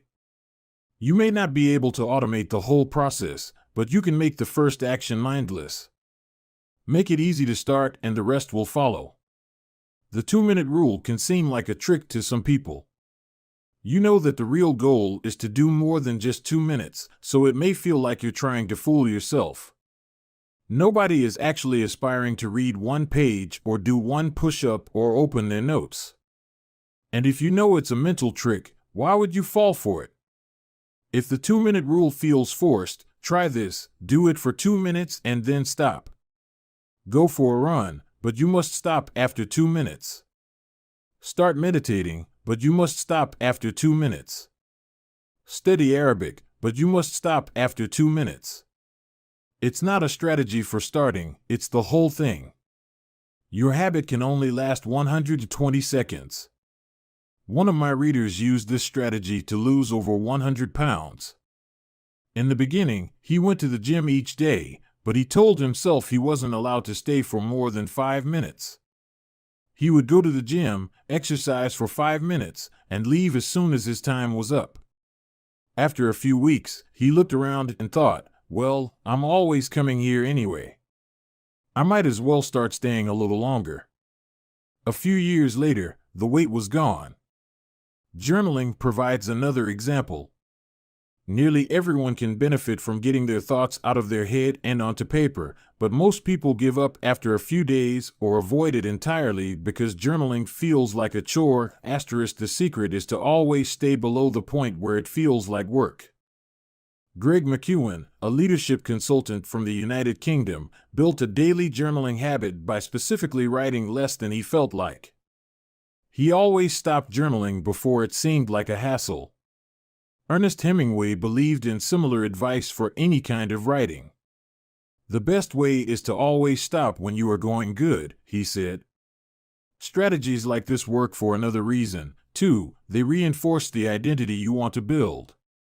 If you show up at the gym 5 days in a row, even if it's just for 2 minutes, you are casting votes for your new identity. You're not worried about getting in shape. You're focused on becoming the type of person who doesn't miss workouts. You're taking the smallest action that confirms the type of person you want to be. We rarely think about change this way because everyone is consumed by the end goal. But 1 push-up is better than not exercising. 1 minute of guitar practice is better than none at all. 1 minute of reading is better than never picking up a book. It's better to do less than you hope than to do nothing at all. At some point, once you've established the habit and you're showing up each day, you can combine the 2-minute rule with a technique we call habit shaping to scale your habit back up toward your ultimate goal. Start by mastering the first 2 minutes of the smallest version of the behavior. Then, advance to an intermediate step and repeat the process, focusing on just the first 2 minutes and mastering that stage before moving on to the next level. Eventually, you'll end up with the habit you had originally hoped to build while still keeping your focus where it should be, on the first 2 minutes of the behavior. Examples of habit shaping. Becoming an early riser. Phase 1. Be home by 10 p.m. every night. Phase 2. Have all devices, TV, phone, etc., turned off by 10 p.m. every night.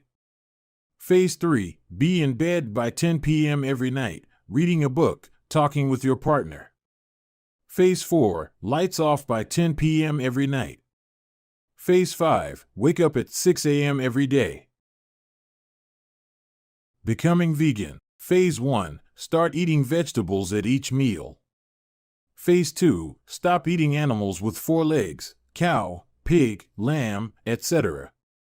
Phase 3. Stop eating animals with 2 legs, chicken, turkey, etc. Phase 4. Stop eating animals with no legs, fish, clams, scallops, etc. Phase 5. Stop eating all animal products, eggs, milk, cheese. Starting to exercise. Phase 1. Change into workout clothes. Phase 2. Step out the door, try taking a walk. Phase 3. Drive to the gym, exercise for 5 minutes, and leave. Phase 4. Exercise for 15 minutes at least once per week. Phase 5. Exercise 3 times per week. Nearly any larger life goal can be transformed into a 2-minute behavior. I want to live a healthy and long life greater than I need to stay in shape, greater than I need to exercise, greater than I need to change into my workout clothes. I want to have a happy marriage, greater than I need to be a good partner, greater than I should do something each day to make my partner's life easier, greater than I should meal plan for next week. Whenever you are struggling to stick with a habit, you can employ the 2-minute rule. It's a simple way to make your habits easy. Chapter Summary. Habits can be completed in a few seconds, but continue to impact your behavior for minutes or hours afterward. Many habits occur at decisive moments, choices that are like a fork in the road, and either send you in the direction of a productive day or an unproductive one. The 2-minute rule states, when you start a new habit, it should take less than 2 minutes to do. The more you ritualize the beginning of a process, the more likely it becomes that you can slip into the state of deep focus that is required to do great things. Standardize before you optimize. You can't improve a habit that doesn't exist. Chapter 14. How to make good habits inevitable and bad habits impossible. In the summer of 1830, Victor Hugo was facing an impossible deadline. 12 months earlier, the French author had promised his publisher a new book. But instead of writing, he spent that year pursuing other projects, entertaining guests, and delaying his work. Frustrated, Hugo's publisher responded by setting a deadline less than 6 months away. The book had to be finished by February 1831. Hugo concocted a strange plan to beat his procrastination. He collected all of his clothes and asked an assistant to lock them away in a large chest. He was left with nothing to wear except a large shawl. Lacking any suitable clothing to go outdoors, he remained in his study and wrote furiously during the fall and winter of 1830. The Hunchback of Notre Dame was published 2 weeks early on January 14, 1831. Sometimes success is less about making good habits easy and more about making bad habits hard. This is an inversion of the third law of behavior change: make it difficult. If you find yourself continually struggling to follow through on your plans, then you can take a page from Victor Hugo and make your bad habits more difficult by creating what psychologists call a commitment device. A commitment device is a choice you make in the present that controls your actions in the future. It is a way to lock in future behavior, bind you to good habits, and restrict you from bad ones.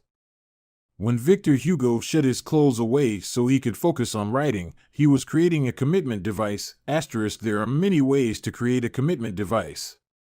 You can reduce overeating by purchasing food in individual packages rather than in bulk size. You can voluntarily ask to be added to the banned list at casinos and online poker sites to prevent future gambling sprees.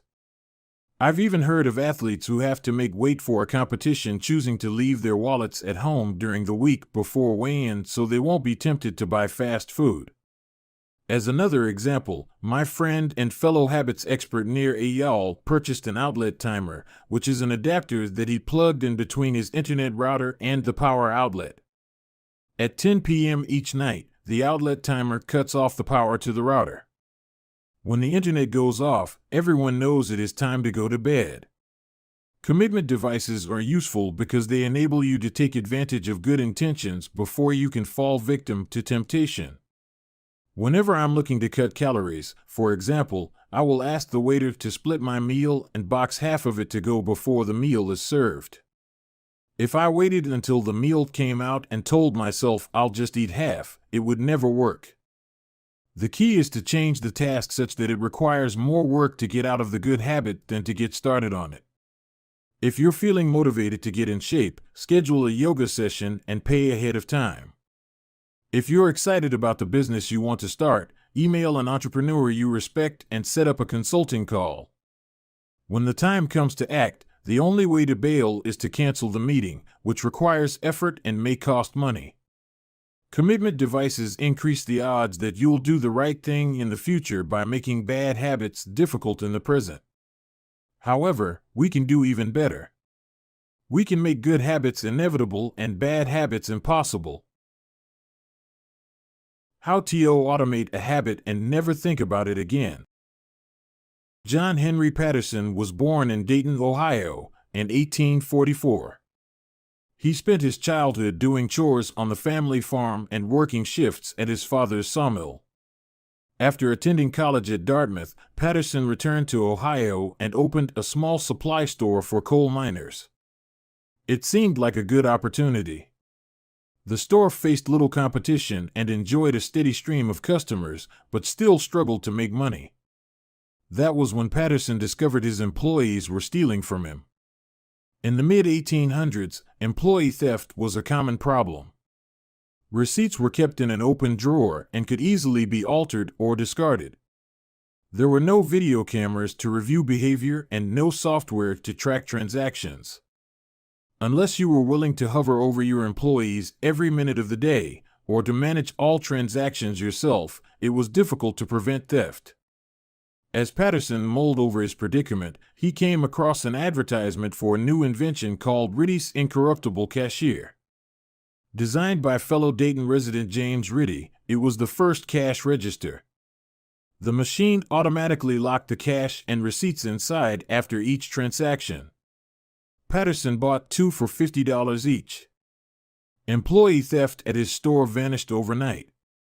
In the next 6 months, Patterson's business went from losing money to making $5,000 in profit, the equivalent of more than $100,000 today. Patterson was so impressed with the machine that he changed businesses. He bought the rights to Ritty's invention and opened the National Cash Register Company. 10 years later, National Cash Register had over 1,000 employees and was on its way to becoming one of the most successful businesses of its time. The best way to break a bad habit is to make it impractical to do. Increase the friction until you don't even have the option to act. The brilliance of the cash register was that it automated ethical behavior by making stealing practically impossible. Rather than trying to change the employees, it made the preferred behavior automatic. Some actions, like installing a cash register, pay off again and again. These one-time choices require a little bit of effort up front but create increasing value over time. I'm fascinated by the idea that a single choice can deliver returns again and again, and I surveyed my readers on their favorite one-time actions that lead to better long-term habits. The table on the following page shares some of the most popular answers. I'd wager that if the average person were to simply do half of the one-time actions on this list, even if they didn't give another thought to their habits, most would find themselves living a better life a year from now. These one-time actions are a straightforward way to employ the third law of behavior change. They make it easier to sleep well, eat healthy, be productive, save money, and generally live better. One-time actions that lock in good habits. Nutrition. Buy a water filter to clean your drinking water. Use smaller plates to reduce caloric intake. Sleep. Buy a good mattress. Get blackout curtains. Remove your television from your bedroom. Productivity. Unsubscribe from emails. Turn off notifications and mute group chats. Set your phone to silent. Use email filters to clear up your inbox. Delete games and social media apps on your phone. Happiness. Get a dog. Move to a friendly, social neighborhood. General health. Get vaccinated. Buy good shoes to avoid back pain. Buy a supportive chair or standing desk. Finance. Enroll in an automatic savings plan. Set up automatic bill pay. Cut cable service. Ask service providers to lower your bills. Of course, there are many ways to automate good habits and eliminate bad ones. Typically, they involve putting technology to work for you. Technology can transform actions that were once hard, annoying, and complicated into behaviors that are easy, painless, and simple. It is the most reliable and effective way to guarantee the right behavior. This is particularly useful for behaviors that happen too infrequently to become habitual.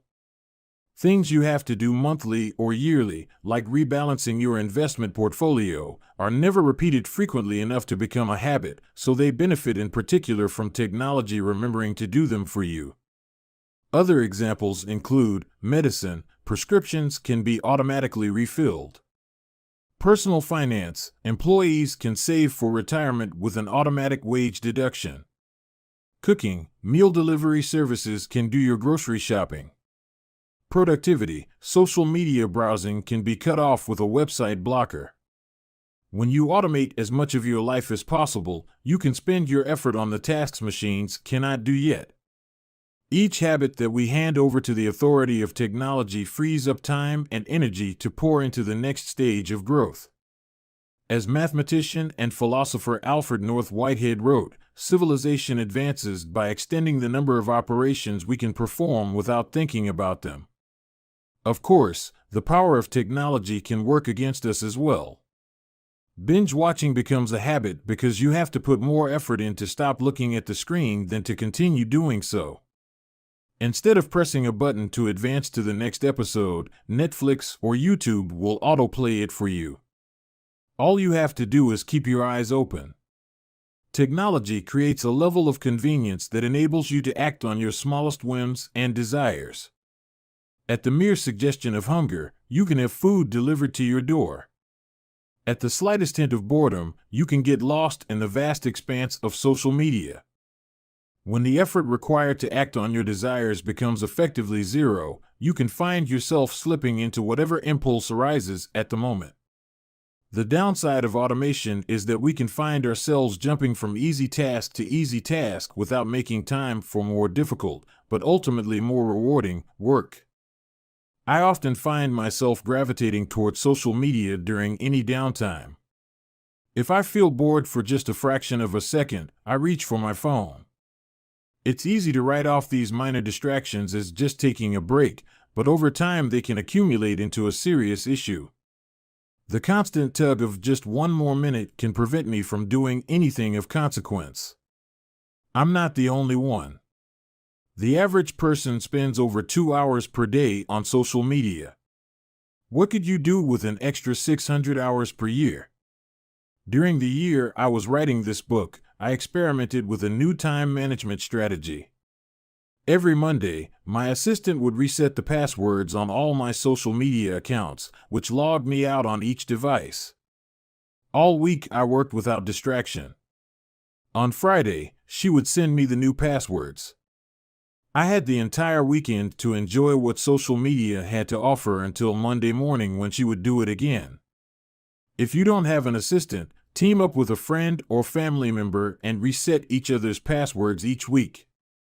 One of the biggest surprises was how quickly I adapted. Within the first week of locking myself out of social media, I realized that I didn't need to check it nearly as often as I had been, and I certainly didn't need it each day. It had simply been so easy that it had become the default. Once my bad habit became impossible, I discovered that I did actually have the motivation to work on more meaningful tasks. After I removed the mental candy from my environment, it became much easier to eat the healthy stuff. When working in your favor, automation can make your good habits inevitable and your bad habits impossible. It is the ultimate way to lock in future behavior rather than relying on willpower in the moment. By utilizing commitment devices, strategic one-time decisions, and technology, you can create an environment of inevitability, a space where good habits are not just an outcome you hope for but an outcome that is virtually guaranteed. Chapter Summary.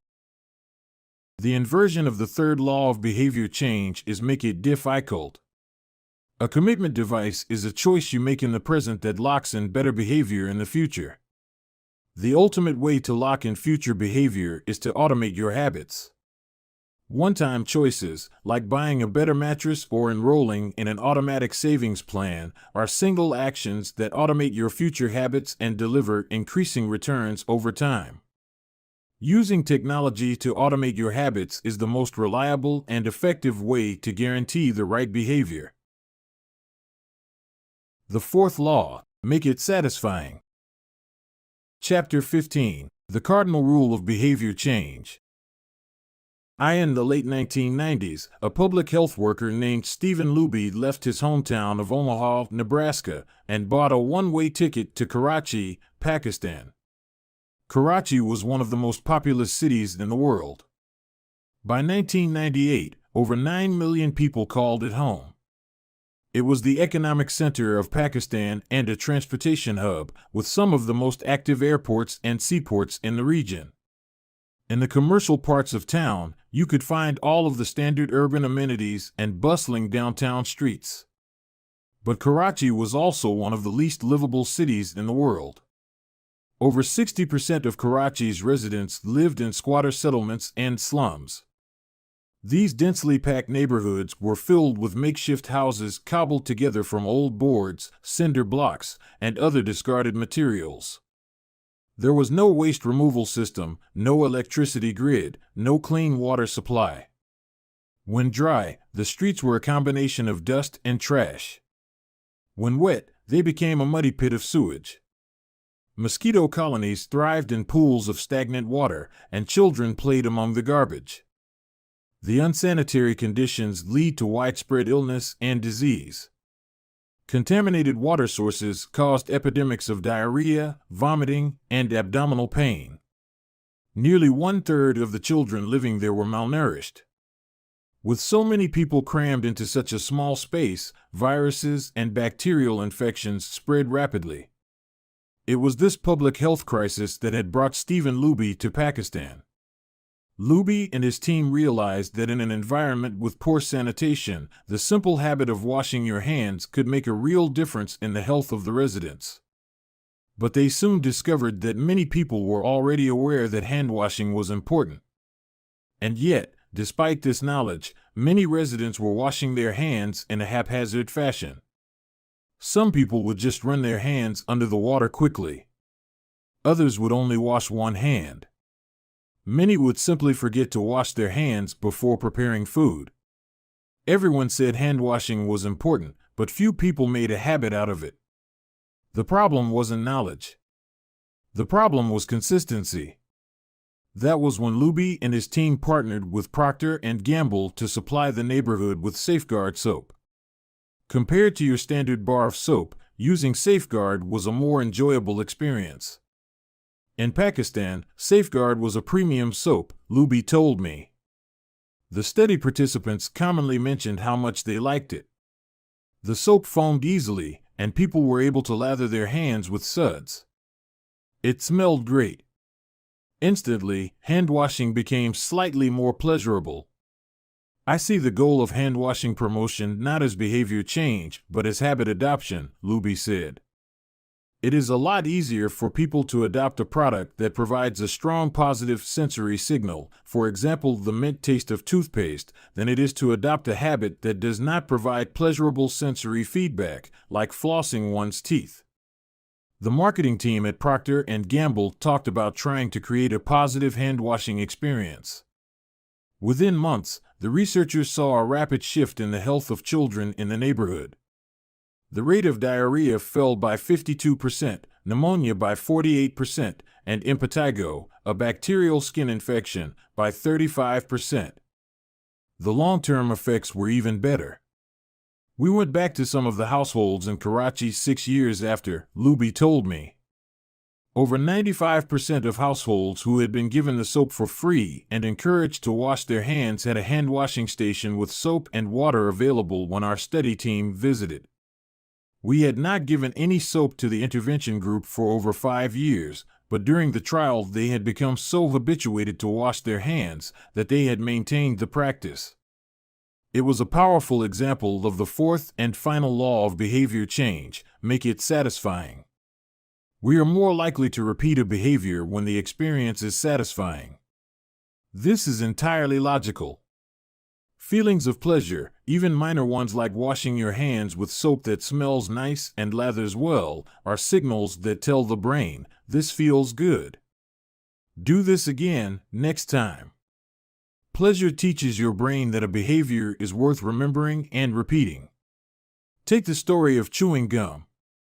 Chewing gum had been sold commercially throughout the 1800s, but it wasn't until Wrigley launched in 1891 that it became a worldwide habit.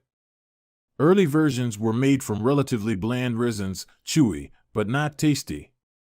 Wrigley revolutionized the industry by adding flavors like spearmint and juicy fruit, which made the product flavorful and fun to use. Then they went a step further and began pushing chewing gum as a pathway to a clean mouth. Advertisements told readers to refresh your taste. Tasty flavors and the feeling of a fresh mouth provided little bits of immediate reinforcement and made the product satisfying to use. Consumption skyrocketed, and Wrigley became the largest chewing gum company in the world. Toothpaste had a similar trajectory. Manufacturers enjoyed great success when they added flavors like spearmint, peppermint, and cinnamon to their products. These flavors don't improve the effectiveness of toothpaste. They simply create a clean mouth feel and make the experience of brushing your teeth more pleasurable. My wife actually stopped using Sensodyne because she didn't like the aftertaste. She switched to a brand with a stronger mint flavor, which proved to be more satisfying. Conversely, if an experience is not satisfying, we have little reason to repeat it.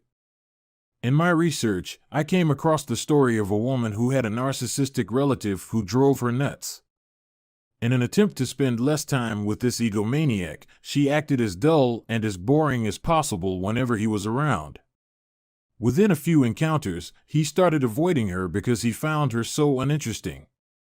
Stories like these are evidence of the cardinal rule of behavior change: what is rewarded is repeated. What is punished is avoided. You learn what to do in the future based on what you were rewarded for doing, or punished for doing, in the past. Positive emotions cultivate habits. Negative emotions destroy them. The first 3 laws of behavior change: make it obvious, make it attractive, and make it easy, increase the odds that a behavior will be performed this time. The 4th law of behavior change, make it satisfying, increases the odds that a behavior will be repeated next time. It completes the habit loop. But there is a trick. We are not looking for just any type of satisfaction. We are looking for immediate satisfaction. The mismatch between immediate and delayed rewards. Imagine you're an animal roaming the plains of Africa, a giraffe, or an elephant or a lion. On any given day, most of your decisions have an immediate impact. You are always thinking about what to eat or where to sleep or how to avoid a predator. You are constantly focused on the present or the very near future.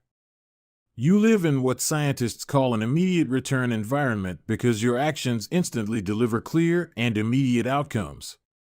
Now switch back to your human self. In modern society, many of the choices you make today will not benefit you immediately. If you do a good job at work, you'll get a paycheck in a few weeks. If you exercise today, perhaps you won't be overweight next year. If you save money now, maybe you'll have enough for retirement decades from now. You live in what scientists call a delayed return environment because you can work for years before your actions deliver the intended payoff. The human brain did not evolve for life in a delayed return environment. The earliest remains of modern humans, known as Homo sapiens sapiens, are approximately 200,000 years old. These were the first humans to have a brain relatively similar to ours. In particular, the neocortex, the newest part of the brain and the region responsible for higher functions like language, was roughly the same size 200,000 years ago as today. You are walking around with the same hardware as your Paleolithic ancestors. It is only recently, during the last 500 years or so, that society has shifted to a predominantly delayed return environment. Compared to the age of the brain, modern society is brand new. In the last 100 years, we have seen the rise of the car, the airplane, the television, the personal computer, the internet, the smartphone, and Beyoncé. The world has changed much in recent years, but human nature has changed little. Similar to other animals on the African savanna, our ancestors spent their days responding to grave threats, securing the next meal, and taking shelter from a storm. It made sense to place a high value on instant gratification. The distant future was less of a concern. And after thousands of generations in an immediate return environment, our brains evolved to prefer quick payoffs to long-term ones. Behavioral economists refer to this tendency as time inconsistency. That is, the way your brain evaluates rewards is inconsistent across time. You value the present more than the future. Usually, this tendency serves us well. A reward that is certain right now is typically worth more than one that is merely possible in the future. But occasionally, our bias toward instant gratification causes problems. Why would someone smoke if they know it increases the risk of lung cancer? Why would someone overeat when they know it increases their risk of obesity? Why would someone have unsafe sex if they know it can result in sexually transmitted disease? Once you understand how the brain prioritizes rewards, the answers become clear. The consequences of bad habits are delayed while the rewards are immediate. Smoking might kill you in 10 years, but it reduces stress and eases your nicotine cravings now. Overeating is harmful in the long run but appetizing in the moment. Sex, safe or not, provides pleasure right away. Disease and infection won't show up for days or weeks, even years. Every habit produces multiple outcomes across time. Unfortunately, these outcomes are often misaligned. With our bad habits, the immediate outcome usually feels good, but the ultimate outcome feels bad. With good habits, it is the reverse. The immediate outcome is unenjoyable, but the ultimate outcome feels good. The French economist Frédéric Bastiat explained the problem clearly when he wrote, "It almost always happens that when the immediate consequence is favorable, the later consequences are disastrous, and vice versa." Often, the sweeter the first fruit of a habit, the more bitter are its later fruits. Put another way, the costs of your good habits are in the present. The costs of your bad habits are in the future. The brain's tendency to prioritize the present moment means you can't rely on good intentions. When you make a plan to lose weight, write a book, or learn a language, you are actually making plans for your future self. And when you envision what you want your life to be like, it is easy to see the value in taking actions with long-term benefits. We all want better lives for our future selves. However, when the moment of decision arrives, instant gratification usually wins. You are no longer making a choice for future you, who dreams of being fitter or wealthier or happier. You are choosing for present you, who wants to be full, pampered, and entertained. As a general rule, the more immediate pleasure you get from an action, the more strongly you should question whether it aligns with your long-term goals, with a fuller understanding of what causes our brain to repeat some behaviors and avoid others. Let's update the cardinal rule of behavior change. What is immediately rewarded is repeated. What is immediately punished is avoided. Our preference for instant gratification reveals an important truth about success. Because of how we are wired, most people will spend all day chasing quick hits of satisfaction.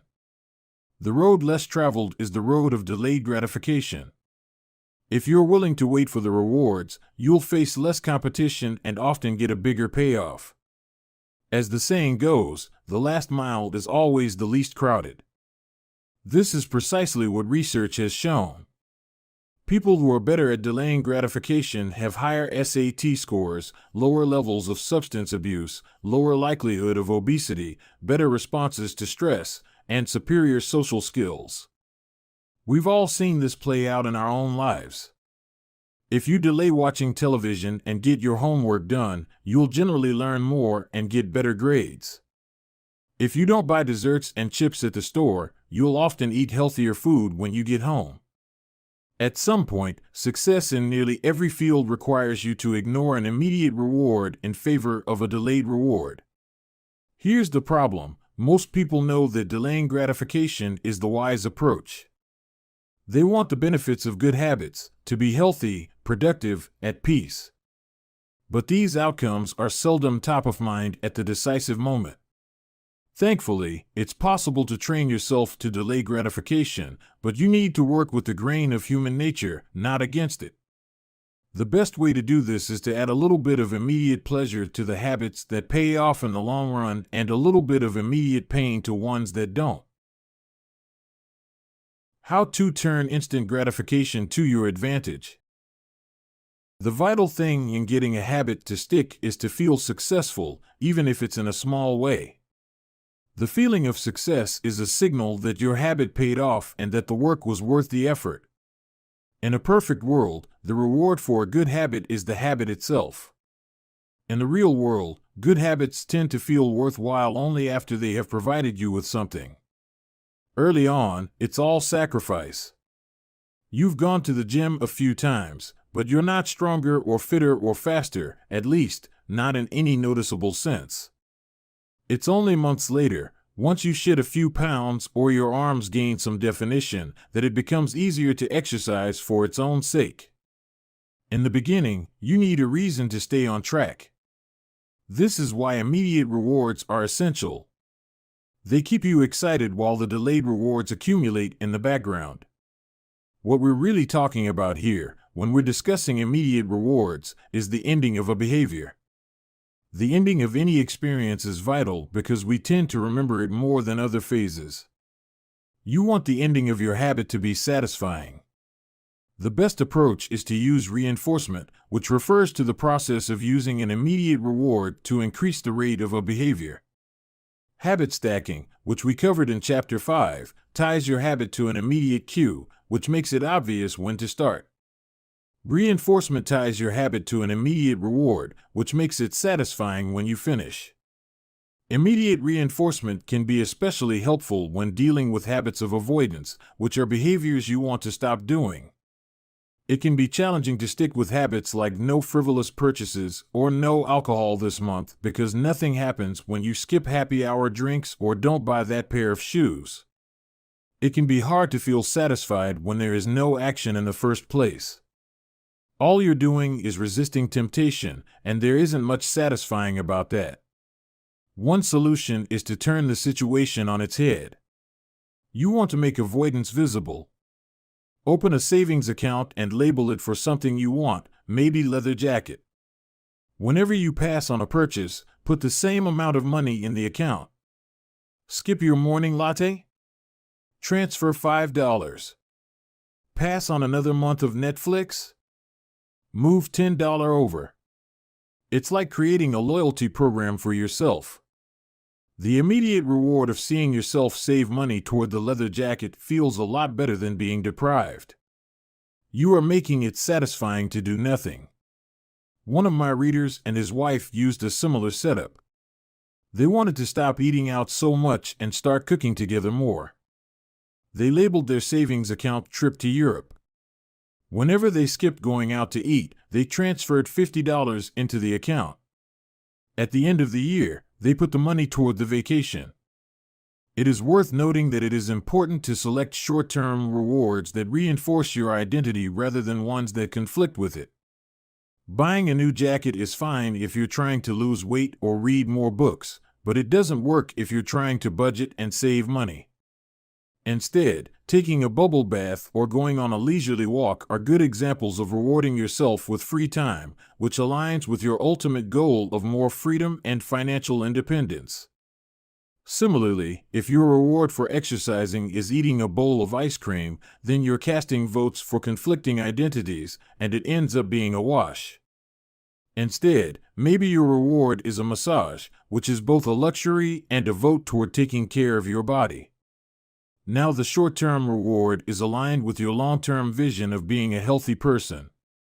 Eventually, as intrinsic rewards like a better mood, more energy, and reduced stress kick in, you will become less concerned with chasing the secondary reward. The identity itself becomes the reinforcer. You do it because it's who you are and it feels good to be you. The more a habit becomes part of your life, the less you need outside encouragement to follow through. Incentives can start a habit. Identity sustains a habit. That said, it takes time for the evidence to accumulate and a new identity to emerge. Immediate reinforcement helps maintain motivation in the short term while you're waiting for the long-term rewards to arrive. In summary, a habit needs to be enjoyable for it to last. Simple bits of reinforcement, like soap that smells great or toothpaste that has a refreshing mint flavor or seeing $50 hit your savings account, can offer the immediate pleasure you need to enjoy a habit. And change is easy when it is enjoyable. Chapter Summary. The fourth law of behavior change is make it satisfying. We are more likely to repeat a behavior when the experience is satisfying. The human brain evolved to prioritize immediate rewards over delayed rewards. The cardinal rule of behavior change: what is immediately rewarded is repeated. What is immediately punished is avoided. To get a habit to stick, you need to feel immediately successful, even if it's in a small way. The first three laws of behavior change, make it obvious, make it attractive, and make it easy, increase the odds that a behavior will be performed this time. The fourth law of behavior change, make it satisfying, increases the odds that a behavior will be repeated next time. Chapter 16. How to stick with good habits every day. In 1993, a bank in Abbotsford, Canada, hired a 23-year-old stockbroker named Trent Dersmid. Abbotsford was a relatively small suburb, tucked away in the shadow of nearby Vancouver, where most of the big business deals were being made. Given the location, and the fact that Dersmid was a rookie, nobody expected too much of him. But he made brisk progress thanks to a simple daily habit. Dersmid began each morning with 2 jars on his desk. One was filled with 120 paper clips. The other was empty. As soon as he settled in each day, he would make a sales call. Immediately after, he would move 1 paper clip from the full jar to the empty jar, and the process would begin again. Every morning I would start with 120 paper clips in 1 jar, and I would keep dialing the phone until I had moved them all to the second jar, he told me. Within 18 months, Dersmid was bringing in $5 million to the firm. By age 24, he was making $75,000 per year, the equivalent of $125,000 today. Not long after, he landed a 6-figure job with another company. I like to refer to this technique as the paperclip strategy, and, over the years, I've heard from readers who have employed it in a variety of ways. One woman shifted a hairpin from one container to another whenever she wrote a page of her book. Another man moved a marble from one bin to the next after each set of push-ups. Making progress is satisfying, and visual measures, like moving paper clips or hairpins or marbles, provide clear evidence of your progress. As a result, they reinforce your behavior and add a little bit of immediate satisfaction to any activity. Visual measurement comes in many forms: food journals, workout logs, loyalty punch cards, the progress bar on a software download, even the page numbers in a book. But perhaps the best way to measure your progress is with a habit tracker. How to keep your habits on track. A habit tracker is a simple way to measure whether you did a habit. The most basic format is to get a calendar and cross off each day you stick with your routine.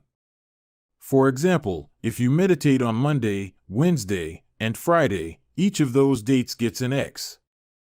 As time rolls by, the calendar becomes a record of your habit streak. Countless people have tracked their habits, but perhaps the most famous was Benjamin Franklin. Beginning at age 20, Franklin carried a small booklet everywhere he went and used it to track 13 personal virtues. This list included goals like lose no time, be always employed in something useful, and avoid trifling conversation. At the end of each day, Franklin would open his booklet and record his progress. Jerry Seinfeld reportedly uses a habit tracker to stick with his streak of writing jokes. In the documentary Comedian, he explains that his goal is simply to never break the chain of writing jokes every day. In other words, he is not focused on how good or bad a particular joke is or how inspired he feels. He is simply focused on showing up and adding to his streak. Don't break the chain is a powerful mantra.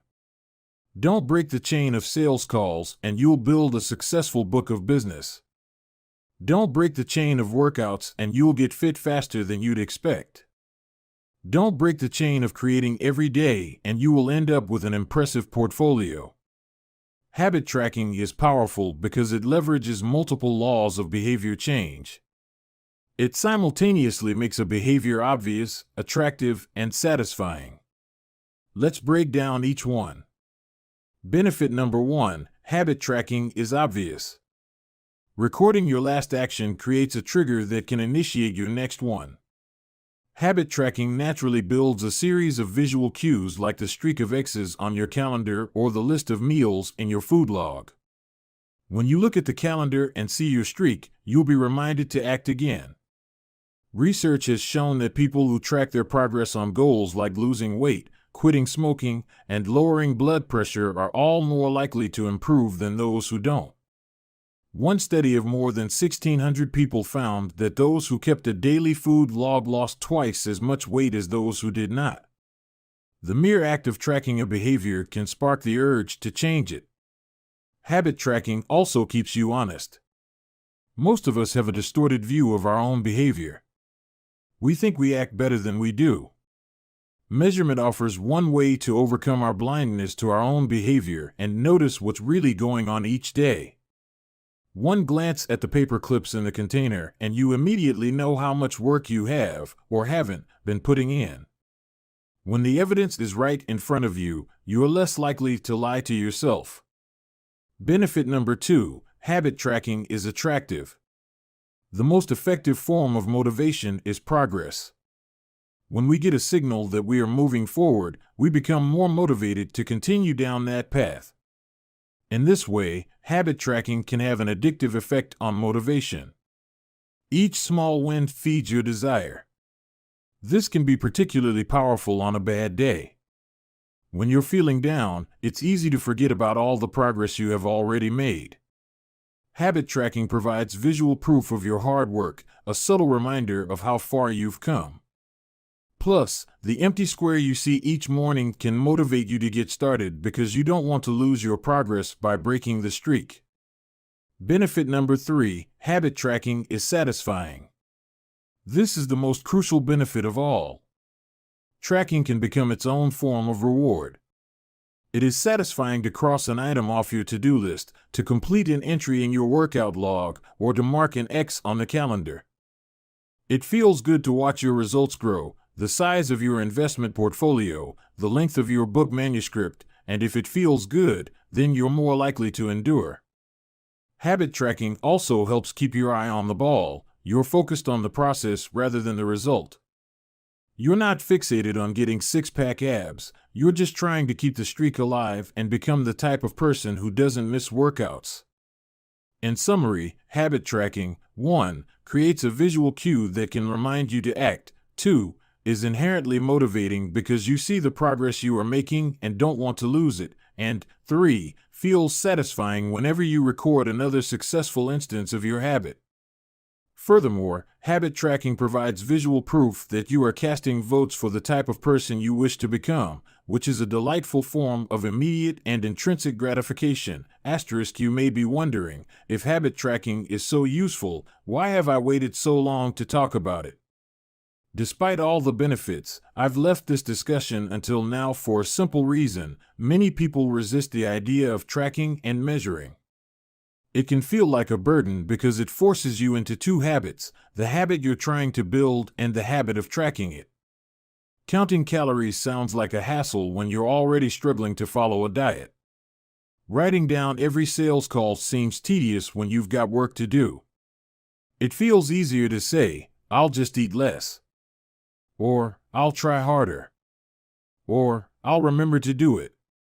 People inevitably tell me things like, "I have a decision journal, but I wish I used it more." Or, "I recorded my workouts for a week, but then quit." I've been there myself. I once made a food log to track my calories. I managed to do it for one meal and then gave up. Tracking isn't for everyone, and there is no need to measure your entire life. But nearly anyone can benefit from it in some form, even if it's only temporary. What can we do to make tracking easier? First, whenever possible, measurement should be automated. You'll probably be surprised by how much you're already tracking without knowing it. Your credit card statement tracks how often you go out to eat. Your Fitbit registers how many steps you take and how long you sleep. Your calendar records how many new places you travel to each year. Once you know where to get the data, add a note to your calendar to review it each week or each month, which is more practical than tracking it every day. Second, manual tracking should be limited to your most important habits. It is better to consistently track one habit than to sporadically track 10. Finally, record each measurement immediately after the habit occurs. The completion of the behavior is the cue to write it down. This approach allows you to combine the habit stacking method mentioned in Chapter 5 with habit tracking. The habit stacking plus habit tracking formula is: after current habit, I will track my habit. After I hang up the phone from a sales call, I will move one paper clip over. After I finish each set at the gym, I will record it in my workout journal. After I put my plate in the dishwasher, I will write down what I ate. These tactics can make tracking your habits easier. Even if you aren't the type of person who enjoys recording your behavior, I think you'll find a few weeks of measurements to be insightful. It's always interesting to see how you've actually been spending your time. That said, every habit streak ends at some point. And, more important than any single measurement, is having a good plan for when your habits slide off track. How to recover quickly when your habits break down. No matter how consistent you are with your habits, it is inevitable that life will interrupt you at some point. Perfection is not possible. Before long, an emergency will pop up, you get sick or you have to travel for work or your family needs a little more of your time. Whenever this happens to me, I try to remind myself of a simple rule: never miss twice.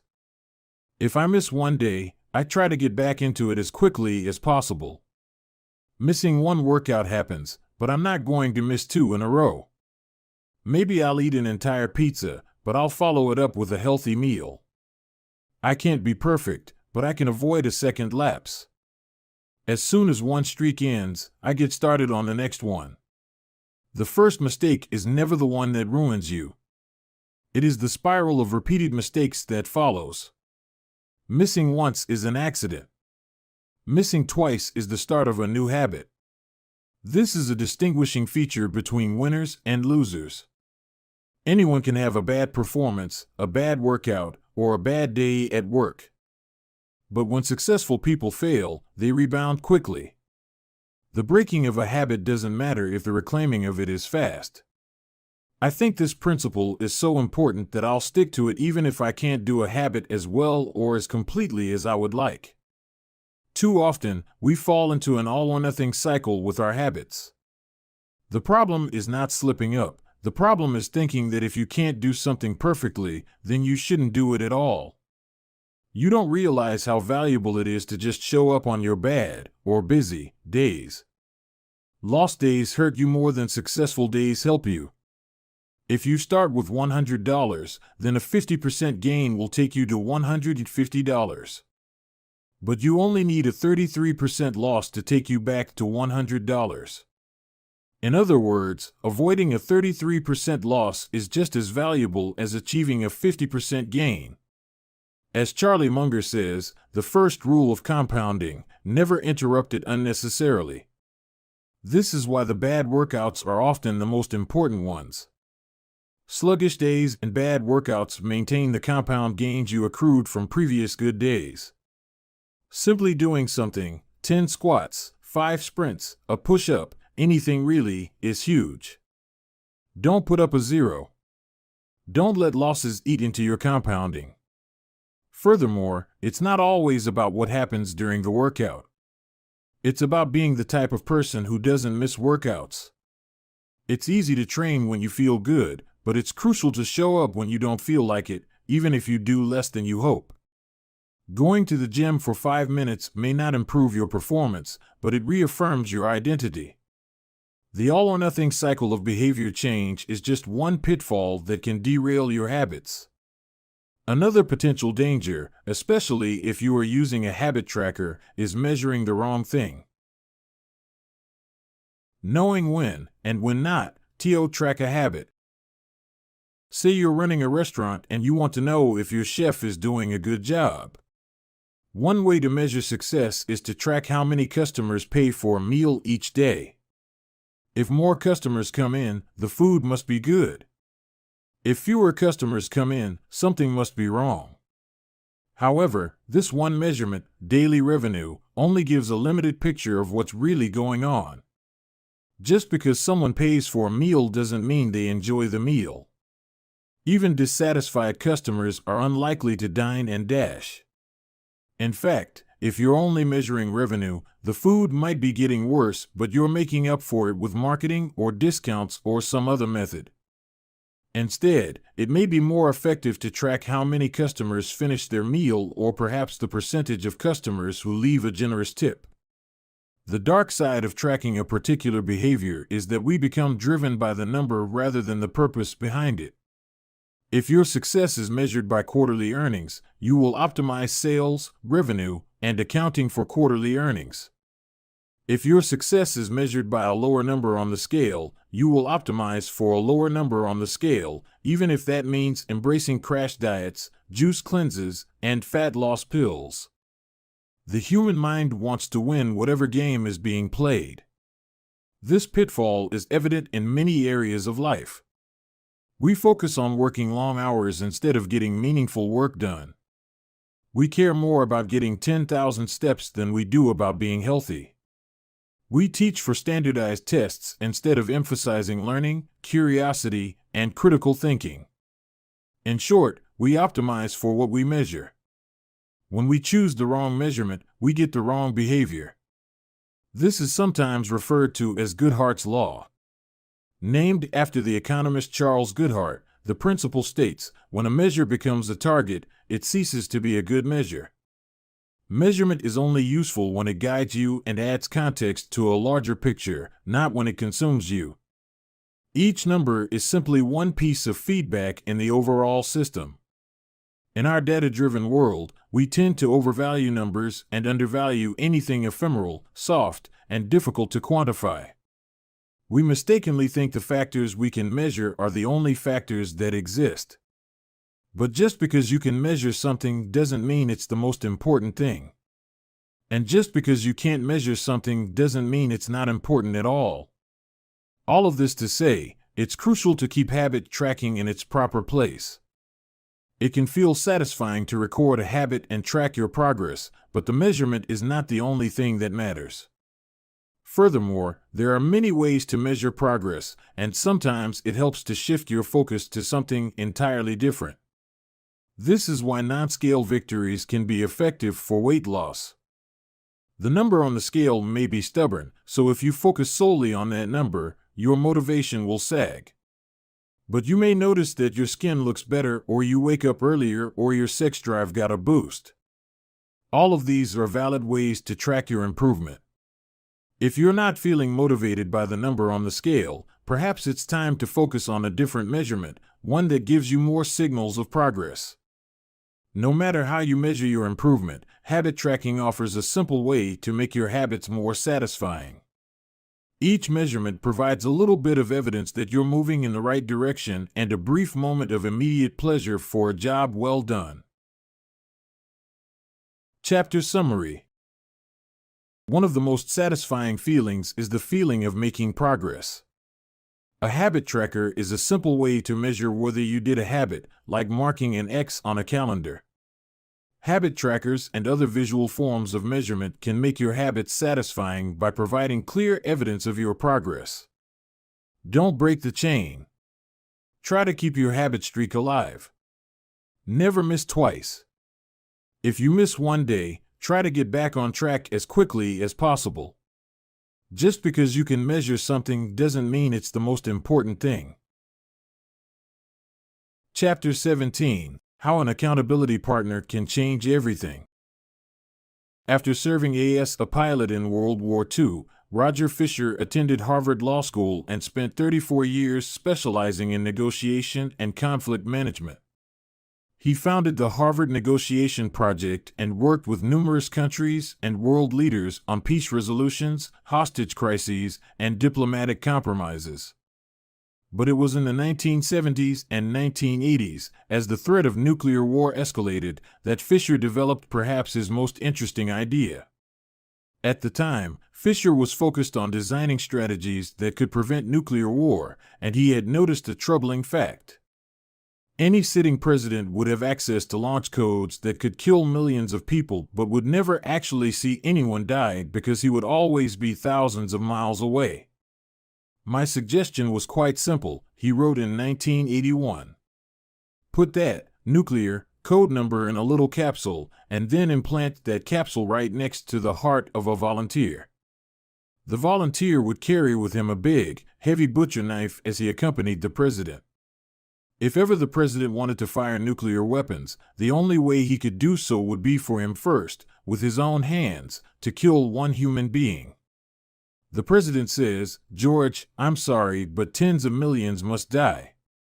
He has to look at someone and realize what death is, what an innocent death is. Blood on the White House carpet. It's reality brought home. When I suggested this to friends in the Pentagon, they said, "My God, that's terrible. Having to kill someone would distort the president's judgment. He might never push the button." Throughout our discussion of the fourth law of behavior change, we have covered the importance of making good habits immediately satisfying. Fisher's proposal is an inversion of the fourth law, make it immediately unsatisfying. Just as we are more likely to repeat an experience when the ending is satisfying, we are also more likely to avoid an experience when the ending is painful. Pain is an effective teacher. If a failure is painful, it gets fixed. If a failure is relatively painless, it gets ignored. The more immediate and more costly a mistake is, the faster you will learn from it. The threat of a bad review forces a plumber to be good at his job. The possibility of a customer never returning makes restaurants create good food. The cost of cutting the wrong blood vessel makes a surgeon master human anatomy and cut carefully. When the consequences are severe, people learn quickly. The more immediate the pain, the less likely the behavior. If you want to prevent bad habits and eliminate unhealthy behaviors, then adding an instant cost to the action is a great way to reduce their odds. We repeat bad habits because they serve us in some way, and that makes them hard to abandon. The best way I know to overcome this predicament is to increase the speed of the punishment associated with the behavior. There can't be a gap between the action and the consequences. As soon as actions incur an immediate consequence, behavior begins to change. Customers pay their bills on time when they are charged a late fee. Students show up to class when their grade is linked to attendance. We'll jump through a lot of hoops to avoid a little bit of immediate pain. There is, of course, a limit to this.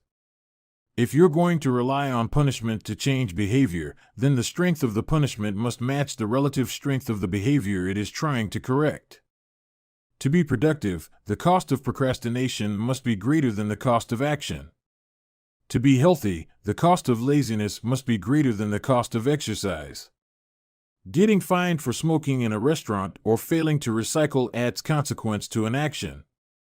Behavior only shifts if the punishment is painful enough and reliably enforced.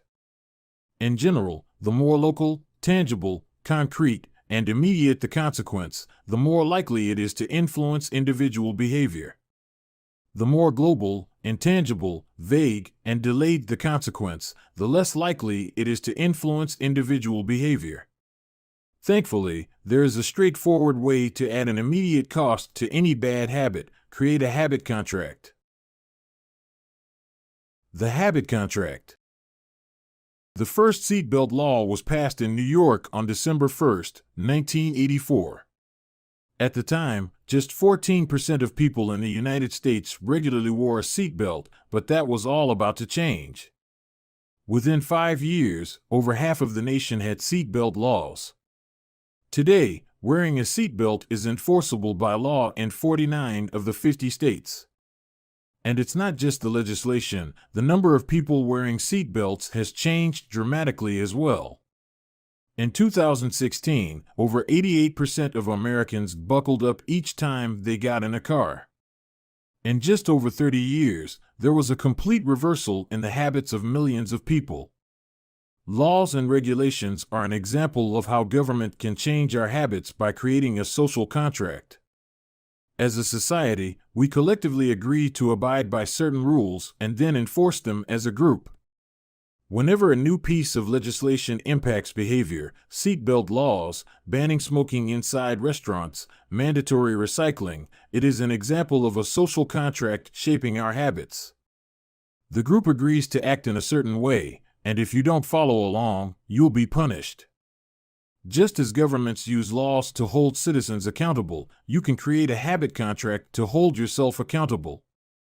A habit contract is a verbal or written agreement in which you state your commitment to a particular habit and the punishment that will occur if you don't follow through. Then you find 1 or 2 people to act as your accountability partners and sign off on the contract with you. Brian Harris, an entrepreneur from Nashville, Tennessee, was the first person I saw put this strategy into action. Shortly after the birth of his son, Harris realized he wanted to shed a few pounds. He wrote up a habit contract between himself, his wife, and his personal trainer. The first version read, "Brian's number 1 objective for Q1 of 2017 is to start eating correctly again so he feels better, looks better, and is able to hit his long-term goal of 200 pounds at 10% body fat." Below that statement, Harris laid out a roadmap for achieving his ideal outcome. Phase number 1, get back to a strict slow-carb diet in Q1. Phase number 2, start a strict macronutrient tracking program in Q2. Phase number 3, refine and maintain the details of his diet and workout program in Q3. Finally, he wrote out each of the daily habits that would get him to his goal. For example, write down all food that he consumes each day and weigh himself each day. And then he listed the punishment if he failed. If Brian doesn't do these 2 items, then the following consequence will be enforced. he will have to dress up each workday and each Sunday morning for the rest of the quarter. Dress up is defined as not wearing jeans, t-shirts, hoodies, or shorts. He will also give Joey, his trainer, $200 to use as he sees fit if he misses one day of logging food. At the bottom of the page, Harris, his wife, and his trainer all signed the contract. My initial reaction was that a contract like this seemed overly formal and unnecessary, especially the signatures. But Harris convinced me that signing the contract was an indication of seriousness. "Anytime I skip this part," he said, "I start slacking almost immediately." 3 months later, after hitting his targets for Q1, Harris upgraded his goals. The consequences escalated, too. If he missed his carbohydrate and protein targets, he had to pay his trainer $100. And if he failed to weigh himself, he had to give his wife $500 to use as she saw fit. Perhaps most painfully, if he forgot to run sprints, he had to dress up for work every day and wear an Alabama hat the rest of the quarter, the bitter rival of his beloved Auburn team. The strategy worked. With his wife and trainer acting as accountability partners and with the habit contract clarifying exactly what to do each day, Harris lost the weight. To make bad habits unsatisfying, your best option is to make them painful in the moment. Creating a habit contract is a straightforward way to do exactly that. Even if you don't want to create a full-blown habit contract, simply having an accountability partner is useful. The comedian Margaret Cho writes a joke or song every day. She does the Psalm a Day challenge with a friend, which helps them both stay accountable. Knowing that someone is watching can be a powerful motivator. You are less likely to procrastinate or give up because there is an immediate cost. If you don't follow through, perhaps they'll see you as untrustworthy or lazy. Suddenly, you are not only failing to uphold your promises to yourself, but also failing to uphold your promises to others. You can even automate this process. Thomas Frank, an entrepreneur in Boulder, Colorado, wakes up at 5:55 each morning. And if he doesn't, he has a tweet automatically scheduled that says, "It's 6:10 and I'm not up because I'm lazy." Reply to this for $5 via PayPal, limit 5, assuming my alarm didn't malfunction. We are always trying to present our best selves to the world. We comb our hair and brush our teeth and dress ourselves carefully because we know these habits are likely to get a positive reaction. We want to get good grades and graduate from top schools to impress potential employers and mates and our friends and family. We care about the opinions of those around us because it helps if others like us. This is precisely why getting an accountability partner or signing a habit contract can work so well. Chapter Summary. The inversion of the fourth law of behavior change is make it unsatisfying. We are less likely to repeat a bad habit if it is painful or unsatisfying. An accountability partner can create an immediate cost to inaction. We care deeply about what others think of us, and we do not want others to have a lesser opinion of us. A habit contract can be used to add a social cost to any behavior. It makes the costs of violating your promises public and painful. Knowing that someone else is watching you can be a powerful motivator. Advanced Tactics: How to go from being merely good to being truly great. Chapter 18. The Truth About Talent, When Genes Matter and When They Don't. Many people are familiar with Michael Phelps, who is widely considered to be one of the greatest athletes in history. Phelps has won more Olympic medals not only than any swimmer but also more than any Olympian in any sport. Fewer people know the name Hisham El Guru, but he was a fantastic athlete in his own right. El Guru is a Moroccan runner who holds 2 Olympic gold medals and is one of the greatest middle-distance runners of all time. For many years, he held the world record in the mile, 1,500-meter, and 2,000-meter races. At the Olympic Games in Athens, Greece, in 2004, he won gold in the 1,500-meter and 5,000-meter races. These two athletes are wildly different in many ways. For starters, one competed on land and the other in water. But most notably, they differ significantly in height. El Guru is 5 feet, 9 inches tall. Phelps is 6 feet, 4 inches tall. Despite this 7-inch difference in height, the two men are identical in one respect. Michael Phelps and Hisham El Guru were the same length inseam on their pants. How is this possible? Phelps has relatively short legs for his height and a very long torso, the perfect build for swimming. El Guru has incredibly long legs and a short upper body, an ideal frame for distance running. Now, imagine if these world-class athletes were to switch sports. Given his remarkable athleticism, could Michael Phelps become an Olympic-caliber distance runner with enough training? It's unlikely. At peak fitness, Phelps weighed 194 pounds, which is 40% heavier than El Guru, who competed at an ultralight 138 pounds. Taller runners are heavier runners, and every extra pound is a curse when it comes to distance running. Against elite competition, Phelps would be doomed from the start. Similarly, El Guru might be one of the best runners in history, but it's doubtful he would ever qualify for the Olympics as a swimmer. Since 1976, the average height of Olympic gold medalists in the men's 1,500-meter run is 5 feet, 10 inches. In comparison, the average height of Olympic gold medalists in the men's 100-meter freestyle swim is 6 feet, 4 inches. Swimmers tend to be tall and have long backs and arms, which are ideal for pulling through the water. El Guru would be at a severe disadvantage before he ever touched the pool. The secret to maximizing your odds of success is to choose the right field of competition. This is just as true with habit change as it is with sports and business. Habits are easier to perform and more satisfying to stick with when they align with your natural inclinations and abilities. Like Michael Phelps in the pool or Hisham El Guru on the track, you want to play a game where the odds are in your favor. Embracing this strategy requires the acceptance of the simple truth that people are born with different abilities. Some people don't like to discuss this fact. On the surface, your genes seem to be fixed, and it's no fun to talk about things you cannot control. Plus, phrases like biological determinism makes it sound like certain individuals are destined for success and others doomed to failure.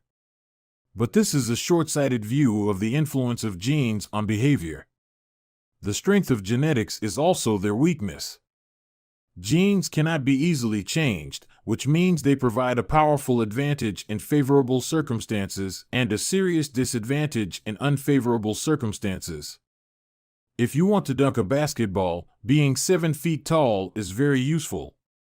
If you want to perform a gymnastics routine, being 7 feet tall is a great hindrance. Our environment determines the suitability of our genes and the utility of our natural talents. When our environment changes, so do the qualities that determine success. This is true not just for physical characteristics, but for mental ones as well. I'm smart if you ask me about habits and human behavior, not so much when it comes to knitting, rocket propulsion, or guitar chords. Competence is highly dependent on context. The people at the top of any competitive field are not only well-trained, they are also well-suited to the task. And this is why, if you want to be truly great, selecting the right place to focus is crucial. In short, genes do not determine your destiny. They determine your areas of opportunity. As physician Gabor Mate notes, genes can predispose, but they don't predetermine. The areas where you are genetically predisposed to success are the areas where habits are more likely to be satisfying. The key is to direct your effort toward areas that both excite you and match your natural skills, to align your ambition with your ability. The obvious question is, how do I figure out where the odds are in my favor? How do I identify the opportunities and habits that are right for me? The first place we will look for an answer is by understanding your personality. How your personality influences your habits. Your genes are operating beneath the surface of every habit. Indeed, beneath the surface of every behavior. Genes have been shown to influence everything from the number of hours you spend watching television to your likelihood to marry or divorce to your tendency to get addicted to drugs, alcohol, or nicotine. There's a strong genetic component to how obedient or rebellious you are when facing authority, how vulnerable or resistant you are to stressful events, how proactive or reactive you tend to be, and even how captivated or bored you feel during sensory experiences like attending a concert. As Robert Plowman, a behavioral geneticist at King's College in London, told me, it is now at the point where we have stopped testing to see if traits have a genetic component because we literally can't find a single one that isn't influenced by our genes. Bundled together, your unique cluster of genetic traits predispose you to a particular personality. Your personality is the set of characteristics that is consistent from situation to situation. The most proven scientific analysis of personality traits is known as the Big Five, which breaks them down into 5 spectrums of behavior. 1. Openness to experience, from curious and inventive on one end to cautious and consistent on the other.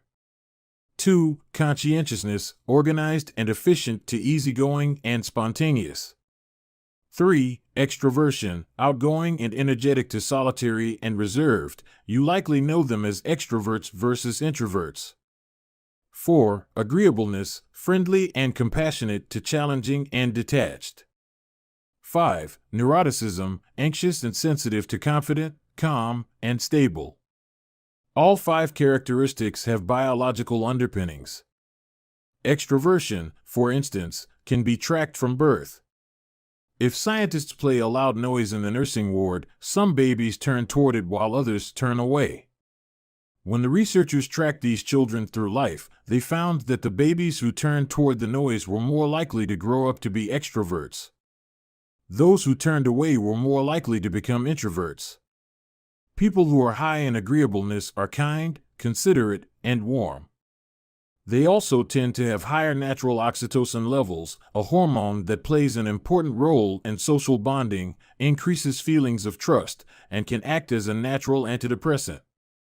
You can easily imagine how someone with more oxytocin might be inclined to build habits like writing thank you notes or organizing social events. As a third example, consider neuroticism, which is a personality trait all people possess to various degrees. People who are high in neuroticism tend to be anxious and worry more than others.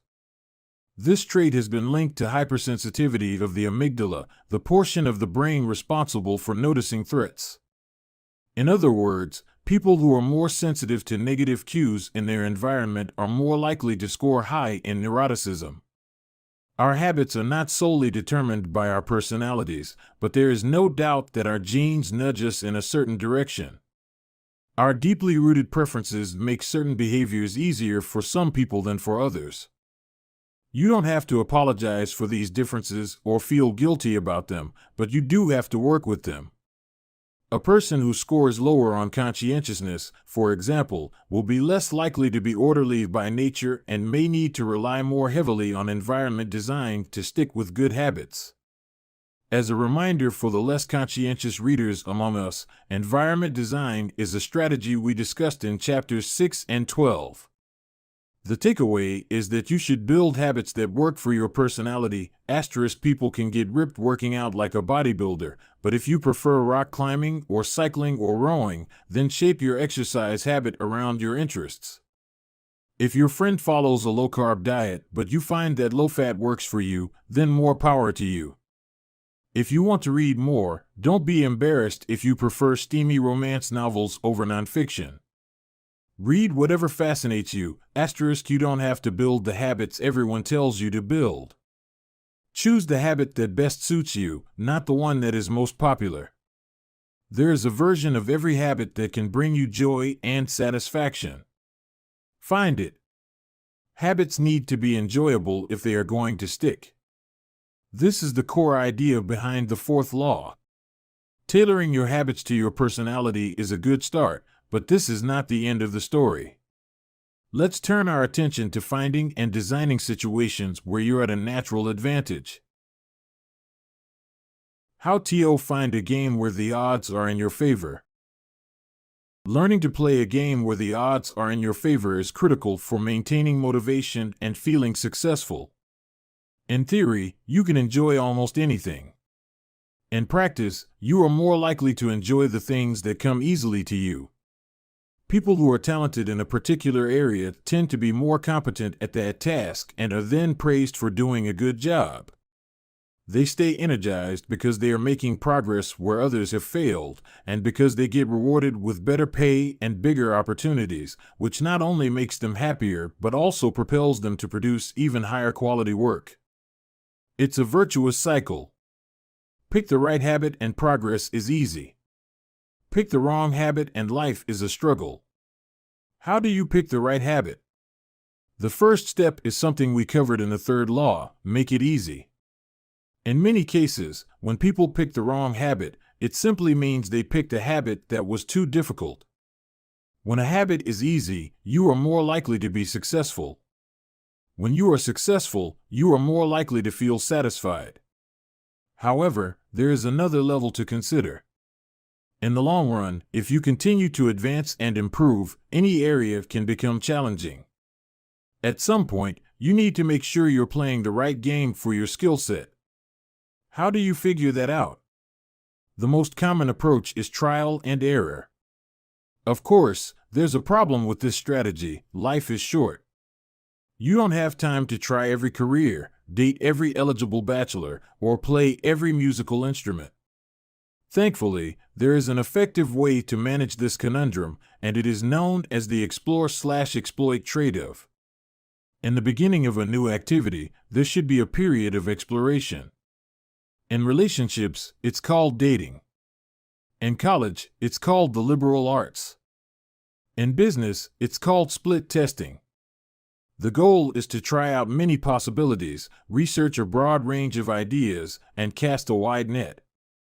After this initial period of exploration, shift your focus to the best solution you've found, but keep experimenting occasionally. The proper balance depends on whether you're winning or losing. If you are currently winning, you exploit, exploit, exploit. If you are currently losing, you continue to explore, explore, explore. In the long run, it is probably most effective to work on the strategy that seems to deliver the best results about 80 to 90% of the time and keep exploring with the remaining 10 to 20%. Google famously asks employees to spend 80% of the workweek on their official job and 20% on projects of their choice, which has led to the creation of blockbuster products like AdWords and Gmail. The optimal approach also depends on how much time you have.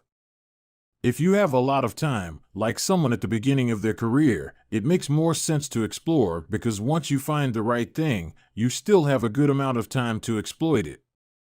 If you're pressed for time, say, as you come up on the deadline for a project, you should implement the best solution you've found so far and get some results.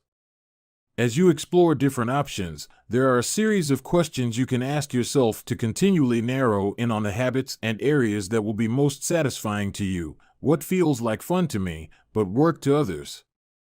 The mark of whether you are made for a task is not whether you love it, but whether you can handle the pain of the task easier than most people. When are you enjoying yourself while other people are complaining? The work that hurts you less than it hurts others is the work you were made to do. What makes me lose track of time? Flow is the mental state you enter when you are so focused on the task at hand that the rest of the world fades away. This blend of happiness and peak performance is what athletes and performers experience when they are in the zone.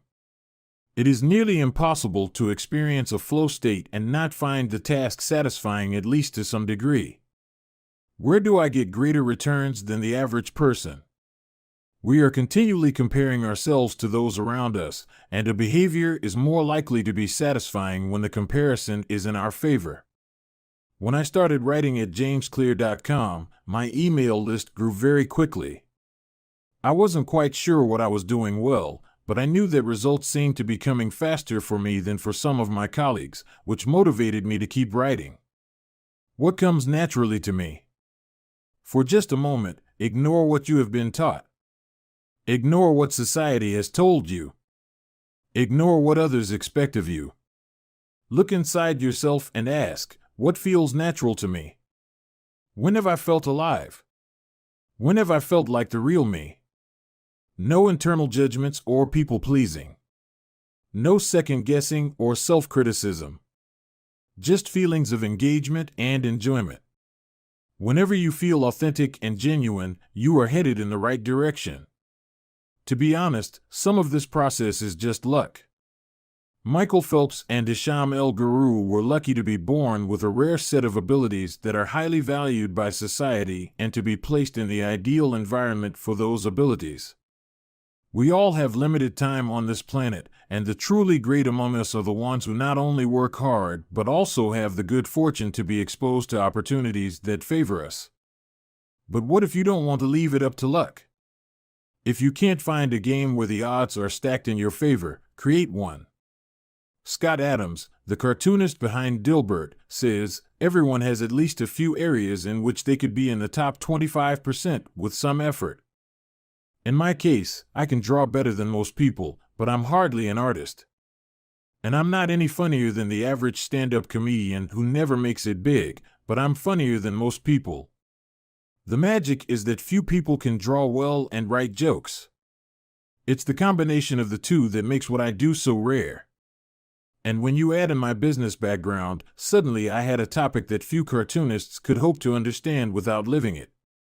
When you can't win by being better, you can win by being different. By combining your skills, you reduce the level of competition, which makes it easier to stand out. You can shortcut the need for a genetic advantage or for years of practice by rewriting the rules. A good player works hard to win the game everyone else is playing. A great player creates a new game that favors their strengths and avoids their weaknesses. In college, I designed my own major, biomechanics, which was a combination of physics, chemistry, biology, and anatomy. I wasn't smart enough to stand out among the top physics or biology majors, so I created my own game. And because it suited me, I was only taking the courses I was interested in. Studying felt like less of a chore. It was also easier to avoid the trap of comparing myself to everyone else. After all, nobody else was taking the same combination of classes, so who could say if they were better or worse? Specialization is a powerful way to overcome the accident of bad genetics. The more you master a specific skill, the harder it becomes for others to compete with you. Many bodybuilders are stronger than the average arm wrestler, but even a massive bodybuilder may lose at arm wrestling because the arm wrestling champ has very specific strength. Even if you're not the most naturally gifted, you can often win by being the best in a very narrow category. Boiling water will soften a potato but harden an egg. You can't control whether you're a potato or an egg, but you can decide to play a game where it's better to be hard or soft. If you can find a more favorable environment, you can transform the situation from one where the odds are against you to one where they are in your favor.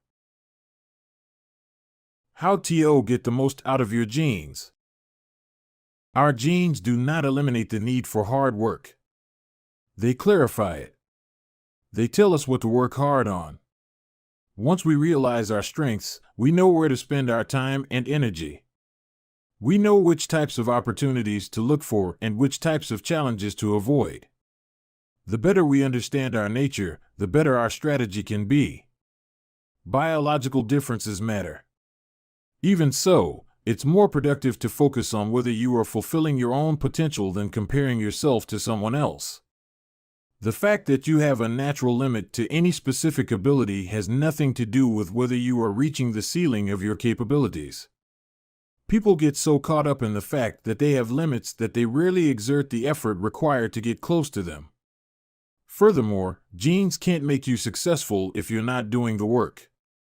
Yes, it's possible that the ripped trainer at the gym has better genes, but if you haven't put in the same reps, it's impossible to say if you have been dealt a better or worse genetic hand. Until you work as hard as those you admire, don't explain away their success as luck. In summary, one of the best ways to ensure your habits remain satisfying over the long run is to pick behaviors that align with your personality and skills. Work hard on the things that come easy. Chapter Summary. The secret to maximizing your odds of success is to choose the right field of competition. Pick the right habit and progress is easy. Pick the wrong habit and life is a struggle. Genes cannot be easily changed, which means they provide a powerful advantage in favorable circumstances and a serious disadvantage in unfavorable circumstances. Habits are easier when they align with your natural abilities. Choose the habits that best suit you. Play a game that favors your strengths. If you can't find a game that favors you, create one. Genes do not eliminate the need for hard work. They clarify it. They tell us what to work hard on. Chapter 19. The Goldilocks Rule: How to Stay Motivated in Life and Work. In 1955, Disneyland had just opened in Anaheim, California, when a 10-year-old boy walked in and asked for a job. Labor laws were loose back then, and the boy managed to land a position selling guidebooks for 50 cents apiece. Within a year, he had transitioned to Disney's Magic Shop, where he learned tricks from the older employees. He experimented with jokes and tried out simple routines on visitors. Soon he discovered that what he loved was not performing magic, but performing in general. He set his sights on becoming a comedian. Beginning in his teenage years, he started performing in little clubs around Los Angeles. The crowds were small and his act was short. He was rarely on stage for more than 5 minutes. Most of the people in the crowd were too busy drinking or talking with friends to pay attention. One night, he literally delivered his stand-up routine to an empty club.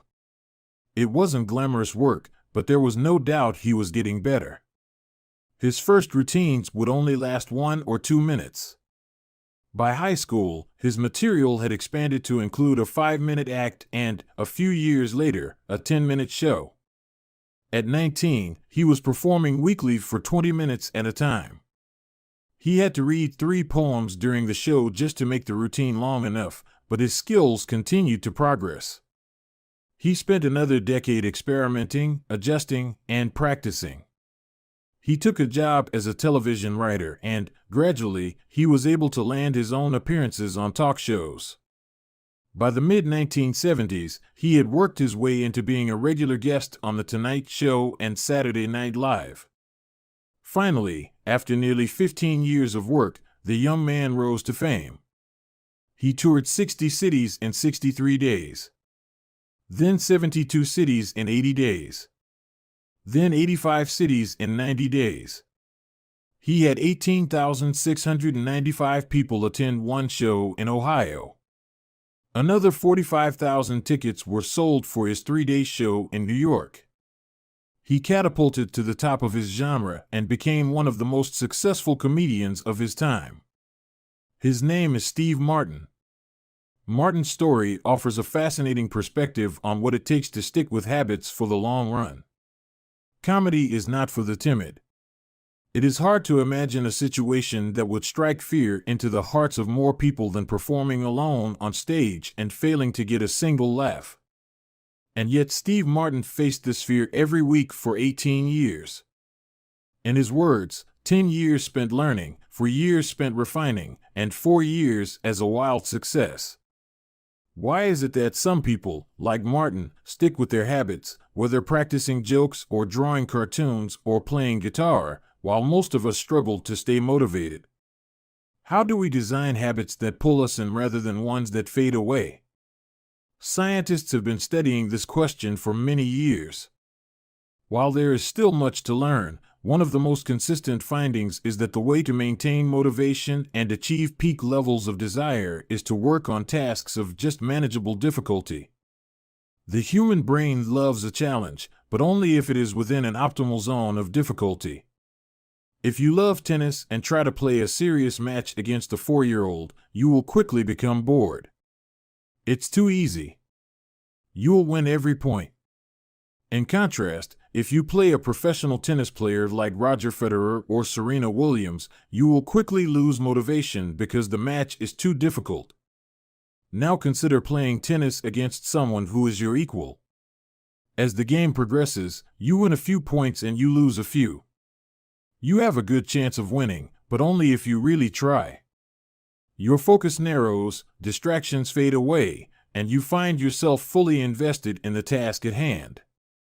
This is a challenge of just manageable difficulty, and it is a prime example of the Goldilocks rule. The Goldilocks rule states that humans experience peak motivation when working on tasks that are right on the edge of their current abilities. Not too hard. Not too easy. Just right. The Goldilocks rule. Martin's comedy career is an excellent example of the Goldilocks rule in practice. Each year, he expanded his comedy routine, but only by a minute or two. He was always adding new material, but he also kept a few jokes that were guaranteed to get laughs. There were just enough victories to keep him motivated and just enough mistakes to keep him working hard. When you're starting a new habit, it's important to keep the behavior as easy as possible so you can stick with it even when conditions aren't perfect. This is an idea we covered in detail while discussing the third law of behavior change. Once a habit has been established, however, it's important to continue to advance in small ways. These little improvements and new challenges keep you engaged. And if you hit the Goldilocks zone just right, you can achieve a flow state. A flow state is the experience of being in the zone and fully immersed in an activity. Scientists have tried to quantify this feeling. They found that to achieve a state of flow, a task must be roughly 4% beyond your current ability. In real life, it's typically not feasible to quantify the difficulty of an action in this way, but the core idea of the Goldilocks rule remains: working on challenges of just manageable difficulty, something on the perimeter of your ability, seems crucial for maintaining motivation. Improvement requires a delicate balance. You need to regularly search for challenges that push you to your edge while continuing to make enough progress to stay motivated. Behaviors need to remain novel in order for them to stay attractive and satisfying. Without variety, we get bored. And boredom is perhaps the greatest villain on the quest for self-improvement. How to stay focused when you get bored working on your goals. After my baseball career ended, I was looking for a new sport. I joined a weightlifting team, and one day an elite coach visited our gym. He had worked with thousands of athletes during his long career, including a few Olympians. I introduced myself, and we began talking about the process of improvement. What's the difference between the best athletes and everyone else? I asked. What do the really successful people do that most don't? He mentioned the factors you might expect: genetics, luck, talent. But then he said something I wasn't expecting. At some point it comes down to who can handle the boredom of training every day, doing the same lifts over and over and over. His answer surprised me because it's a different way of thinking about work ethic. People talk about getting amped up to work on their goals. Whether it's business or sports or art, you hear people say things like, "It all comes down to passion," or "You have to really want it." As a result, many of us get depressed when we lose focus or motivation because we think that successful people have some bottomless reserve of passion. But this coach was saying that really successful people feel the same lack of motivation as everyone else. The difference is that they still find a way to show up despite the feelings of boredom. Mastery requires practice. But the more you practice something, the more boring and routine it becomes. Once the beginner gains have been made and we learn what to expect, our interest starts to fade. Sometimes it happens even faster than that. All you have to do is hit the gym a few days in a row or publish a couple of blog posts on time, and letting one day slip doesn't feel like much. Things are going well. It's easy to rationalize taking a day off because you're in a good place. The greatest threat to success is not failure but boredom. We get bored with habits because they stop delighting us. The outcome becomes expected. And as our habits become ordinary, we start derailing our progress to seek novelty. Perhaps this is why we get caught up in a never-ending cycle, jumping from one workout to the next, one diet to the next, one business idea to the next. As soon as we experience the slightest dip in motivation, we begin seeking a new strategy, even if the old one was still working. As Machiavelli noted, men desire novelty to such an extent that those who are doing well wish for a change as much as those who are doing badly. Perhaps this is why many of the most habit-forming products are those that provide continuous forms of novelty. Video games provide visual novelty. Porn provides sexual novelty. Junk foods provide culinary novelty. Each of these experiences offer continual elements of surprise. In psychology, this is known as a variable reward. Slot machines are the most common real-world example. A gambler hits the jackpot every now and then, but not at any predictable interval. The pace of rewards varies. This variance leads to the greatest spike of dopamine, enhances memory recall, and accelerates habit formation. Variable rewards won't create a craving. That is, you can't take a reward people are uninterested in, give it to them at a variable interval, and hope it will change their mind, but they are a powerful way to amplify the cravings we already experience because they reduce boredom. The sweet spot of desire occurs at a 50-50 split between success and failure. Half of the time you get what you want. Half of the time you don't. You need just enough winning to experience satisfaction and just enough wanting to experience desire. This is one of the benefits of following the Goldilocks rule. If you're already interested in a habit, working on challenges of just manageable difficulty is a good way to keep things interesting. Of course, not all habits have a variable reward component, and you wouldn't want them to. If Google only delivered a useful search result some of the time, I would switch to a competitor pretty quickly. If Uber only picked up half of my trips, I doubt I'd be using that service much longer. And if I flossed my teeth each night and only sometimes ended up with a clean mouth, I think I'd skip it. Variable rewards or not, no habit will stay interesting forever. At some point, everyone faces the same challenge on the journey of self-improvement. You have to fall in love with boredom. We all have goals that we would like to achieve and dreams that we would like to fulfill, but it doesn't matter what you are trying to become better at. If you only do the work when it's convenient or exciting, then you'll never be consistent enough to achieve remarkable results. I can guarantee that if you manage to start a habit and keep sticking to it, there will be days when you feel like quitting. When you start a business, there will be days when you don't feel like showing up. When you're at the gym, there will be sets that you don't feel like finishing. When it's time to write, there will be days that you don't feel like typing. But stepping up when it's annoying or painful or draining to do so, that's what makes the difference between a professional and an amateur. Professionals stick to the schedule, amateurs let life get in the way. Professionals know what is important to them and work toward it with purpose. Amateurs get pulled off course by the urgencies of life. David Kane, an author and meditation teacher, encourages his students to avoid being fair-weather meditators. Similarly, you don't want to be a fair-weather athlete or a fair-weather writer or a fair-weather anything. When a habit is truly important to you, you have to be willing to stick to it in any mood. Professionals take action even when the mood isn't right. They might not enjoy it, but they find a way to put the reps in. There have been a lot of sets that I haven't felt like finishing, but I've never regretted doing the workout. There have been a lot of articles I haven't felt like writing, but I've never regretted publishing on schedule. There have been a lot of days I've felt like relaxing, but I've never regretted showing up and working on something that was important to me. The only way to become excellent is to be endlessly fascinated by doing the same thing over and over. You have to fall in love with boredom. Chapter Summary. The Goldilocks rule states that humans experience peak motivation when working on tasks that are right on the edge of their current abilities. The greatest threat to success is not failure but boredom.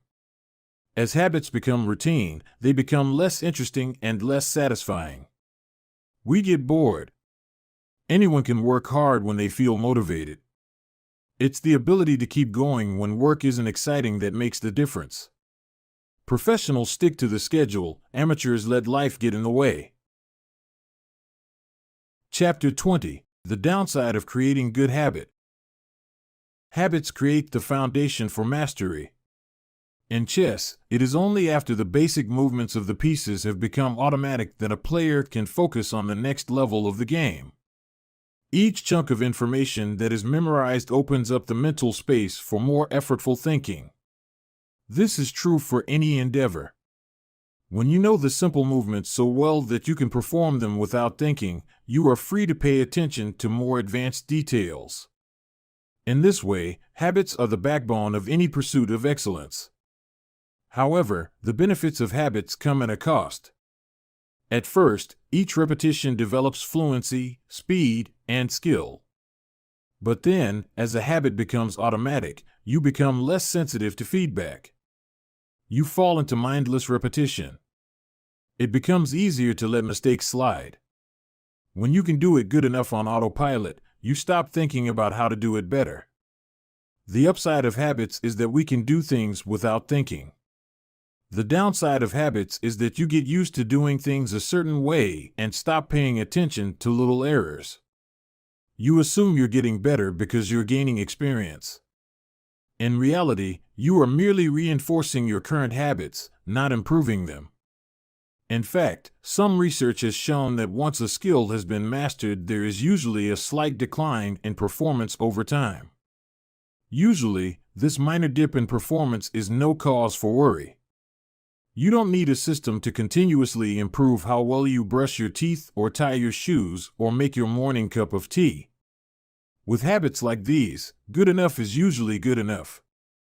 The less energy you spend on trivial choices, the more you can spend it on what really matters. However, when you want to maximize your potential and achieve elite levels of performance, you need a more nuanced approach. You can't repeat the same things blindly and expect to become exceptional. Habits are necessary, but not sufficient for mastery. What you need is a combination of automatic habits and deliberate practice. Habits plus deliberate practice equals mastery. To become great, certain skills do need to become automatic. Basketball players need to be able to dribble without thinking before they can move on to mastering layups with their non-dominant hand. Surgeons need to repeat the first incision so many times that they could do it with their eyes closed, so that they can focus on the hundreds of variables that arise during surgery. But after one habit has been mastered, you have to return to the effortful part of the work and begin building the next habit. Mastery is the process of narrowing your focus to a tiny element of success, repeating it until you have internalized the skill, and then using this new habit as the foundation to advance to the next frontier of your development. Old tasks become easier the second time around, but it doesn't get easier overall because now you're pouring your energy into the next challenge. Each habit unlocks the next level of performance. It's an endless cycle. Mastering one habit. Although habits are powerful, what you need is a way to remain conscious of your performance over time, so you can continue to refine and improve. It is precisely at the moment when you begin to feel like you have mastered a skill, right when things are starting to feel automatic and you are becoming comfortable, that you must avoid slipping into the trap of complacency. The solution? Establish a system for reflection and review. How to review your habits and make adjustments. In 1986, the Los Angeles Lakers had one of the most talented basketball teams ever assembled, but they are rarely remembered that way. The team started the 1985 to 1986 NBA season with an astounding 29-5 record. The pundits were saying that we might be the best team in the history of basketball, head coach Pat Riley said after the season. Surprisingly, the Lakers stumbled in the 1986 playoffs and suffered a season-ending defeat in the Western Conference Finals. The best team in the history of basketball didn't even play for the NBA championship. After that blow, Riley was tired of hearing about how much talent his players had and about how much promise his team held. He didn't want to see flashes of brilliance followed by a gradual fade in performance. He wanted the Lakers to play up to their potential, night after night. In the summer of 1986, he created a plan to do exactly that, a system that he called the Career Best Effort Program, or CBE. When players first joined the Lakers, Riley explained, we track their basketball statistics all the way back to high school. I call this taking their number. We look for an accurate gauge of what a player can do, then build him into our plan for the team, based on the notion that he will maintain and then improve upon his averages. After determining a player's baseline level of performance, Riley added a key step. He asked each player to improve their output by at least 1% over the course of the season. If they succeeded, it would be a CBE, or Career Best Effort.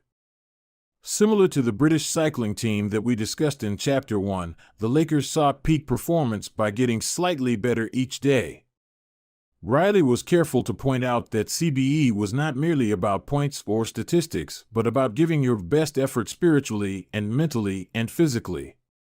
Players got credit for allowing an opponent to run into you when you know that a foul will be called against him, diving for loose balls, going after rebounds whether you are likely to get them or not, helping a teammate when the player he's guarding has surged past him, and other unsung hero deeds. As an example, let's say that Magic Johnson, the Lakers' star player at the time, had 11 points, 8 rebounds, 12 assists, 2 steals, and 5 turnovers in a game. Magic also got credit for an unsung hero deed by diving after a loose ball, +1. Finally, he played a total of 33 minutes in this imaginary game. The positive numbers, 11 plus 8 plus 12 plus 2 plus 1, add up to 34. Then, we subtract the 5 turnovers, 34 to 5, to get 29. Finally, we divide 29 by 33 minutes played. 29 divided by 33 is equal to 0.879. Magic's CBE number here would be 879. This number was calculated for all of a player's games, and it was the average CBE that a player was asked to improve by 1% over the season. Riley compared each player's current CBE to not only their past performances but also those of other players in the league. As Riley put it, we rank team members alongside league opponents who play the same position and have similar role definitions. Sports writer Jackie McMullen noted, Riley trumpeted the top performers in the league in bold lettering on the blackboard each week and measured them against the corresponding players on his own roster. Solid, reliable players generally rated a score in the 600s, while elite players scored at least 800. Magic Johnson, who submitted 138 triple-doubles in his career, often scored over 1,000. The Lakers also emphasized year-over-year progress by making historical comparisons of CBE data. Riley said, we stacked the month of November 1986 next to November 1985 and showed the players whether they were doing better or worse than at the same point last season. Then we showed them how their performance figures for December 1986 stacked up against November's. The Lakers rolled out CBE in October 1986. 8 months later, they were NBA champions. The following year, Pat Riley led his team to another title as the Lakers became the first team in 20 years to win back-to-back NBA championships. Afterward, he said, sustaining an effort is the most important thing for any enterprise. The way to be successful is to learn how to do things right, then do them the same way every time. The CBE program is a prime example of the power of reflection and review. The Lakers were already talented. CBE helped them get the most out of what they had and made sure their habits improved rather than declined. Reflection and review enables the long-term improvement of all habits because it makes you aware of your mistakes and helps you consider possible paths for improvement. Without reflection, we can make excuses, create rationalizations, and lie to ourselves. We have no process for determining whether we are performing better or worse compared to yesterday. Top performers in all fields engage in various types of reflection and review, and the process doesn't have to be complex. Kenyan runner Eliud Kipchoge is one of the greatest marathoners of all time and an Olympic gold medalist. He still takes notes after every practice in which he reviews his training for the day and searches for areas that can be improved.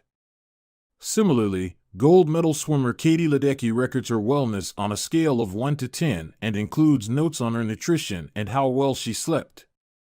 She also records the times posted by other swimmers. At the end of each week, her coach goes over her notes and adds his thoughts. It's not just athletes either. When comedian Chris Rock is preparing fresh material, he will first appear at small nightclubs dozens of times and test hundreds of jokes. He brings a notepad on stage and records which bits go over well and where he needs to make adjustments. The few killer lines that survive will form the backbone of his new show. I know of executives and investors who keep a decision journal in which they record the major decisions they make each week, why they made them, and what they expect the outcome to be. They review their choices at the end of each month or year to see where they were correct and where they went wrong. Improvement is not just about learning habits, it's also about fine-tuning them. Reflection and review ensures that you spend your time on the right things and make course corrections whenever necessary, like Pat Riley adjusting the effort of his players on a nightly basis. You don't want to keep practicing a habit if it becomes ineffective. Personally, I employ two primary modes of reflection and review. Each December, I perform an annual review, in which I reflect on the previous year. I tally my habits for the year by counting up how many articles I published, how many workouts I put in, how many new places I visited, and more. Then, I reflect on my progress, or lack thereof, by answering 3 questions. 1. What went well this year? 2. What didn't go so well this year? 3. What did I learn? 6 months later, when summer rolls around, I conduct an integrity report. Like everyone, I make a lot of mistakes. My integrity report helps me realize where I went wrong and motivates me to get back on course. I use it as a time to revisit my core values and consider whether I have been living in accordance with them. This is when I reflect on my identity and how I can work toward being the type of person I wish to become. My yearly integrity report answers 3 questions. 1. What are the core values that drive my life and work? 2. How am I living and working with integrity right now? 3. How can I set a higher standard in the future? These 2 reports don't take very long, just a few hours per year, but they are crucial periods of refinement. They prevent the gradual slide that happens when I don't pay close attention. They provide an annual reminder to revisit my desired identity and consider how my habits are helping me become the type of person I wish to be. They indicate when I should upgrade my habits and take on new challenges, and when I should dial my efforts back and focus on the fundamentals. Reflection can also bring a sense of perspective. Daily habits are powerful because of how they compound, but worrying too much about every daily choice is like looking at yourself in the mirror from an inch away. You can see every imperfection and lose sight of the bigger picture. There is too much feedback. Conversely, never reviewing your habits is like never looking in the mirror. You aren't aware of easily fixable flaws, a spot on your shirt, a bit of food in your teeth. There is too little feedback. Periodic reflection and review is like viewing yourself in the mirror from a conversational distance. You can see the important changes you should make without losing sight of the bigger picture. You want to view the entire mountain range, not obsess over each peak and valley. Finally, reflection and review offers an ideal time to revisit one of the most important aspects of behavior change, identity. How to break the beliefs that hold you back. In the beginning, repeating a habit is essential to build up evidence of your desired identity. As you latch onto that new identity, however, those same beliefs can hold you back from the next level of growth. When working against you, your identity creates a kind of pride that encourages you to deny your weak spots and prevents you from truly growing. This is one of the greatest downsides of building habits. The more sacred an idea is to us, that is, the more deeply it is tied to our identity, the more strongly we will defend it against criticism. You see this in every industry. The schoolteacher who ignores innovative teaching methods and sticks with her tried-and-true lesson plans. The veteran manager who is committed to doing things his way. The surgeon who dismisses the ideas of her younger colleagues. The band who produces a mind-blowing first album and then gets stuck in a rut. The tighter we cling to an identity, the harder it becomes to grow beyond it. One solution is to avoid making any single aspect of your identity an overwhelming portion of who you are. In the words of investor Paul Graham, keep your identity small. The more you let a single belief define you, the less capable you are of adapting when life challenges you. If you tie everything up in being the point guard or the partner at the firm or whatever else, then the loss of that facet of your life will wreck you. If you're a vegan and then develop a health condition that forces you to change your diet, you'll have an identity crisis on your hands. When you cling too tightly to one identity, you become brittle. Lose that one thing and you lose yourself. For most of my young life, being an athlete was a major part of my identity. After my baseball career ended, I struggled to find myself. When you spend your whole life defining yourself in one way and that disappears, who are you now? Military veterans and former entrepreneurs report similar feelings. If your identity is wrapped up in a belief like "I'm a great soldier," what happens when your period of service ends? For many business owners, their identity is something along the lines of "I'm the CEO" or "I'm the founder." If you have spent every waking moment working on your business, how will you feel after you sell the company? The key to mitigating these losses of identity is to redefine yourself such that you get to keep important aspects of your identity even if your particular role changes. "I'm an athlete" becomes "I'm the type of person who is mentally tough and loves a physical challenge." "I'm a great soldier" transforms into "I'm the type of person who is disciplined, reliable, and great on a team." "I'm the CEO" translates to "I'm the type of person who builds and creates things." When chosen effectively, an identity can be flexible rather than brittle. Like water flowing around an obstacle, your identity works with the changing circumstances rather than against them. The following quote from the Tao Te Ching encapsulates the ideas perfectly: "Men are born soft and supple, dead, they are stiff and hard. Plants are born tender and pliant, dead, they are brittle and dry. Thus whoever is stiff and inflexible is a disciple of death. Whoever is soft and yielding is a disciple of life. The hard and stiff will be broken. The soft and supple will prevail." Lao Tzu. Habits deliver numerous benefits, but the downside is that they can lock us into our previous patterns of thinking and acting, even when the world is shifting around us. Everything is impermanent. Life is constantly changing, so you need to periodically check in to see if your old habits and beliefs are still serving you. A lack of self-awareness is poison. Reflection and review is the antidote. Chapter Summary. The upside of habits is that we can do things without thinking. The downside is that we stop paying attention to little errors. Habits plus deliberate practice equals mastery. Reflection and review is a process that allows you to remain conscious of your performance over time. The tighter we cling to an identity, the harder it becomes to grow beyond it. Conclusion. The secret to results that last here is an ancient Greek parable known as the Sorites paradox, which talks about the effect one small action can have when repeated enough times. One formulation of the paradox goes as follows: can one coin make a person rich? If you give a person a pile of 10 coins, you wouldn't claim that he or she is rich. But what if you add another? And another? And another? At some point, you will have to admit that no one can be rich unless one coin can make him or her so. We can say the same about atomic habits. Can one tiny change transform your life? It's unlikely you would say so. But what if you made another? And another? And another? At some point, you will have to admit that your life was transformed by one small change.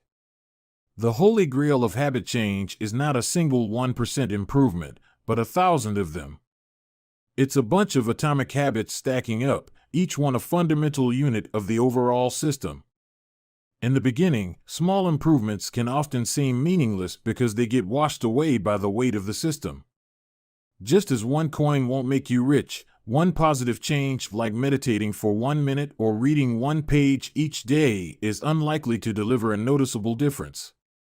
Gradually, though, as you continue to layer small changes on top of one another, the scales of life start to move.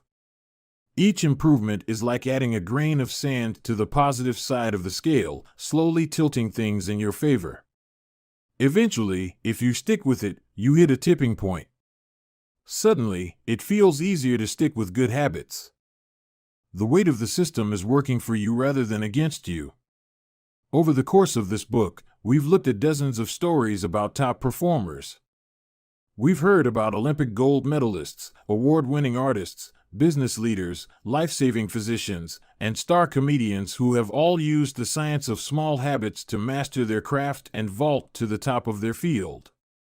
Each of the people, teams, and companies we have covered has faced different circumstances, but ultimately progressed in the same way, through a commitment to tiny, sustainable, unrelenting improvements.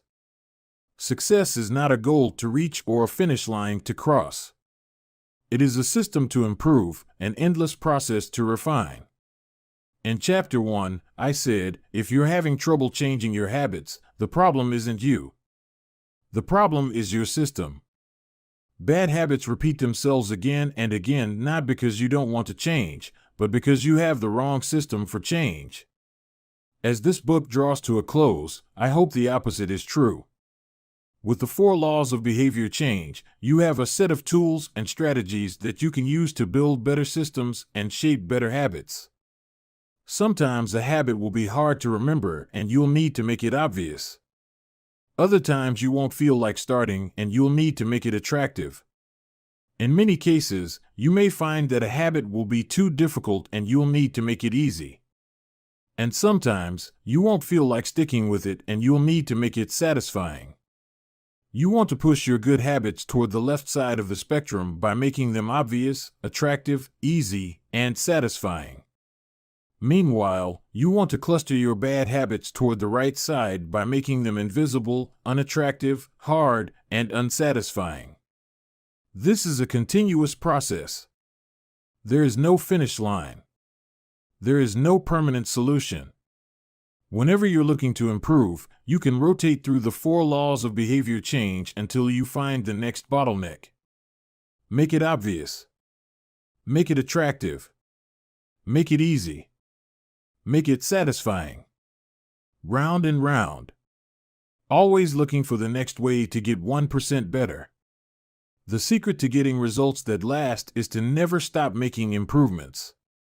It's remarkable what you can build if you just don't stop. It's remarkable the business you can build if you don't stop working.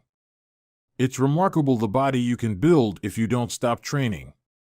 It's remarkable the knowledge you can build if you don't stop learning. It's remarkable the fortune you can build if you don't stop saving. It's remarkable the friendships you can build if you don't stop caring. Small habits don't add up. They compound. That's the power of atomic habits. Tiny changes. Remarkable results. Appendix. What should you read next? Thank you so much for taking the time to read this book. It has been a pleasure sharing my work with you. If you are looking for something to read next, allow me to offer a suggestion. If you enjoyed Atomic Habits, then you may like my other writing as well. My latest articles are sent out in my free weekly newsletter. Subscribers are also the first to hear about my newest books and projects. Finally, in addition to my own work, each year I send out a reading list of my favorite books from other authors on a wide range of subjects. You can sign up at jamesclear.com/newsletter. Little Lessons from the Four Laws. In this book, I have introduced a four-step model for human behavior: cue, craving, response, reward. This framework not only teaches us how to create new habits, but also reveals some interesting insights about human behavior. In this section, I have compiled some lessons and a few bits of common sense that are confirmed by the model. The purpose of these examples is to clarify just how useful and wide-ranging this framework is when describing human behavior. Once you understand the model, you'll see examples of it everywhere. Awareness comes before desire. A craving is created when you assign meaning to a cue. Your brain constructs an emotion or feeling to describe your current situation, and that means a craving can only occur after you have noticed an opportunity. Happiness is simply the absence of desire. When you observe a cue, but do not desire to change your state, you are content with the current situation. Happiness is not about the achievement of pleasure, which is joy or satisfaction, but about the lack of desire. It arrives when you have no urge to feel differently. Happiness is the state you enter when you no longer want to change your state. However, happiness is fleeting because a new desire always comes along. As Claude Boudris says, happiness is the space between one desire being fulfilled and a new desire forming. Likewise, suffering is the space between craving a change in state and getting it. It is the idea of pleasure that we chase. We seek the image of pleasure that we generate in our minds. At the time of action, we do not know what it will be like to attain that image, or even if it will satisfy us. The feeling of satisfaction only comes afterward. This is what the Austrian neurologist Viktor Frankl meant when he said that happiness cannot be pursued, it must ensue. Desire is pursued. Pleasure ensues from action. Peace occurs when you don't turn your observations into problems. The first step in any behavior is observation. You notice a cue, a bit of information, an event. If you do not desire to act on what you observe, then you are at peace. Craving is about wanting to fix everything. Observation without craving is the realization that you do not need to fix anything. Your desires are not running rampant. You do not crave a change in state. Your mind does not generate a problem for you to solve. You're simply observing and existing. With a big enough why you can overcome any how. Friedrich Nietzsche, the German philosopher and poet, famously wrote, "He who has a why to live for can bear almost any how." This phrase harbors an important truth about human behavior. If your motivation and desire are great enough, that is, why you are acting, you'll take action even when it is quite difficult. Great craving can power great action, even when friction is high. Being curious is better than being smart. Being motivated and curious counts for more than being smart because it leads to action. Being smart will never deliver results on its own because it doesn't get you to act. It is desire, not intelligence, that prompts behavior. As Naval Ravikant says, the trick to doing anything is first cultivating a desire for it. Emotions drive behavior. Every decision is an emotional decision at some level. Whatever your logical reasons are for taking action, you only feel compelled to act on them because of emotion. In fact, people with damage to emotional centers of the brain can list many reasons for taking action but still will not act because they do not have emotions to drive them. This is why craving comes before response. The feeling comes first, and then the behavior. We can only be rational and logical after we have been emotional. The primary mode of the brain is to feel, the secondary mode is to think. Our first response, the fast, non-conscious portion of the brain, is optimized for feeling and anticipating. Our second response, the slow, conscious portion of the brain, is the part that does the thinking. Psychologists refer to this as System 1, feelings and rapid judgments, versus System 2, rational analysis. The feeling comes first, System 1, the rationality only intervenes later, System 2. This works great when the two are aligned, but it results in illogical and emotional thinking when they are not. Your response tends to follow your emotions. Our thoughts and actions are rooted in what we find attractive, not necessarily in what is logical. Two people can notice the same set of facts and respond very differently because they run those facts through their unique emotional filter. This is one reason why appealing to emotion is typically more powerful than appealing to reason. If a topic makes someone feel emotional, they will rarely be interested in the data. This is why emotions can be such a threat to wise decision-making. Put another way, most people believe that the reasonable response is the one that benefits them, the one that satisfies their desires. To approach a situation from a more neutral emotional position allows you to base your response on the data rather than the emotion. Suffering drives progress. The source of all suffering is the desire for a change in state. This is also the source of all progress. The desire to change your state is what powers you to take action.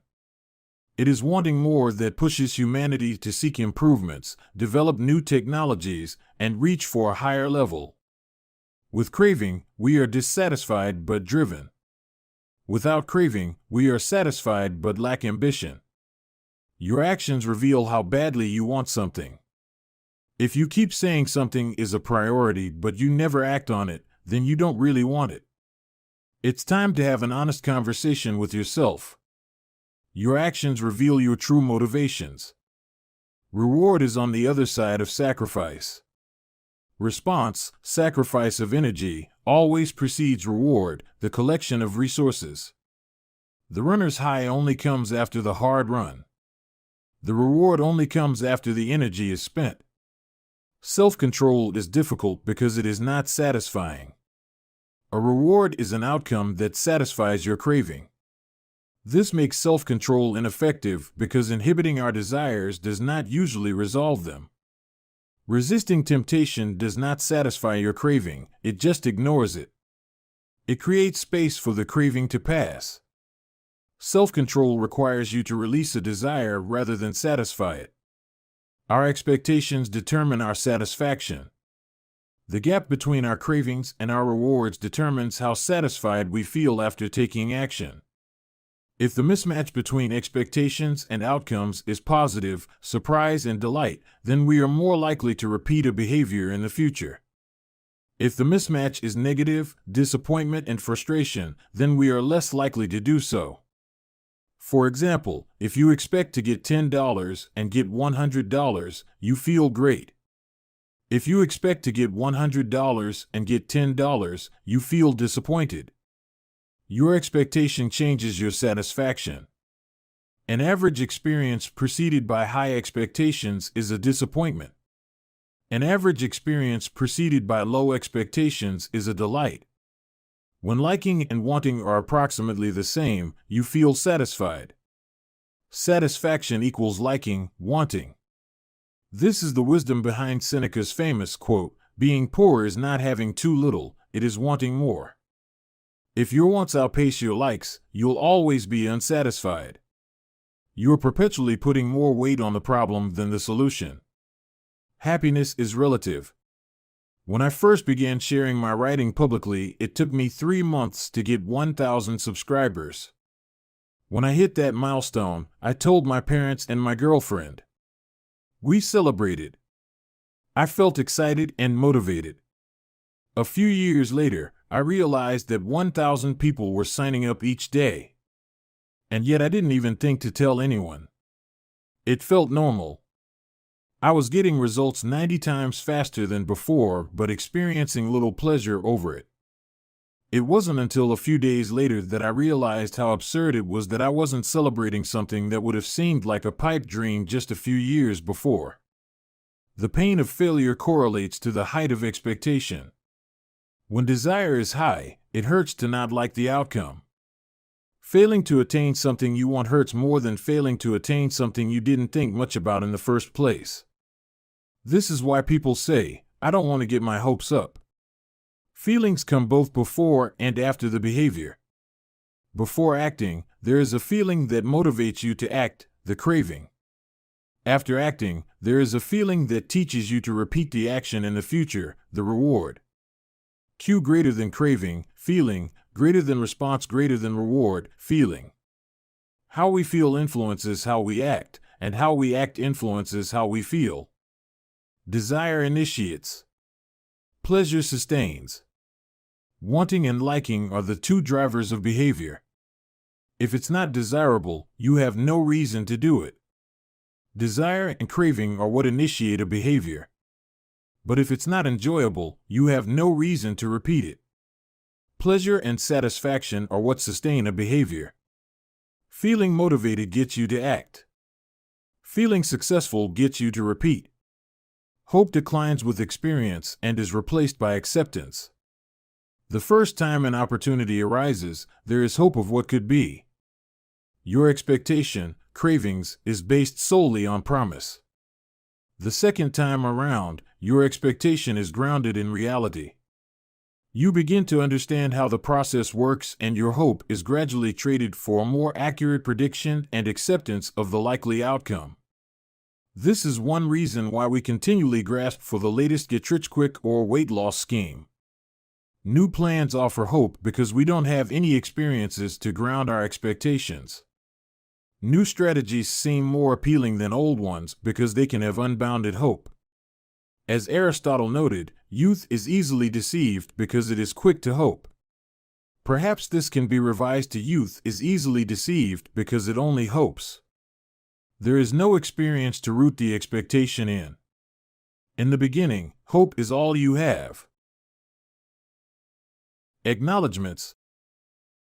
I have relied heavily on others during the creation of this book. Before anyone else, I must thank my wife, Christy, who has been indispensable throughout this process. She has played every role a person can play in the writing of a book: spouse, friend, fan, critic, editor, researcher, therapist. It is no exaggeration to say this book would not be the same without her. It might not exist at all. Like everything in our life, we did it together. Second, I am grateful to my family, not only for their support and encouragement on this book, but also for believing in me no matter what project I happen to be working on. I have benefited from many years of support from my parents, grandparents, and siblings. In particular, I want my mom and dad to know that I love them. It is a special feeling to know that your parents are your greatest fans. Third, to my assistant, Lindsay Knuckles.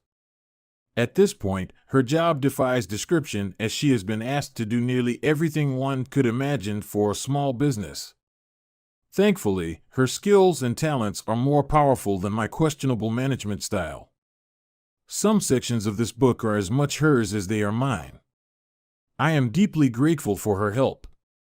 As for the content and writing of the book, I have a long list of people to thank. To start, there are a few people from whom I have learned so much that it would be a crime to not mention them by name. Leo Babauta, Charles Duhigg, Nir Eyal, and B.J. Fogg have each influenced my thoughts on habits in meaningful ways. Their work and ideas can be found sprinkled throughout this text.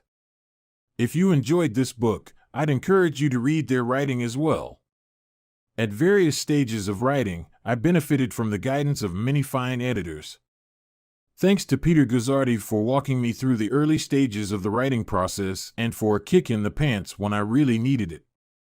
I am indebted to Blake Atwood and Robin Delabo for transforming my ugly and insanely long first drafts into a tight, readable manuscript. And I am thankful to Anne Barngrover for her ability to add a little class and poetic style to my writing.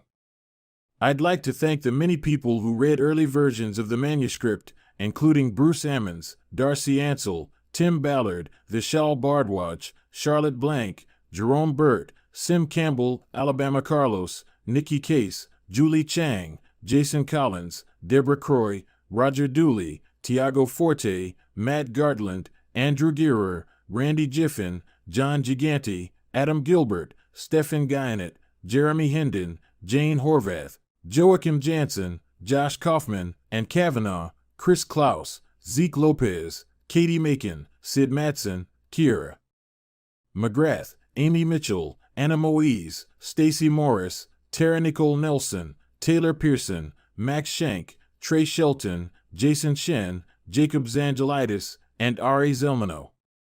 The book benefited greatly from your feedback. To the team at Avery and Penguin Random House who made this book a reality, thank you. I owe a debt of special thanks to my publisher, Megan Newman, for her endless patience as I continually pushed back deadlines. She gave me the space I needed to create a book I was proud of and championed my ideas at every step. To Nina, for her ability to transform my writing while still retaining my original message. To Lindsay, Farron, Casey, and the rest of the PRH team for spreading the message of this book to more people than I could ever reach on my own. To Pete Garceau, for designing a beautiful cover for this book. And to my agent, Lisa DeMona, for her guidance and insight at every step of the publishing process. To the many friends and family members who asked how's the book going and offered a word of encouragement when I inevitably replied slowly, thank you. Every author faces a few dark moments when writing a book, and one kind word can be enough to get you to show up again the next day. I am sure there are people I have forgotten, but I keep an updated list of anyone who has influenced my thinking in meaningful ways at jamesclear.com/thanks. And finally, to you. Life is short and you have shared some of your precious time with me by reading this book. Thank you.